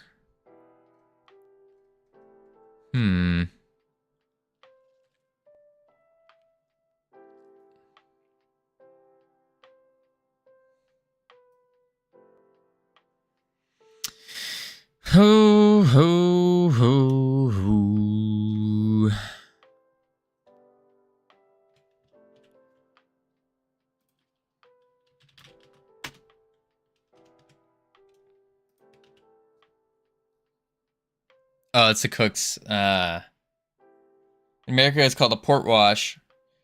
I'm also a trained night manager. Gotcha. Gotcha.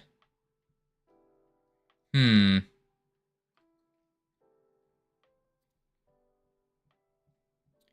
Boop, boop, boop, boop, boop, boop, boop, boop. So why is the player's dictionary not adding?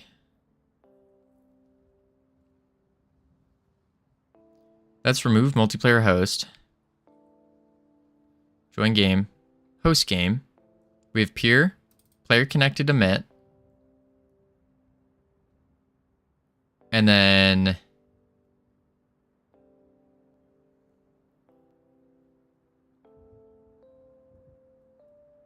player data. 1. Player info. So it should be updating immediately.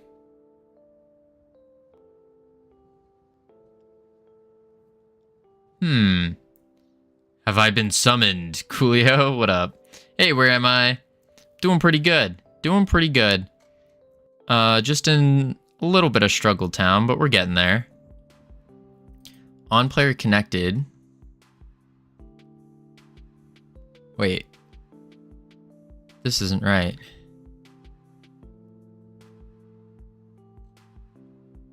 Wait. Player connected. The signal is not connected anywhere. We have peer connected. Multiplayer dot. Let's try on player connected.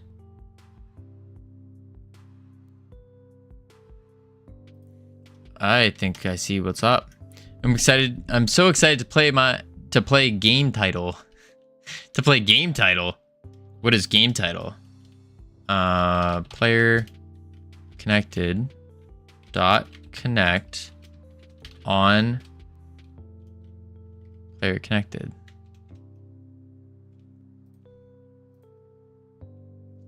What if we do that? Whoop whoop whoop whoop whoop whoop whoop whoop. For into this? Oh. This is the template. This is a template.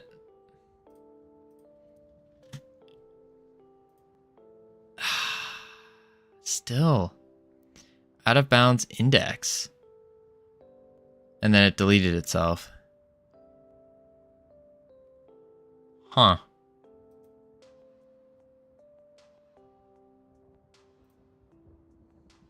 I mean, at least it deleted itself.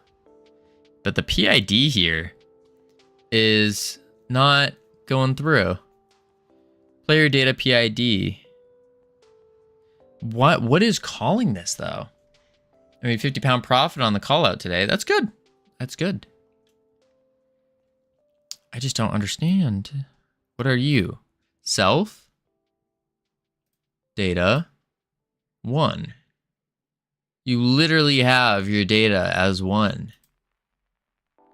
And you even have the peer's color. What?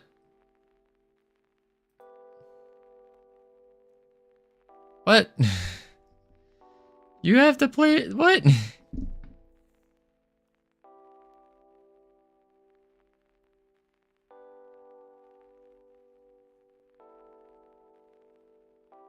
Let's see where the heck this is being called. This is being called by the host somewhere.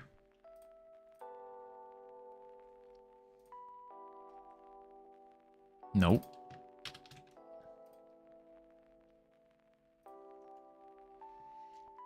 Multiplayer manager. Selectable colors. We set it.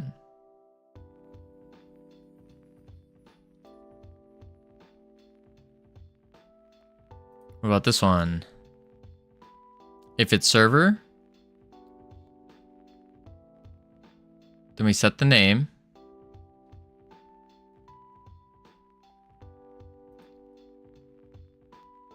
Model ID.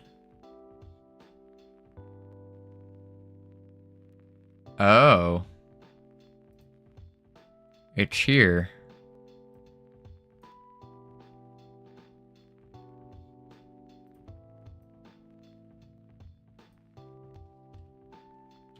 1, 2. Do that. Maybe it's the data after the error message. Data after the error message. I think what's happening is it's calling to send the data as a host, which is getting confused. If I want a new website, I'll do that. Want IT support bundle, it will cost 4,500 pounds because of travel costs. Yeah, Cam, I wouldn't need the IT bundle. Don't think I do.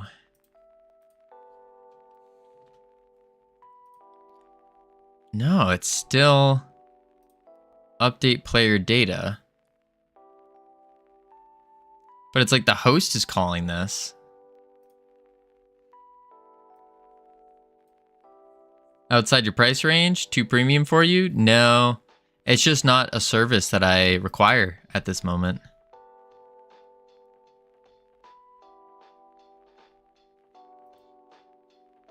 But in order to make you feel good, I could be interested later down the road as a potential lead. There you go. We can circle back to it.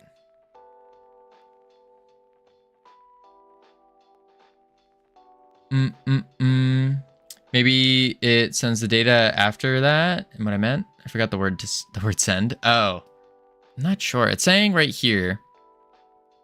Oh, wait a sec. Expected 1, but was called with 2 on player connected. Why were we called with 1? Method expected 1, but was called with 2. Player connected should be emitting with 2. Yeah, there's 2. It should expect 2.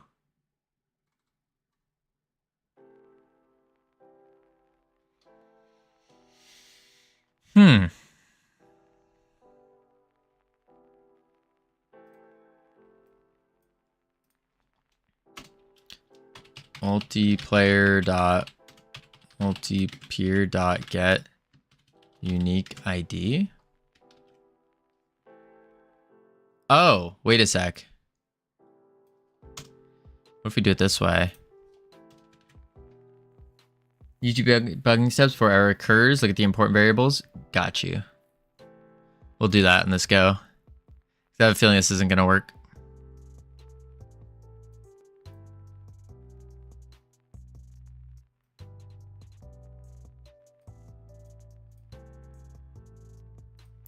Okay. Yeah.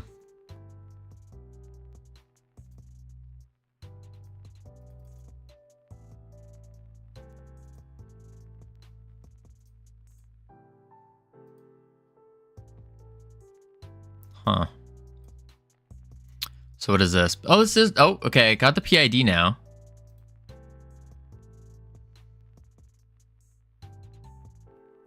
And it tried to remove.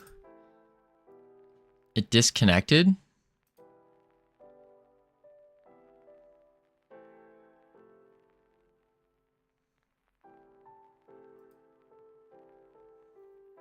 It's saying our PID is 1. Self? Oh, this is the not host. This is the not host.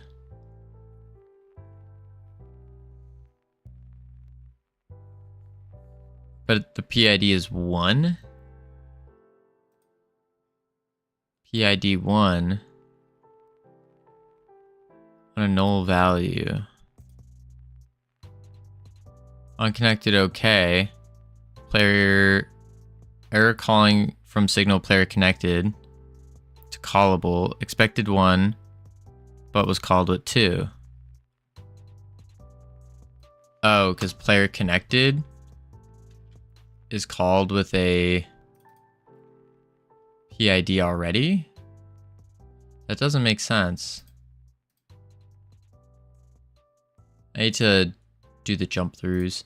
I just don't know where it's failing. It's failing when we connect now.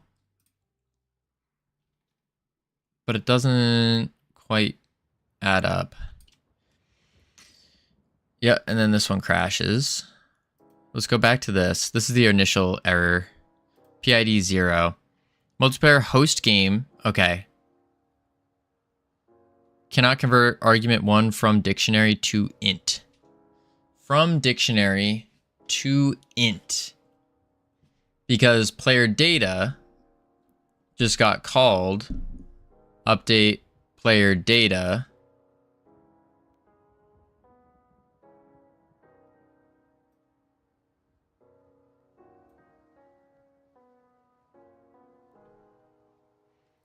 From dictionary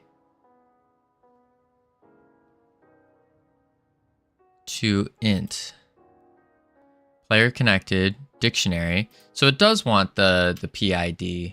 What? Multiplayer peer dot get unique ID player info.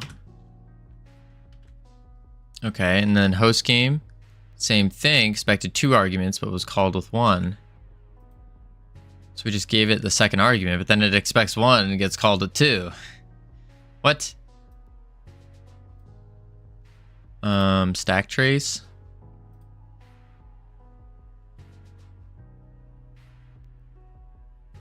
Update player. And we know this is happening because it's the PID that's not getting properly set.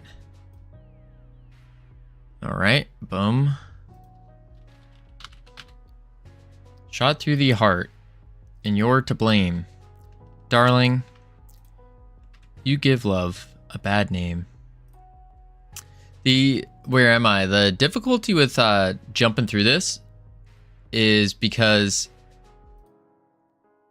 it's an RPC, and so the error messages aren't the real errors that are occurring.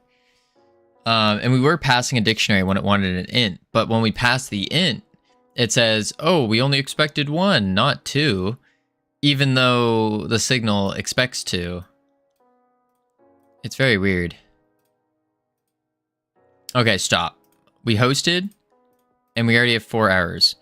Host game, error calling, player connected to callable node. On player connected, expects 1 argument, but was called with 2. This is the one that we just did.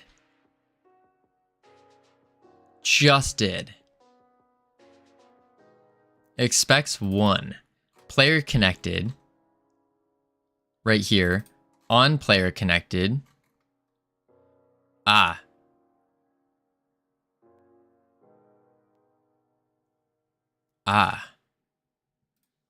Wait.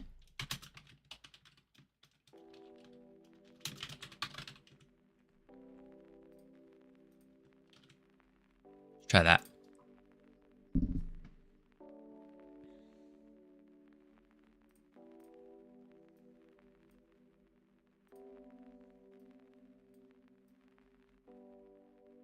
Okay. Why did you just say wait in the crosswalk voice? Wait. Wait. Wait. Good to cross. Yeah, it's still getting 0 as if PID. Local PID. Unconnected, register peer on yourself is not allowed. Okay. That's why. It's so annoying in this country. You're lucky if our buttons work. We don't even have buttons here. Ours, you just scan your hand. You just go whoop. It goes, wait. Wait. You may cross the road. You may cross the road. Glasgow, you just cross if it looks clear. It depends on the intersection. We don't have jaywalking because we are actual free people. It depends on what's going on. Like if you have a really big road, really big, like you're crossing a highway, then we have you have to have the crosswalk, because what it will do is it will keep the lights red longer, so then people can actually cross. We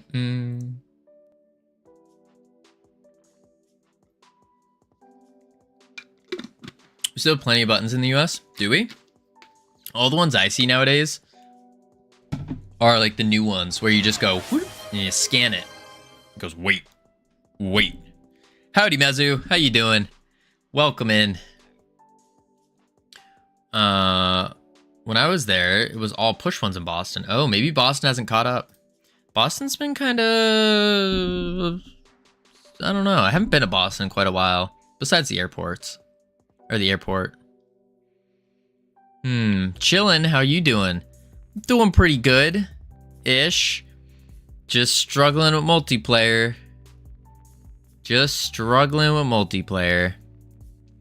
I don't go to many places, but at least I go to Colorado. They have buttons. Interesting.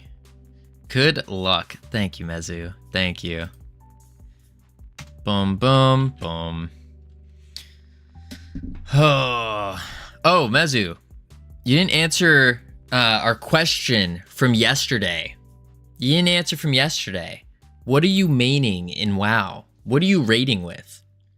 We have a guess on what it is, and I'm just curious to see if our guess is right. I'm going to Colorado in June. Go to Colorado twice a year. Cam, I thought you were going to Maine in June. Once for 4th, once for Christmas. Interesting. You mean my guess? Yes, Savage's guess. I was agreeing with you though, Savage. Like I had the same idea. That was my same initial thought as well. I think she already muted the tab. Already muted. We'll catch her next time. Host game. And then we want to do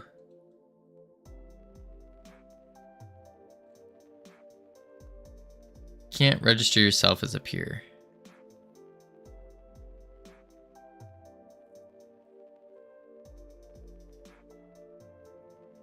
On player connected.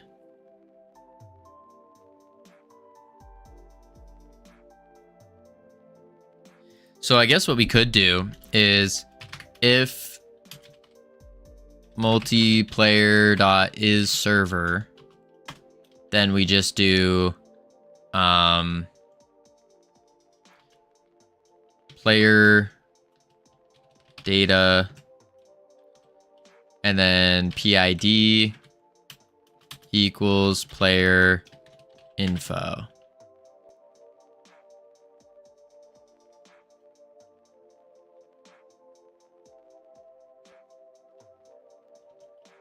Return.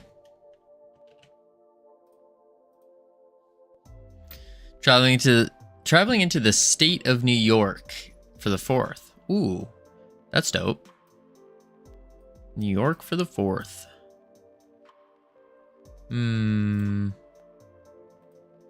Okay. So far, so good. No red. And it breaks. Same thing. Player update function. PID.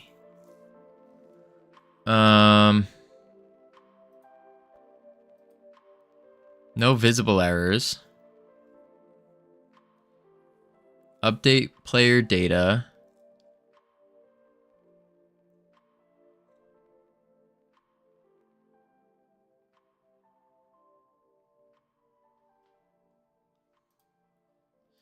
Update player data.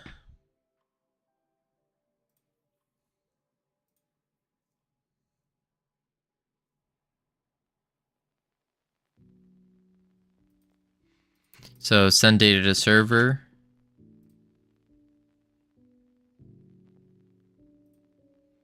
This is the color. But we should be getting the remote server.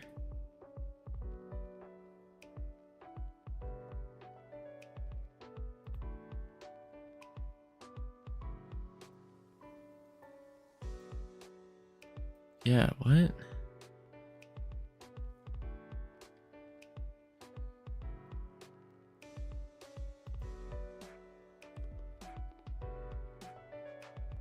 Oh.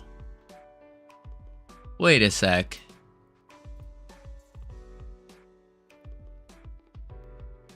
Where is it? Register peer.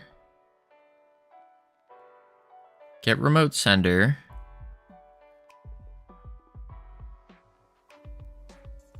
Let's do this. Let's do a print. New player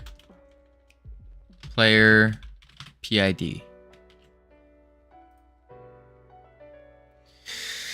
It'll be good to see how you celebrate it, even though it's an American-only holiday. How I celebrate? I mean, I'll probably be streaming. No celebration, really. Actually, wait a sec. It'll be my birthday.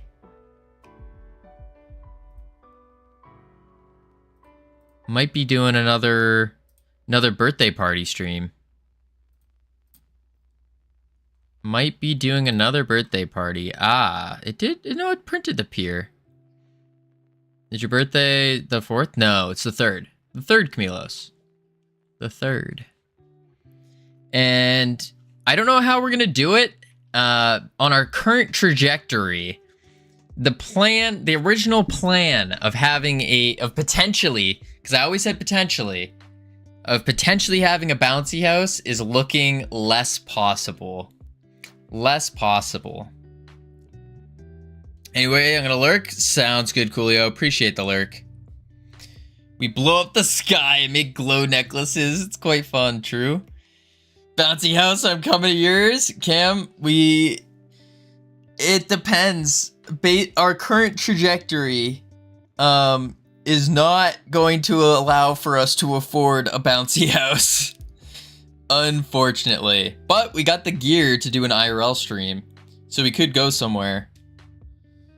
You bring the booze, I'll come. Nah, it's gonna be probably booze free. Booze free, because booze plus streaming, not a great connection there. Bouncy house sounds rubbish. Savage, you're just saying that because you're afraid that if you stepped on a bouncy house, it would pop. In the UK, we call them bouncy castles. I just said something extraordinarily mean for no reason. Yeah, no, I usually call it bouncy castles. Bouncy house, bouncy castle. It depends on the shape and the size of the bouncy thing. Yeah, we call them like bouncy castles, bouncy houses. It depends on what's going on. Bouncy house. Some of them are shaped like houses. Some of them are shaped like castles. It's like you got these ones. And then versus bouncy castle. Shape flat after I get on them because I'm fat. I didn't say that. I did not say that. Yeah, this is a house versus a castle. Or an inflatable versus a castle, I guess. You actually did say that. Should I clip it? No, it's okay. It's okay. I didn't say that word for word. Y'all just kind of extrapolated what I said and are using it. But we might do a wet and wild one. That would be cool. Yeah, these things are expensive though. So chances are probably won't happen. Clip it, soundbite it, and Tangia. Don't say that, Hypnotic. No, no, no. We don't want to do that. No, no, no. Wet and wild. Yeah, wet and wild one. At least by the time I get to the US, the exchange rate is going to be very nice for me. What do you mean? The exchange rate is going to be very nice for you by the time you get there? Huh?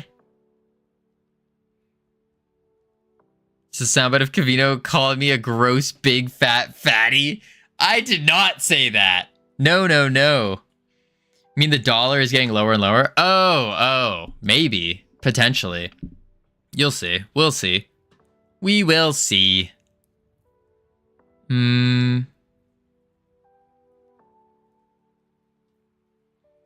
calling from Signal. Player connected to callable. Node. Multiplayer manager. No, it's getting lower and lower. Yeah. Of course. But I'm saying there's a potential that maybe it won't. Maybe it will even out. Maybe it'll even go up. We'll see. We will see. Method expected 2 arguments but was called with 1. It's gone to £1 is $1.30. Currency always stays on trajectory. It's super easy to predict. Interesting. Method call. Expected 2 arguments. Was called with 1. Oh, I'm player connected. We need the PID. Expected 2, called with 1. Is this the same thing that was called twice? Did you predict the 45 days in 2022?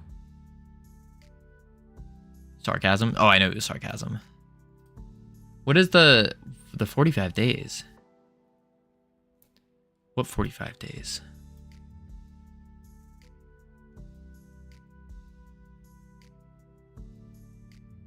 Multiplayer host? Multiplayer join?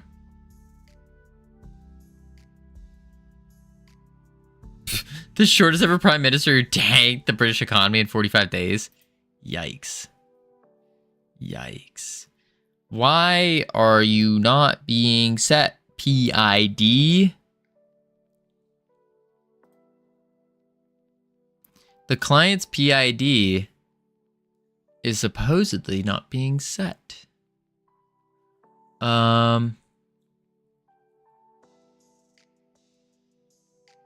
Multiplayer manager.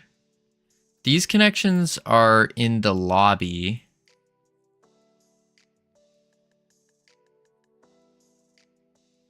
Which I don't think they need to be. Oh, wait. Player connect is here. Multiplayer manager. Peer connect. Peer on player connect.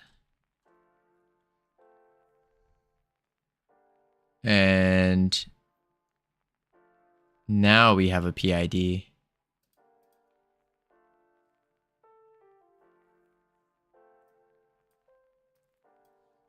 Host. Nope. Still nothing. Yikes. Yikes, yikes, yikes. My brain is dying. Queue free on a null value.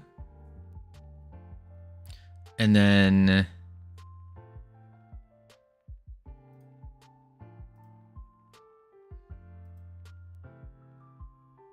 because it can't get the PID.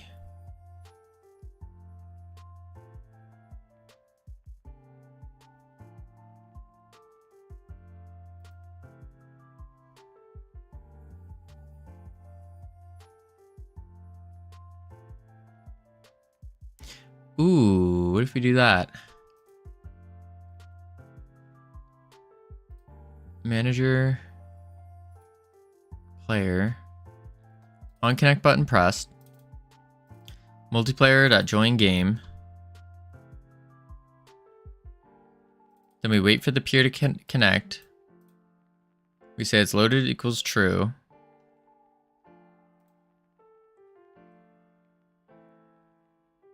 Maybe this is where we multiplayer manager dot send data server update path would be our multiplayer ID And then the variant or value would be multiplayer peer dot get unique ID. So now on joined, we should be setting that.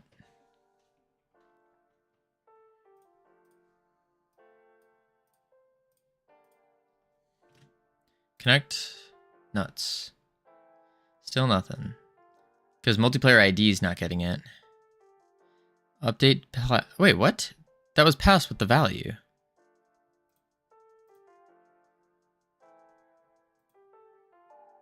But the PID itself is 0. What? It literally has the multiplayer ID.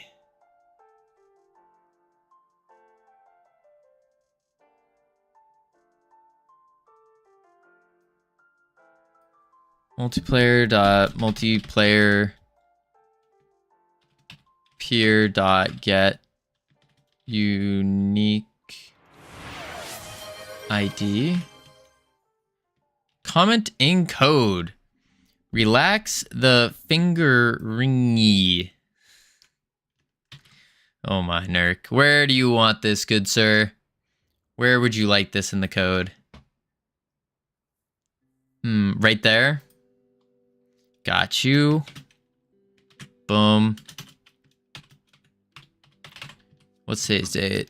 11 Mar 2025. Ooh. This is rough. This is rough. Maybe getting unique IDs to play though. Maybe. Worst part is it was working before. Nope.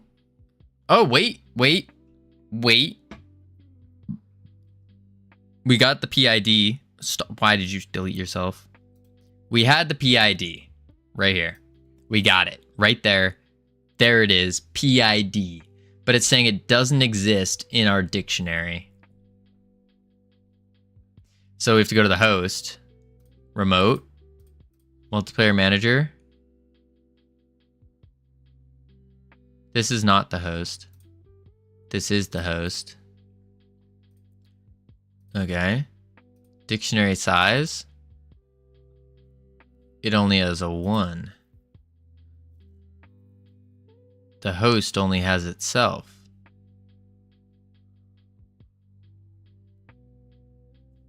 What? What?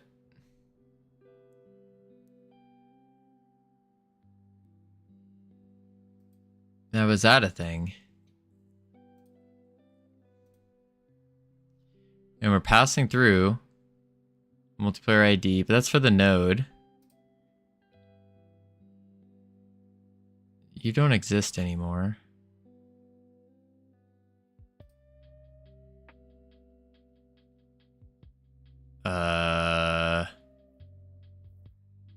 Okay. Multiplayer manager. There's no way we need to sync the... Maybe that's the play. Maybe we do. Maybe we sync the dictionary. Export. Let's try it out. Sync. Dictionary. And now try it out.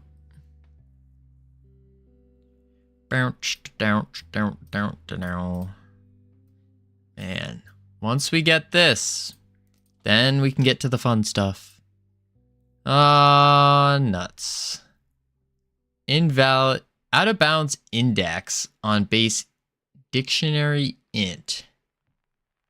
And then it deletes itself. What is out of bounds here? Update player data. 244770184. Now, glad it's what I repeated myself the whole time I was working on a multiplayer game. Seems like it. Seems like it. And it's gonna be worthwhile. It's gonna be great. Because once we get it, whew, Open up the player data under members. Okay. Player data. We only have, so we don't have the player data for what we need. This is just the host. We don't have the actual ourself. That's what this is saying. Even though I just put a synchronizer on.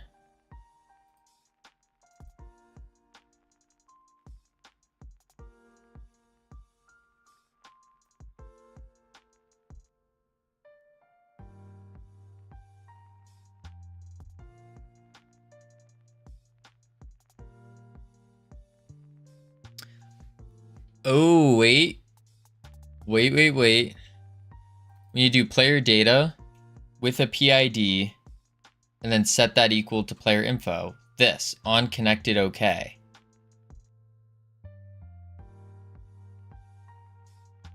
Why does that not fire?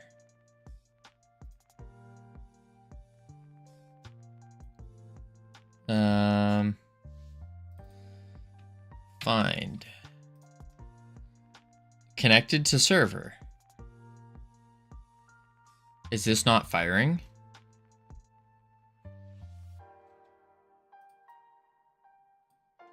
I wonder if we just put it up. I don't think that's going to do much for a signal though. Where's on connected OK? Then let's just print out connected OK.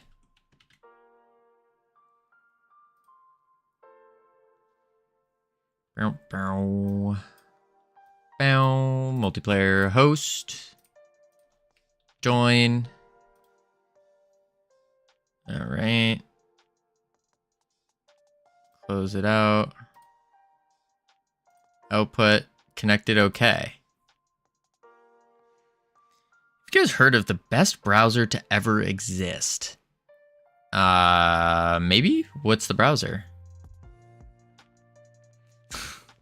Is that the browser, Coolio? Yeah, it doesn't add the player data. It's getting the... This is the host, though. And this one just closed. Wait, this peer connected callable was only called with one when it should have been two?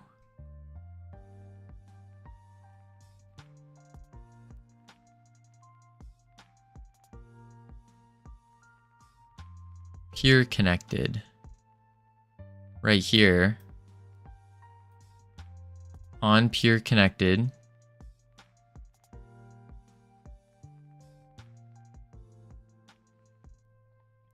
And then we call on peer connected. We're calling on player connected. Method expected 2 arguments, but was called with 1. On player connected. Player info as a dictionary. Ooh.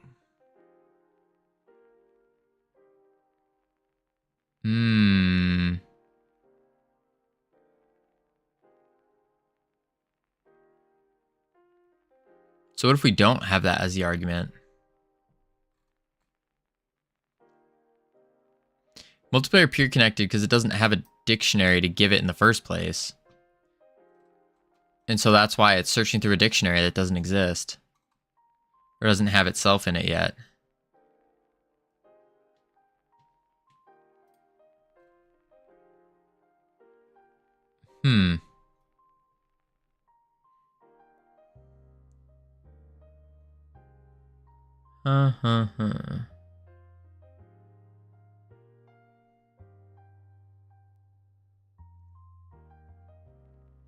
But we want to give it the dictionary. Print new player PID. We got that. Got the connected.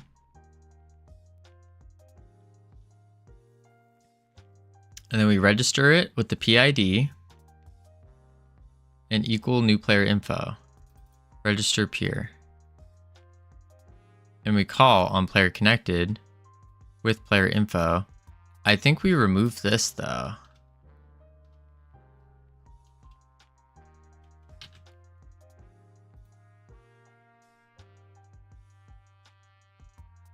Poopin', fartin', fox. That's an interesting set of browsers. I'll say that much.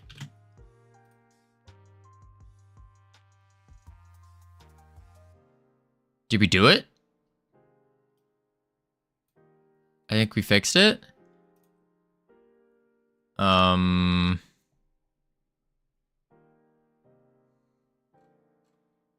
Couple errors. Let's go into our remote. Step 1, multiplayer manager. This is the non-host, and it has itself.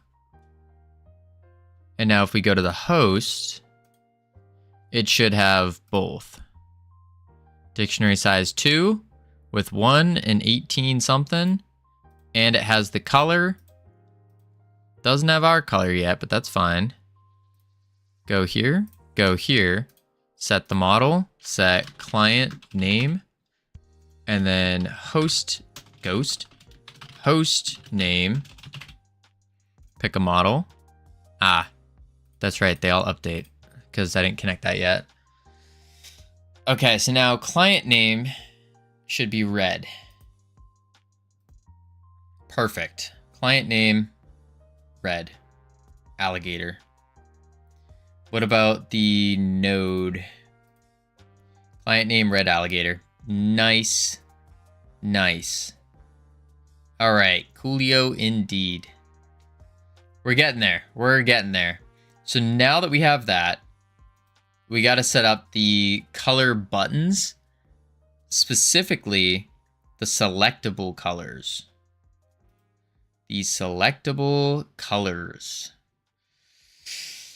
Ooh.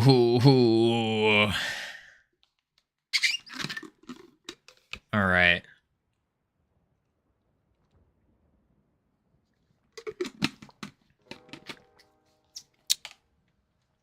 Won't lie to y'all. This is one of those days where my brain is already fried. Alrighty. You got this. You darn tootin' we do. Let's check the sleep score here. Just so I can blame it on something. Oh, would you look at that? I only got an hour of REM sleep and 5 hours of total sleep. That's the excuse we can use. Yes. You've made so much progress today. You did that thing and the other thing. Oh, that's right. How did I not forget about the other thing?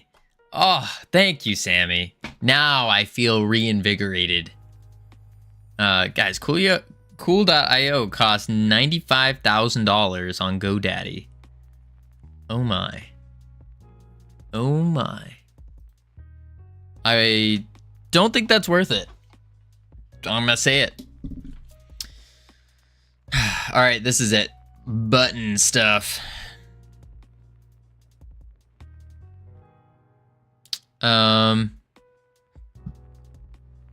GoDaddy. That was my message to Covino. Wait, what? You didn't message me. But also, I'm not your father. Not your father. Stepfather, maybe. Father, no.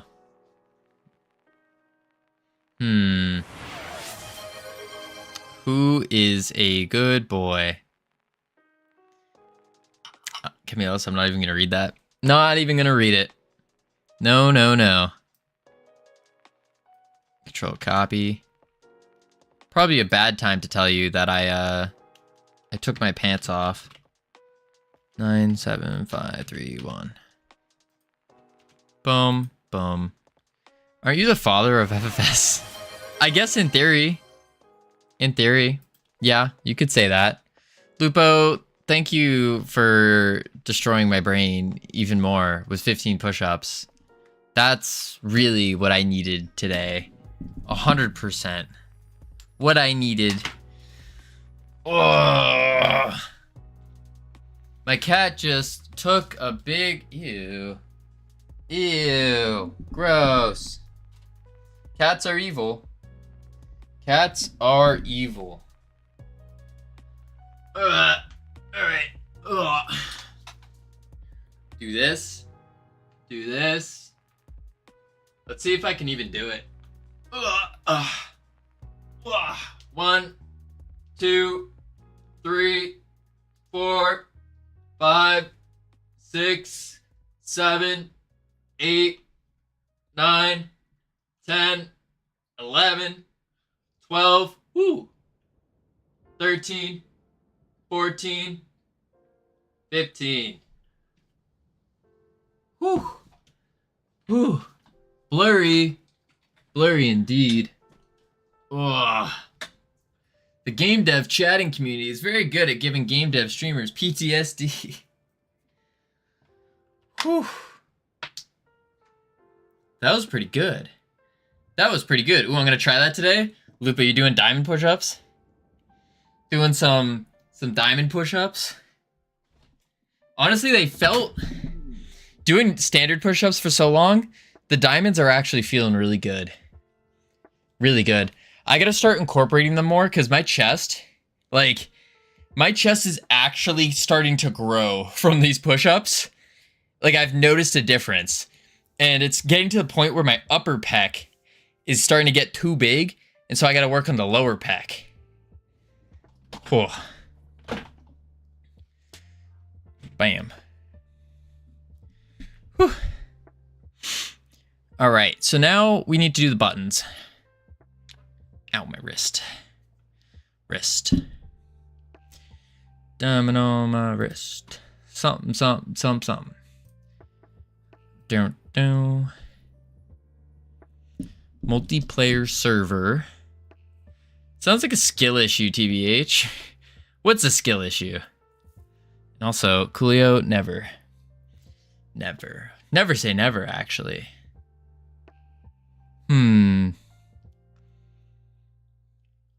Multiplayer is server.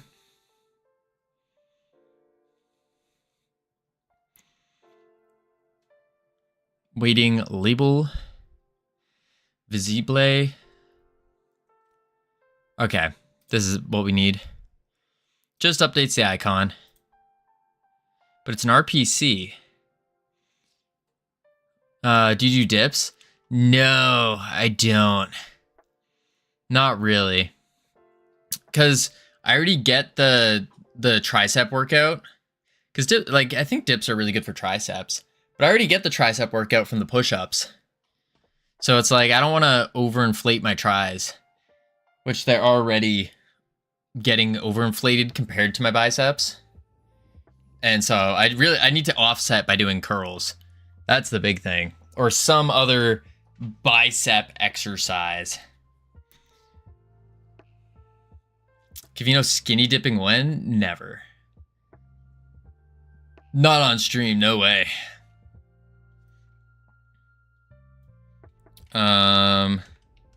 Okay. Color button dot disabled. Ah, okay. This is the multiplayer manager. Multiplayer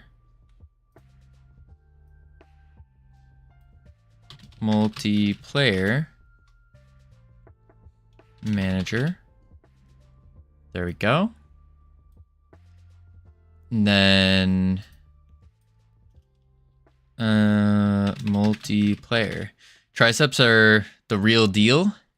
I mean, yeah, triceps are good, but you don't want to have just like big tries and no buys. That would be awful. It makes your arm look worse.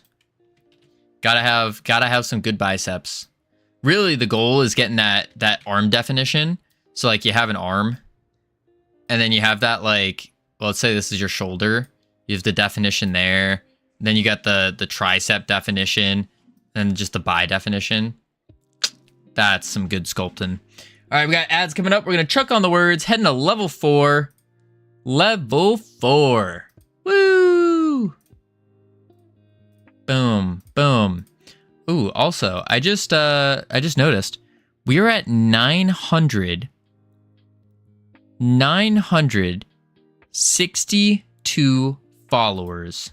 962 followers. We're almost at 1,000. And you know what happens at 1,000?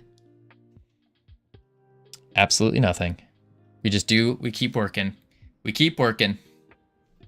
Keep on working. All right, I'll be right back real quick. Bloop.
I have returned. Welcome back from ads, everyone. Hope they were something. Let's turn off these words here. Bada bing, bada boom. And what we're going to do is finish them out. And we can then be kicking butt, taking names. Get these icons to update. And within the multiplayer environment, kick butt, take names. And yeah, the template's kind of almost done. Kicking butt, kicking names. No, kicking butt, taking names. Or kicking names and taking butt. One of the two. Covino, what is the goal for the end of the stream today? What was the goal for the end of the stream today? Getting all of the... It was an ambitious goal. An ambitious goal. And that was to take the... get all the visual updates done. But we ran into a little snag there for an hour or so, or two. So I don't know if we're gonna complete that goal. We'll see. We will see. That's what we're about to finally get to the buttons now. And if so, then maybe. Do you think you can finish it today? I don't know. I don't know. That's hard to gauge. Hard to gauge. It depends on how smooth this transition goes here. Then depending on if this works well, maybe. Maybe. I want to do a prediction. Oh no, it's going to be an easy. That's an easy. Covino's not going to do it. I'm less confident. in this. What we can do here is done. I'll believe when I see it. That's true, generic. Encouragement for you to do it faster. It's not about doing it faster, rather doing it right, doing it properly. That's what it's all about, folks. Okay. Okay. Yup. Mesh color with value type color on base object of type nil, and then it deletes itself.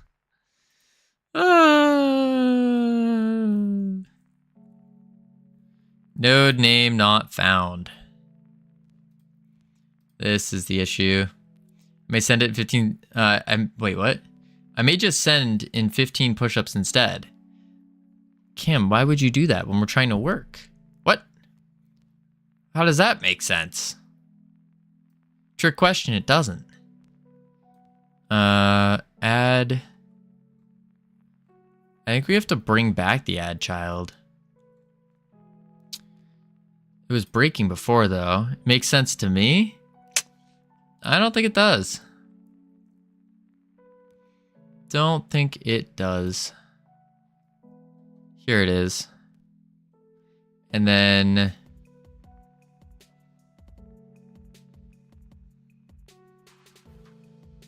add child. And we hit it with a true.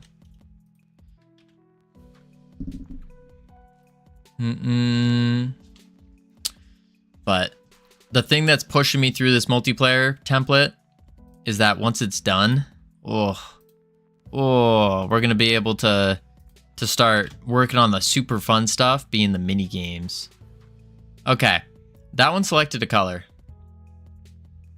Host did not. Now if I click green, this one doesn't update.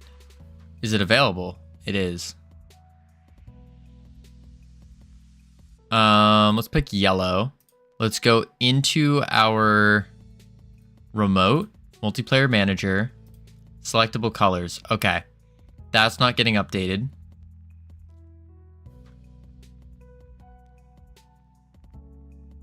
Interesting. What about on the host? That's not, oh, that is getting updated, but not with the host. Huh. So the host is getting the other player's color, but it's not getting, they're not flipping. So I also got my haircut earlier this morning before my drive. She messed it up so bad, I now look like a certain Austrian painter. Interesting. Interesting.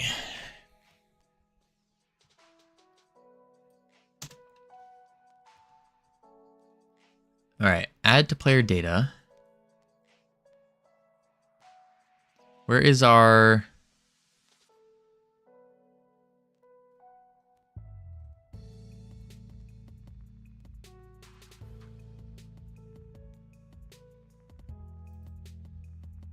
Wait, what?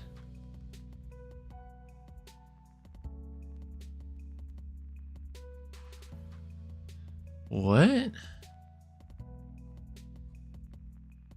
What is this? Multiplayer manager, player updated?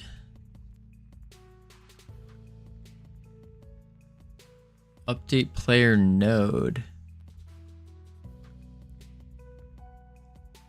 Why is this a signal? Get player node. Get player node. Gets the node. On player data updated. Oh, I see.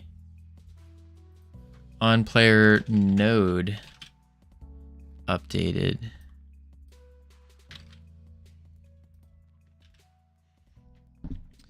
From the earlier 1930s to 40s. Interesting.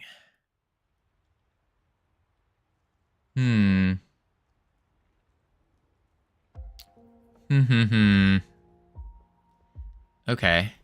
So now we get the node with the updated stuff. On player node updated. So this should update our proper node when the player data gets updated.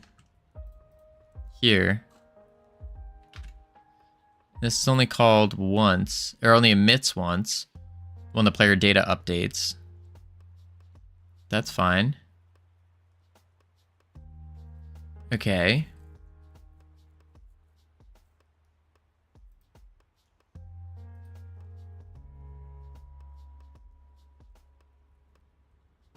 Add to player data.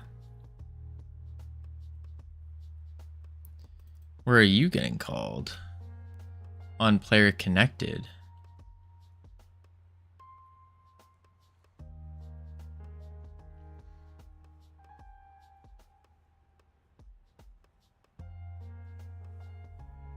Okay, and then the host adds the node.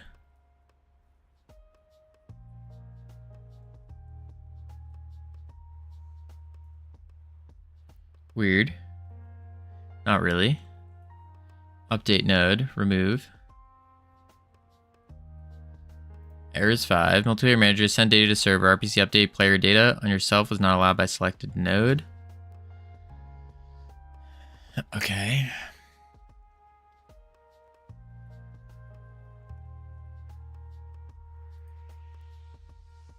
Game manager. Give me a sec. I gotta take my pants off real quick. Joke's on you. I'm not wearing pants. I'm wearing shorts. Viewport. Oh, your multiplayer synchronizer. Really? Let's see. Nope, that would be inappropriate.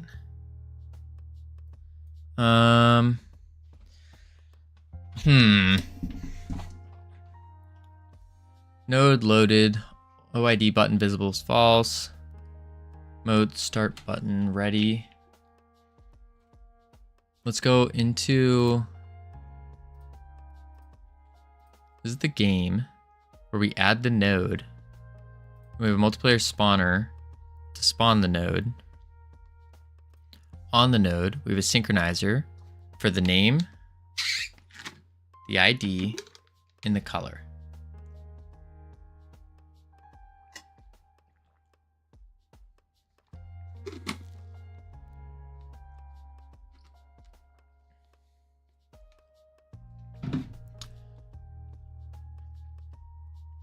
Why do I have the node anymore?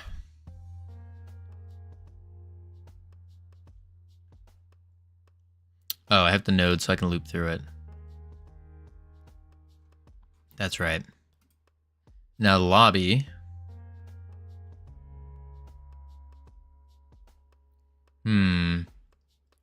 Is loaded.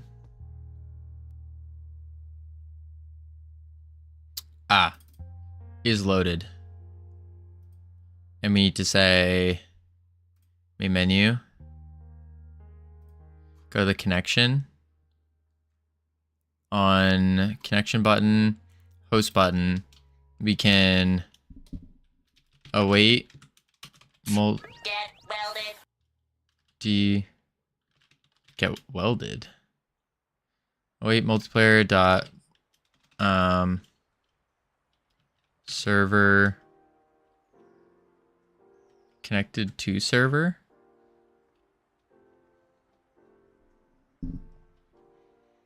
And then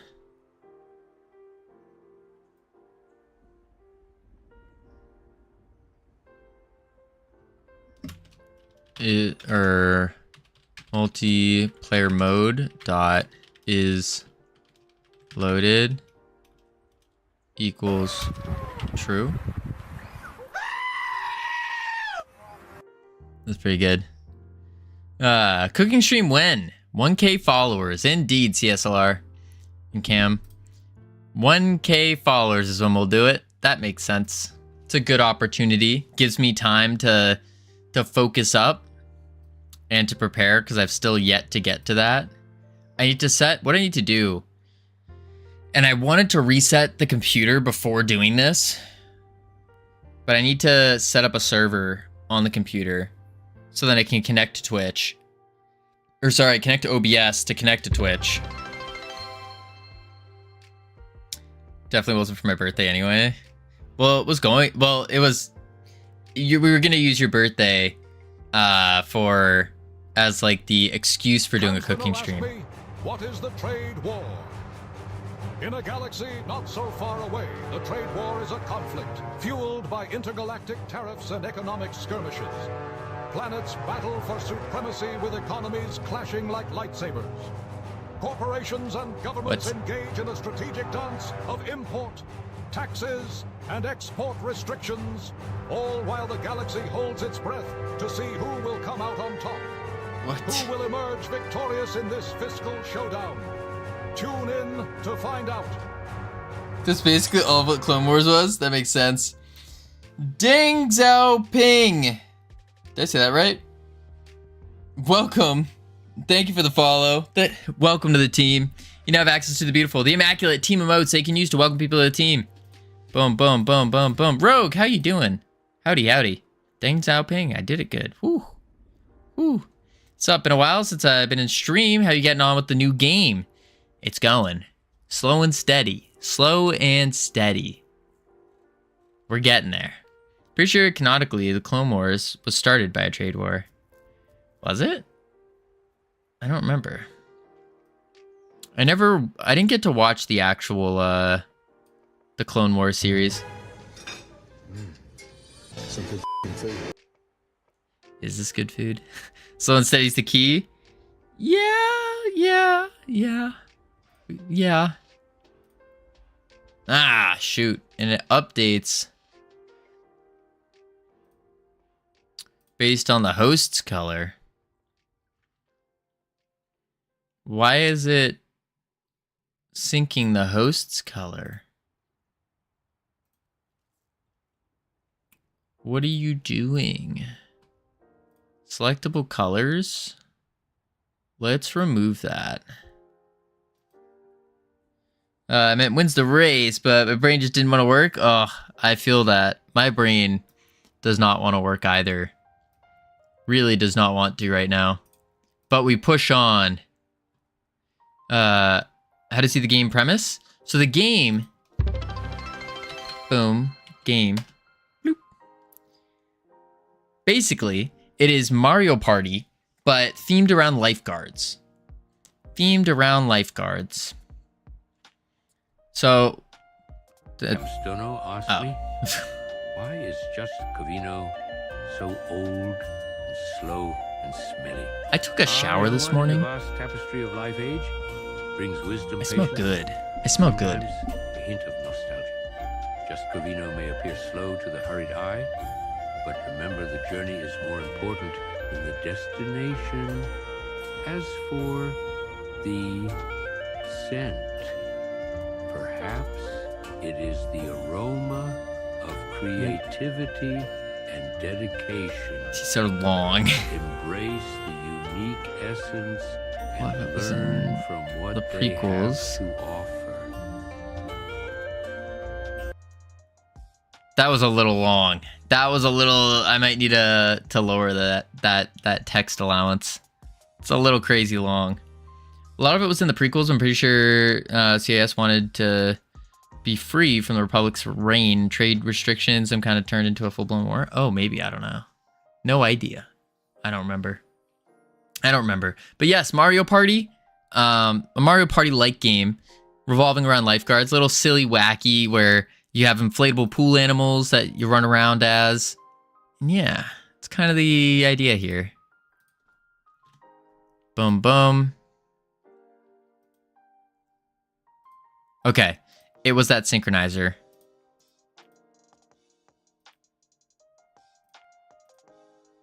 Now I want to check the remote.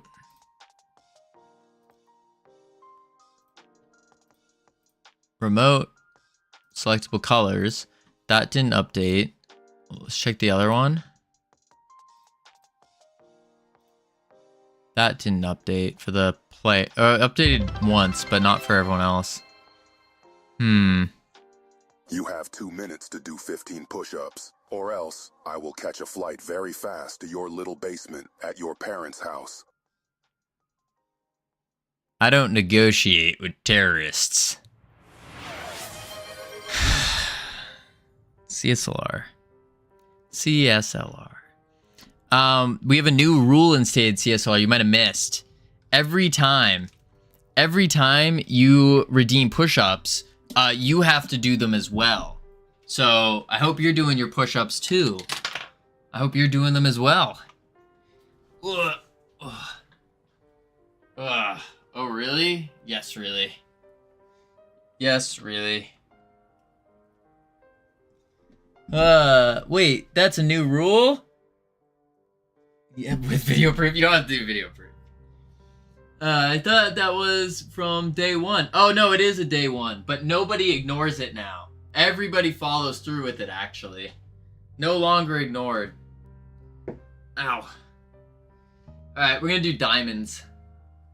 There we go.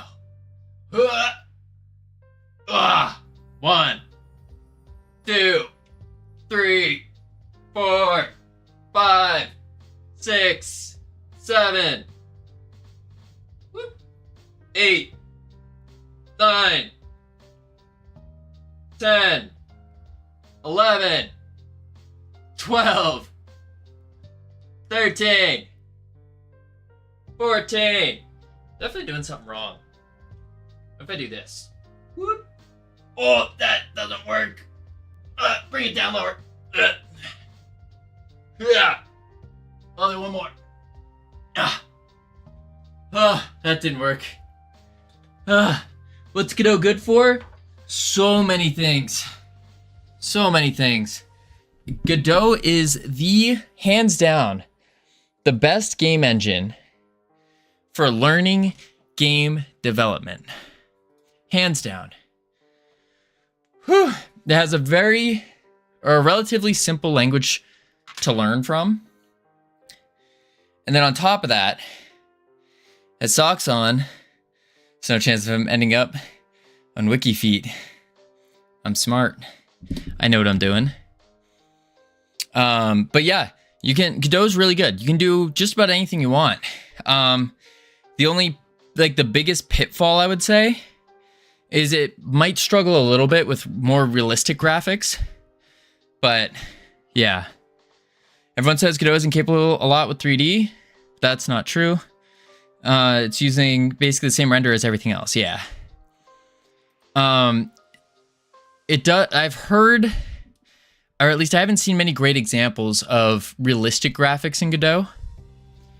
I haven't tried it myself, but really, if you're trying to go for, lighting, and when it comes to realistic graphics, that's where lighting kind of comes into play.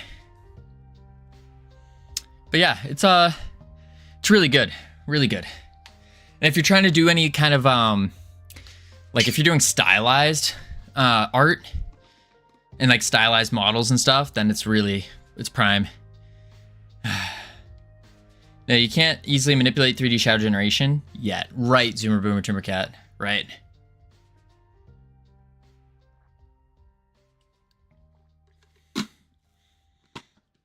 All right, why is this not setting on the host? The host needs to set its selectable colors. Easy to use existing assets and tools? Oh yeah. Oh yeah. Most certainly. There's a really good, you can use Kenny assets, which are really good. Worse than Unity? I wouldn't say it's worse than Unity. But you can use things like Kenny assets, which are really good. Very basic. But yeah, you can really use a bunch of different assets. We are currently using our own that we made and all that. Worse or more limited? More limited, not worse. Come on, guys. We got to be a little honest. Yeah, Zoomer Boomer Timbercat. I haven't worked with, definitely not less. There might be some less things, but really, what you're trying to do, we're talking assets. What do you mean assets? Like models? Because I haven't used Unity before. I've never used the Unity engine.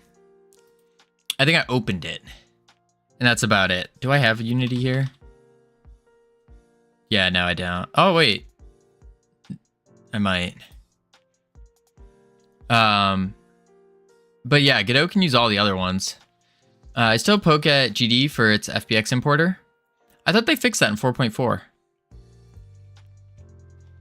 4.4 brought that in.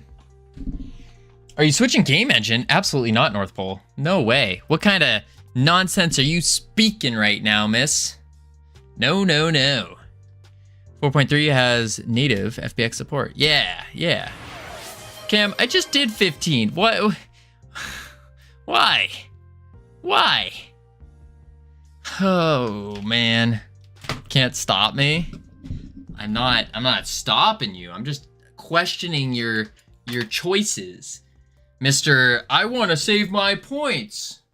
And then proceeds to spend them. Ugh. I have no idea what FBX is, but cool. It's a type of file. So like for your models and stuff, your models could be an object. It could be FBX, GLTF, all that stuff. We'll do regular. I know the top secret thing will be coming soon, so I ain't worried. Will it be coming soon, Cam? Will it? 1, 2, 3, 4, 5, 6, 7, 8, 9, 10, 11, 12, 13, 14, 15. Whew. Defo, he says. Interesting. Ugh. What? That was only 12. That was 15. What? I didn't miss a number.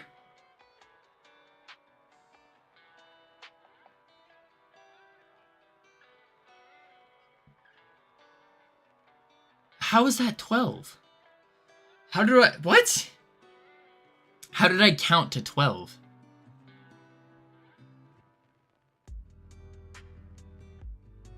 Nah, y'all are gaslighting me. Gaslighters. Gaslighters. FBX GLTF dot blend all convert to scenes since they contain objects. Whew. I'm not. I'm being serious. There's no way. There's no way. I counted 15. What numbers did I miss? The gas is pretty lit up in here. See? Gaslighters. Gaslighters. Well,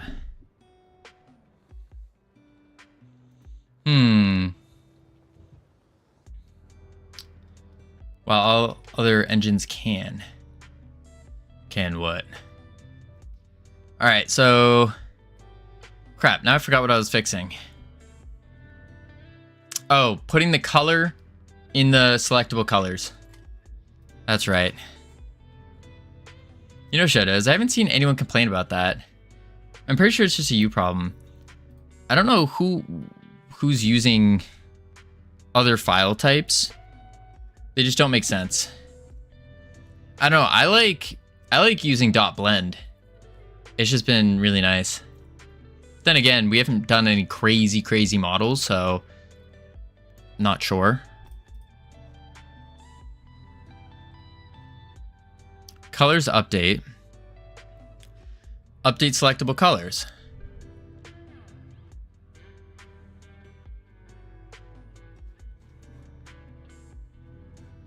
Colors update. Send colors to server. So we could just call update selectable colors. Update selectable colors. Let's try it. Update selectable colors. with a selected color and 1.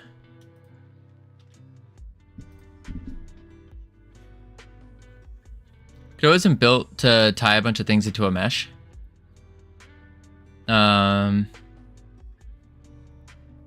Unity has a simple solution. Treat a model like a container asset. Unreal can extract those assets on import.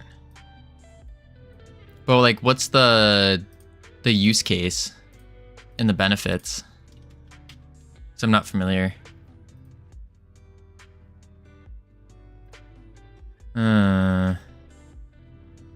Mesh color type color. Base object type nil.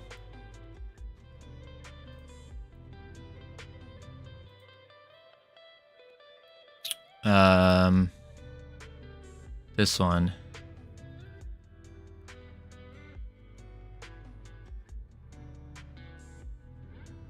I guess we need to say if is instance valid selected character.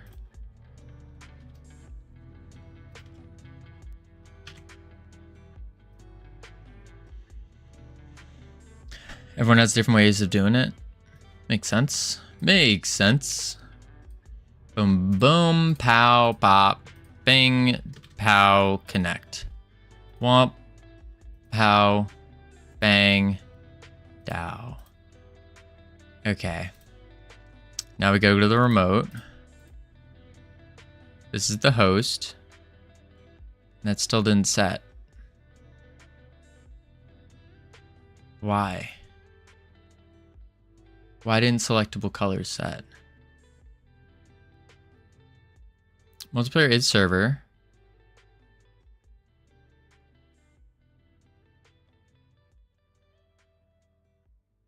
And then multiplayer manager dot update selectable colors with selected color 1.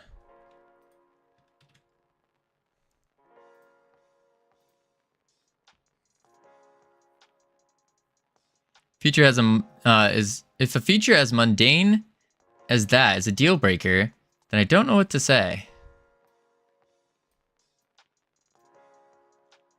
Well, I do. Blame autism, I guess. I guess what is the use case of those features, though, or the feature that's missing? That's what I'm more curious about. There we go. Okay, we updated it. Covino, you still haven't done the the 3 missing push-ups? Because I didn't miss 3 push-ups. What?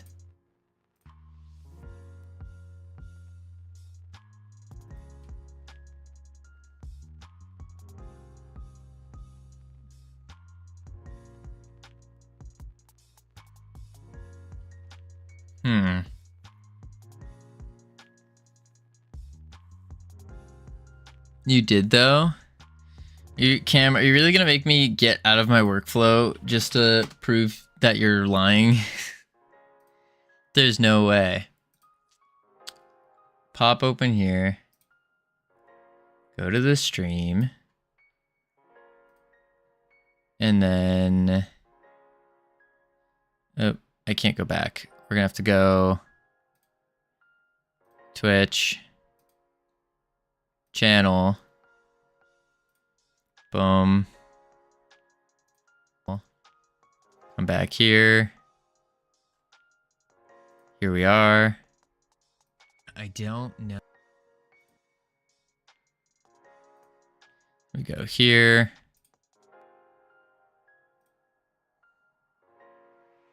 Here we go. Ready for it? Just here, just to prove that Cam is a dirty gaslighter and liar. Count them with me, folks. Here we go. Here we go.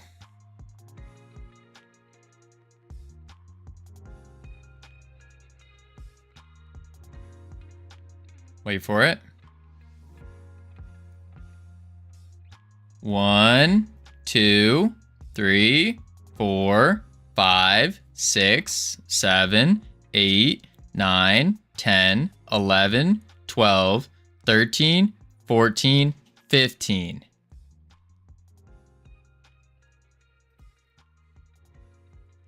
Gaslighter. Absolute gaslighter. Holy moly. Cam, what do you have to say for yourself being a dirty gaslighter? Disgusting.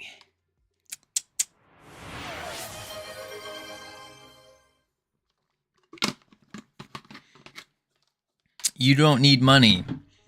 Don't take fame. Don't need no credit card to ride this train. It's strong and it's sudden, and it's cruel sometimes. But it might just save your life. That's the power of love. Looks like I kind of miscounted. Huh. Interesting.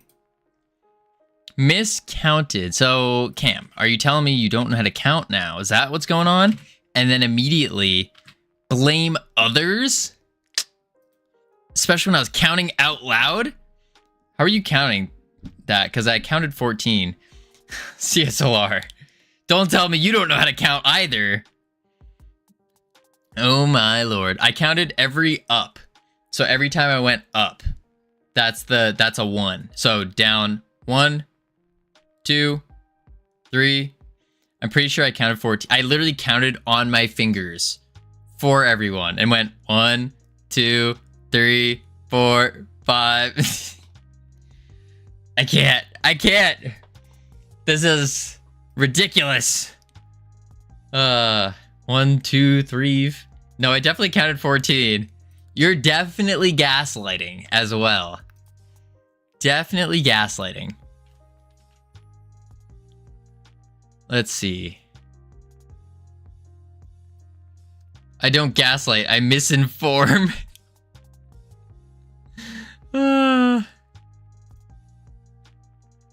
That's fair. That's fair. You're a misinformer, spreading misinformation across the internet. Whew. Man, oh man. As your cult leader would say, it's fake news. You're fake news. Neris EXE. Welcome in. Thank you for the raid. Hello. I don't think I've met you before. My name's Covino.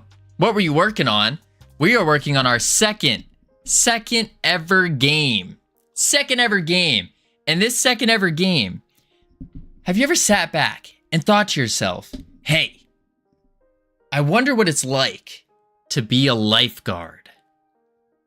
Well, worry no longer, because we are creating a Mario Party-like game that is centered and revolves all around lifeguarding.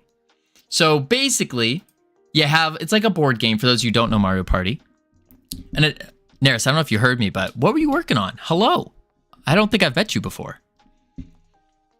Basically, for those of you who don't know Mario Party, it's a board game. You roll the dice, you move certain spots, and then basically from there, you have a mini game at the end of every game, every turn, and that's it. So it's multiplayer, and yeah. Oh, nice. I love Mario Party. Oh, perfect. Perfect. Chaz wearing its big head today. Jeez, they really are. They really are. Never had to worry because I am 1 and I am better than you. What? Fix a jittering issue, getting something to topple. Nice. But yeah, what were you doing? We're just struggling through multiplayer. I started game development about 8 months ago with zero game dev knowledge, zero programming experience. And yeah, it's been a struggle, but we're getting there. We're doing it. I'm also working on a multiplayer game. Ooh, kinda. An MMO. Holy moly. You're working on an MMORPG, trying to revive a game that was abandoned by the original devs. Ooh, which game is that? Which game? Great. Let's create a multiplayer echo chamber here. Brainoid. Crabs in a bucket.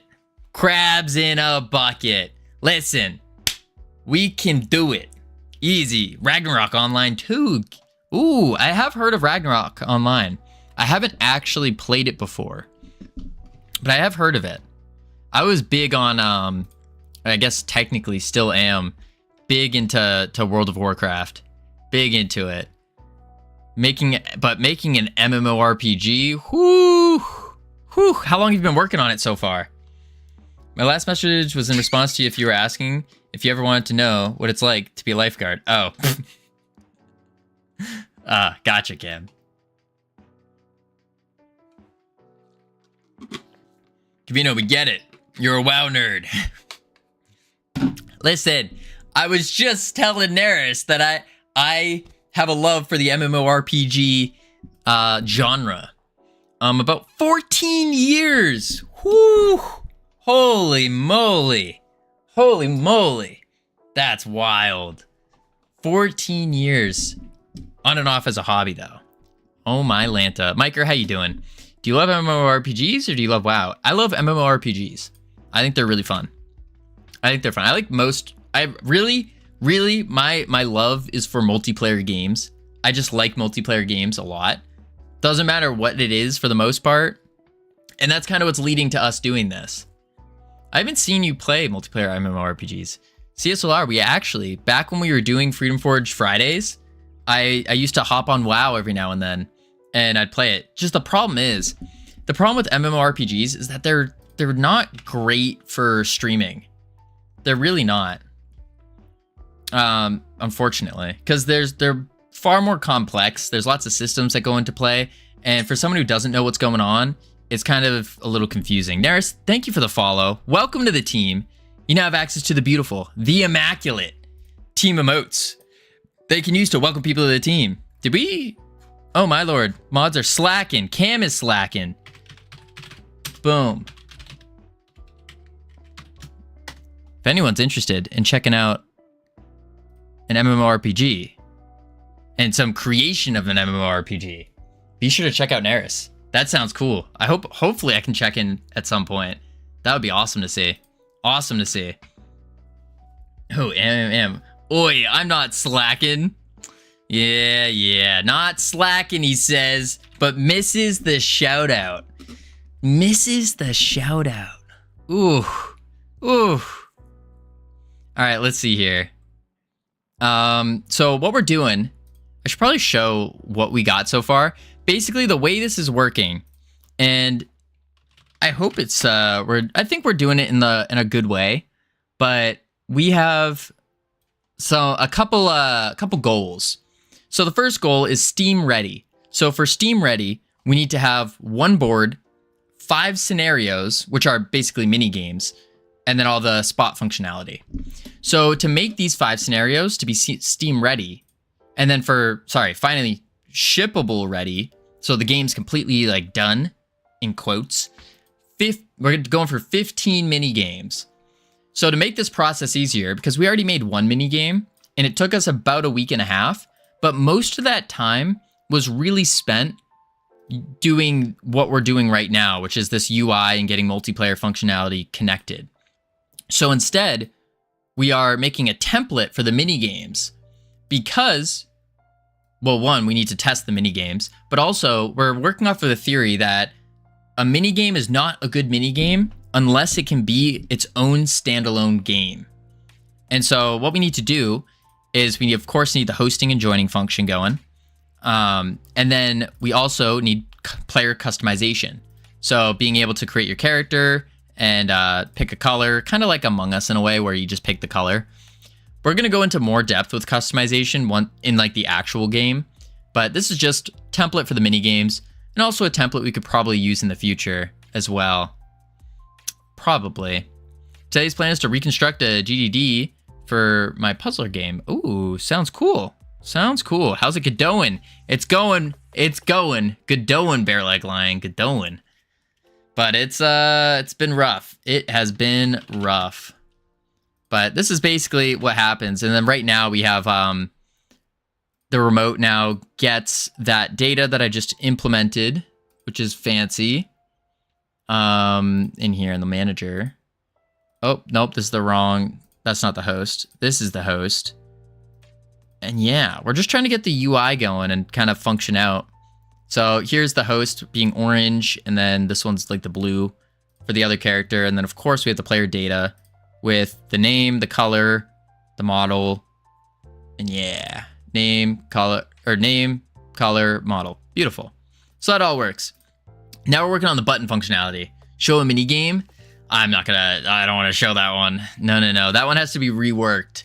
It's not a great mini game. Because the original mini game, let me close the marbles. The original mini game that we have finished, I learned a very important lesson from it.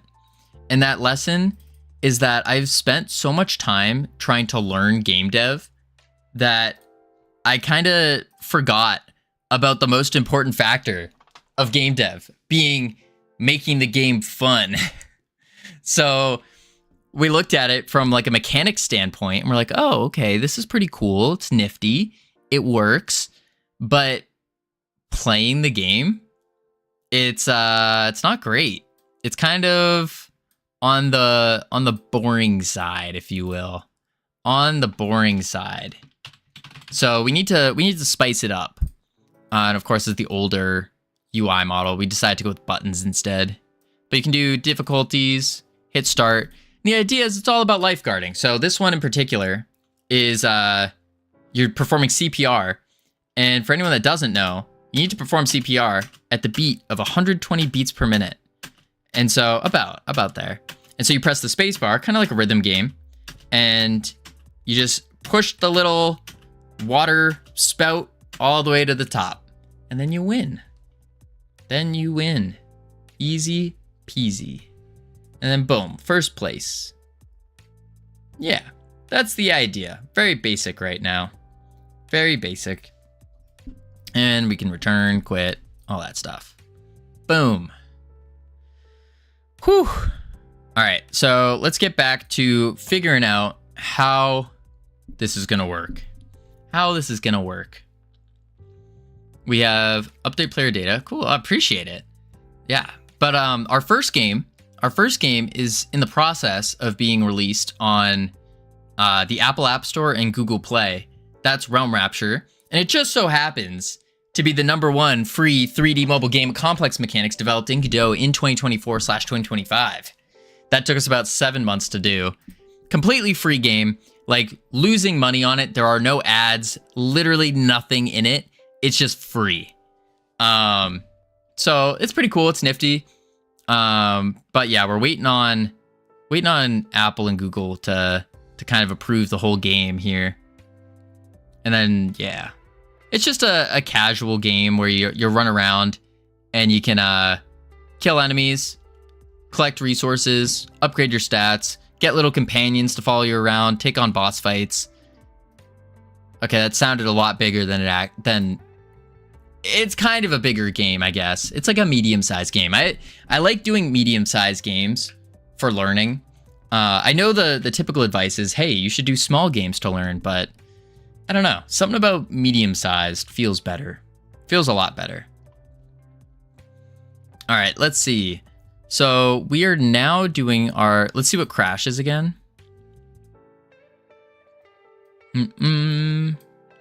Or actually, I don't think anything crashed. I think it's just the buttons now. Yeah. Oh, that's what it is. It's the buttons, but also the colors. Whatever the host picks, it flips over to the clients, which is not ideal. Not ideal. Host to clients. So let's do the host. How are we going to do that? Where is the host updating its color? I bet that's in the alligator scene. With the synchronizer, it's synchronizing its mesh color. Delete that. Delete the property. Let's just delete the synchronizer. Save that. Hit play. I bet that was the issue. Because yeah, that would make sense. Connect. There we go. That was the issue. Easy fix. All right, so now what we need to do is we see over here that it has the little crossouts and whatnot. We need to take those icons off and then only put them on the ones that we are currently selected on either the client or the host. Do that. And then these should flip. Yep, those flip, those flip. That's the last big part, I think. Well, and then we have to do, of course, like the ready up, and we need to do the lobby. The lobby here is the biggest part. Biggest part where we write in who joined, if they're ready, and all that fun stuff. But let's get the buttons going. So in the lobby, we have, actually, I think in the colored button, we have a synchronizer for enabled and disabled. Perfect. And then we need to say in the lobby here, this was our original button ready. Updates when the button's disabled. Hey, Vongo, how you doing? Hi, Covino. Once again, too lazy to click one button to switch to Twitch. Oh, Vongo. The Shadow PC is is it? I had a feeling. It's not bad, but still I got you.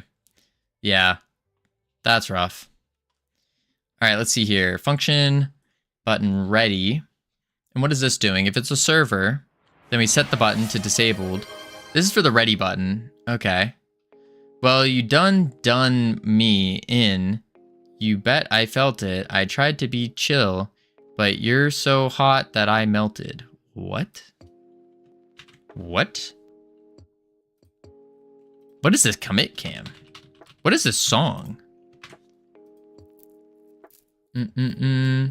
Oh, how do you draw on the screen? I use GIMP for that, but this looks better. I'm just using Zoom It. Zoom It from Windows. And it's pretty sweet. Hang on. Boom, boom. I had to skip that ad.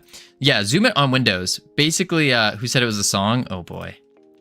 You can draw with all different colors. You can do shapes. Let's use a different color. Boom. You can do lines. You can do arrows. You can do, oh, that's a line. You can do squares. All that kind of stuff. Yeah, Zoom It. It's part of Microsoft's Power Toys. And of course, you can zoom in and a bunch of other cool things. Yeah, I like it. And then you can go through and be like, whoa, look at that. It's a random color. Random color. Whoa, how crazy. Yeah, Power Toys, I think it is. But you can get, I just got Zoom It alone. And that was nice. Let's see. So, function button ready. I use Power Toys, but I didn't see this feature. Oh, really? Interesting. I think by default, the key binding is Control-2. Just by default. So you could try that out and see if that works. But yeah, no, I love this. I use it all the time. All the time. And it just helps with planning out things as well. Power Toys. Yes, indeed, Vongo. Power Toys, indeed. Wow, that took me so long to see that message. I don't know what's... I think my brain's shot today. Absolutely shot. Multiplayer is tough. I see why Brainoid didn't said advised against it. But we keep pushing. We keep pushing. All right, so update button disabled. And then all... ready dictionary. Covino, in Power Toys, you need to first go to settings to turn on a specific feature. Oh, interesting. 14 days till Christmas. What are you talking about, Vongo? Christmas? We're in March. 14 days till Christmas. What is this? We need the ready update ready button. That's not the color button though. This is. Color button disabled. basing it off of our selectable colors. Color button update. Where are we calling this? Nowhere. That'll do it. I think where we call it is on the button itself. Don't we? On color picked. We could say color button update. And this needs to be an RPC ID. Let's try that. If it's server, then we just call color button update.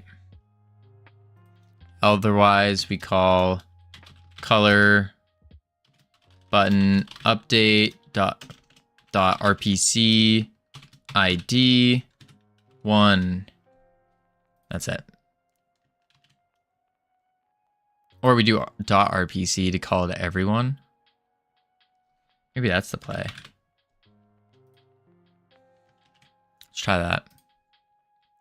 We do Christmas after Christmas, so it's not stressful. I don't like it, but I'm the youngest, so I don't get to say anything. Oh, wait, you like legitimately? Huh. Interesting. Christmas after Christmas. I don't think I've ever heard that before. Yeah, I've never heard that actually. Oh, there we go. Now what happens if I click this one? It doesn't update. But it does update here. Oh, no, it doesn't. Infinite recursion. Oops, update chosen button. That's where it was.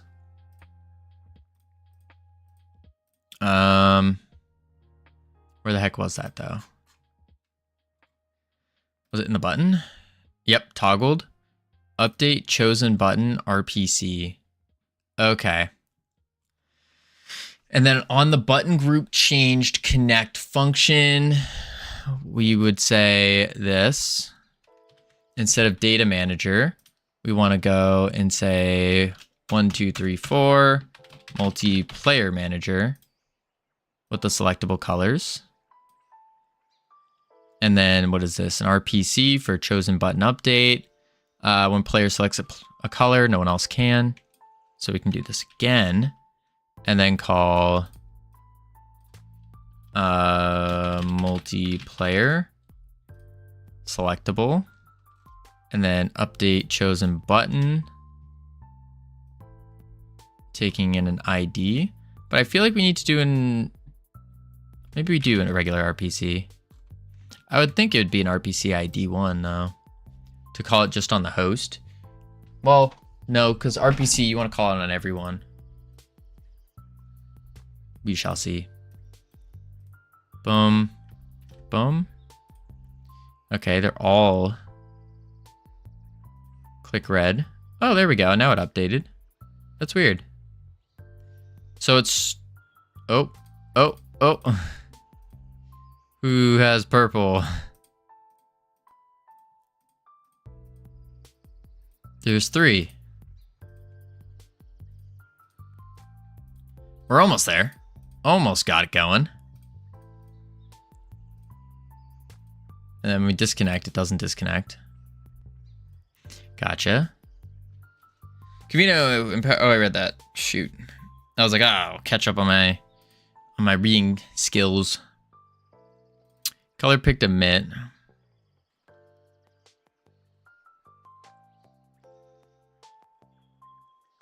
Button group changed. Ah. Oops. Quick load. Color buttons. There we go.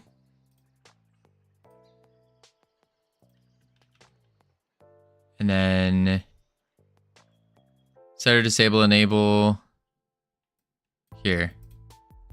I love ads. Ads are so cool. You don't get ads, Cam. All right. We have ads coming up in 5 seconds. What we're going to do is chuck on the words, heading to level 7. Level 7. Bloop. There we go. There we go. There we go. There we go. All right. And then let's see if this works. All right. And I will be right back real quick. And when I return, we'll get these buttons working. Yeah. Bloop.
I have returned. Bloop. There we go. Oh, genius. Genius. Sign.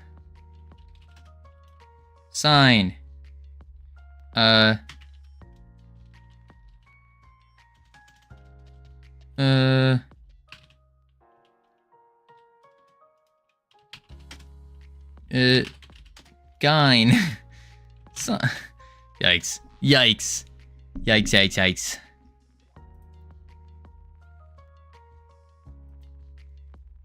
There we go. Boom, boom, boom.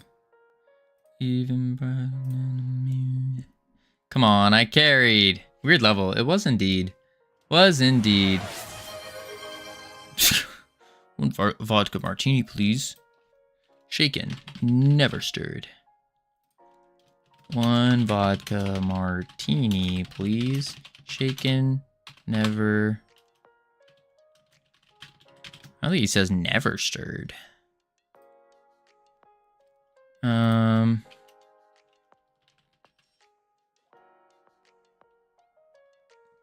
What the?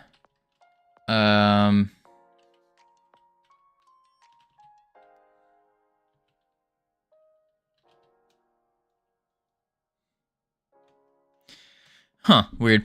Welcome back from ads, everyone. We're just going to turn off the words here. We're just going to turn them off. Let me just make sure it doesn't keep playing. There we go. Bloop. And we're getting back to work. We're getting back to work. We got stuff to do. Stuff to do. All right, let's try it out. We changed the buttons a little bit. Really? We failed. We're on level 1. What? We didn't finish that round. Yeah, but it's level 1. Like, come on. Level 1. Really? You wanted to compete on a level 1?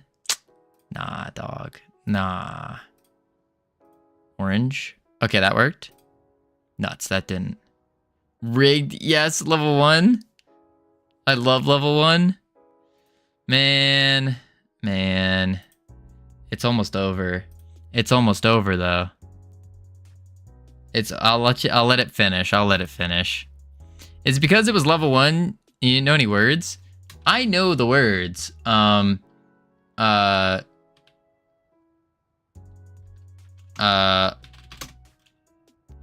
Import. Of course. Ah, what a shame. What a shame. Anywho, it's mostly because my brain is just not ready for words. Buggy, how you doing? Welcome in. We are getting this going. All right, so one of the colors is already selected somehow and doesn't unselect. I got some strong words I'm yelling right now, Covino. Ah, what a shame. What a shame. Let's see.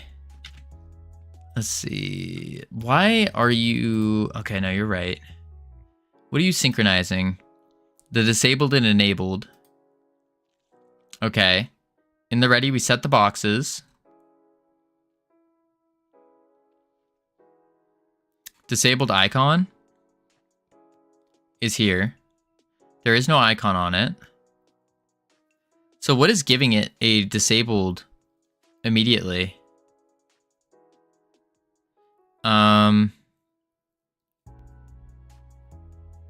Let's just by default true it.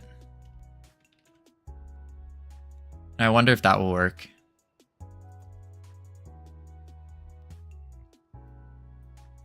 Boom, host. Connect. There we go. All right. Yeah. Yeah. So it's the... I see what's going on. It's the clients that isn't updating properly. It's not resetting it from the client's perspective. Which is update chosen buttons, I would assume. Or it is on...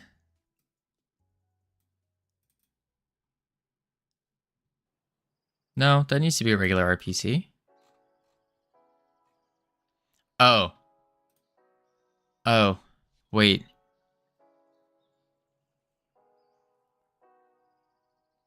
I think it does need to be an RPC ID.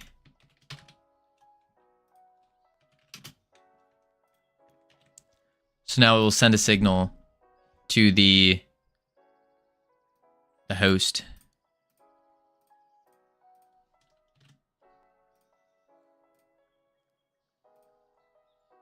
Nope.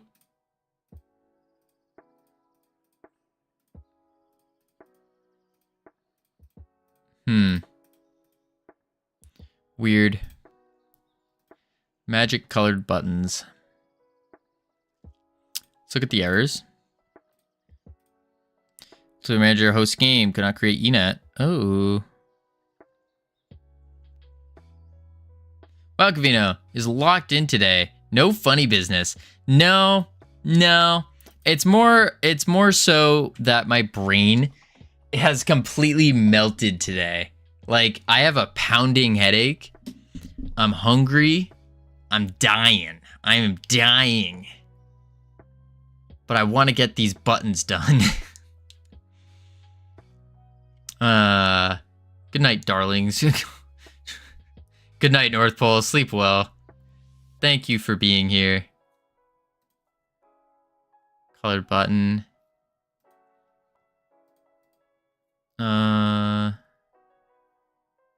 Okay.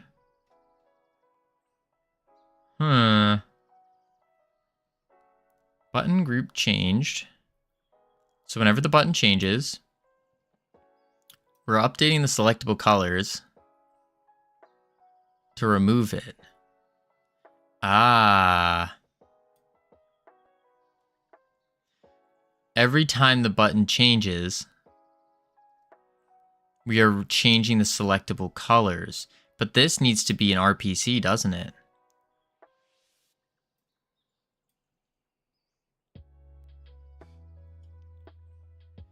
Button group changed. So I would think this actually needs to be multiplayer manager dot colors update. No, selectable colors. Send colors.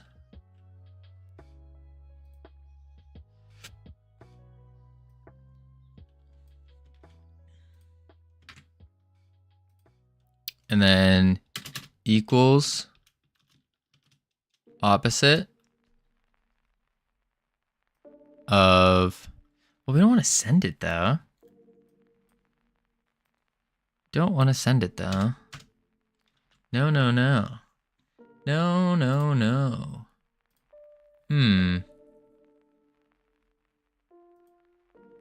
That's rough. Hmm.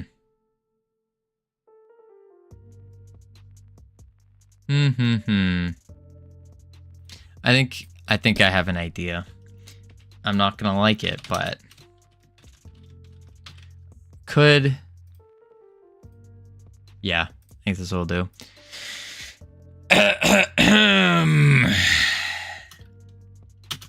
Alrighty, folks.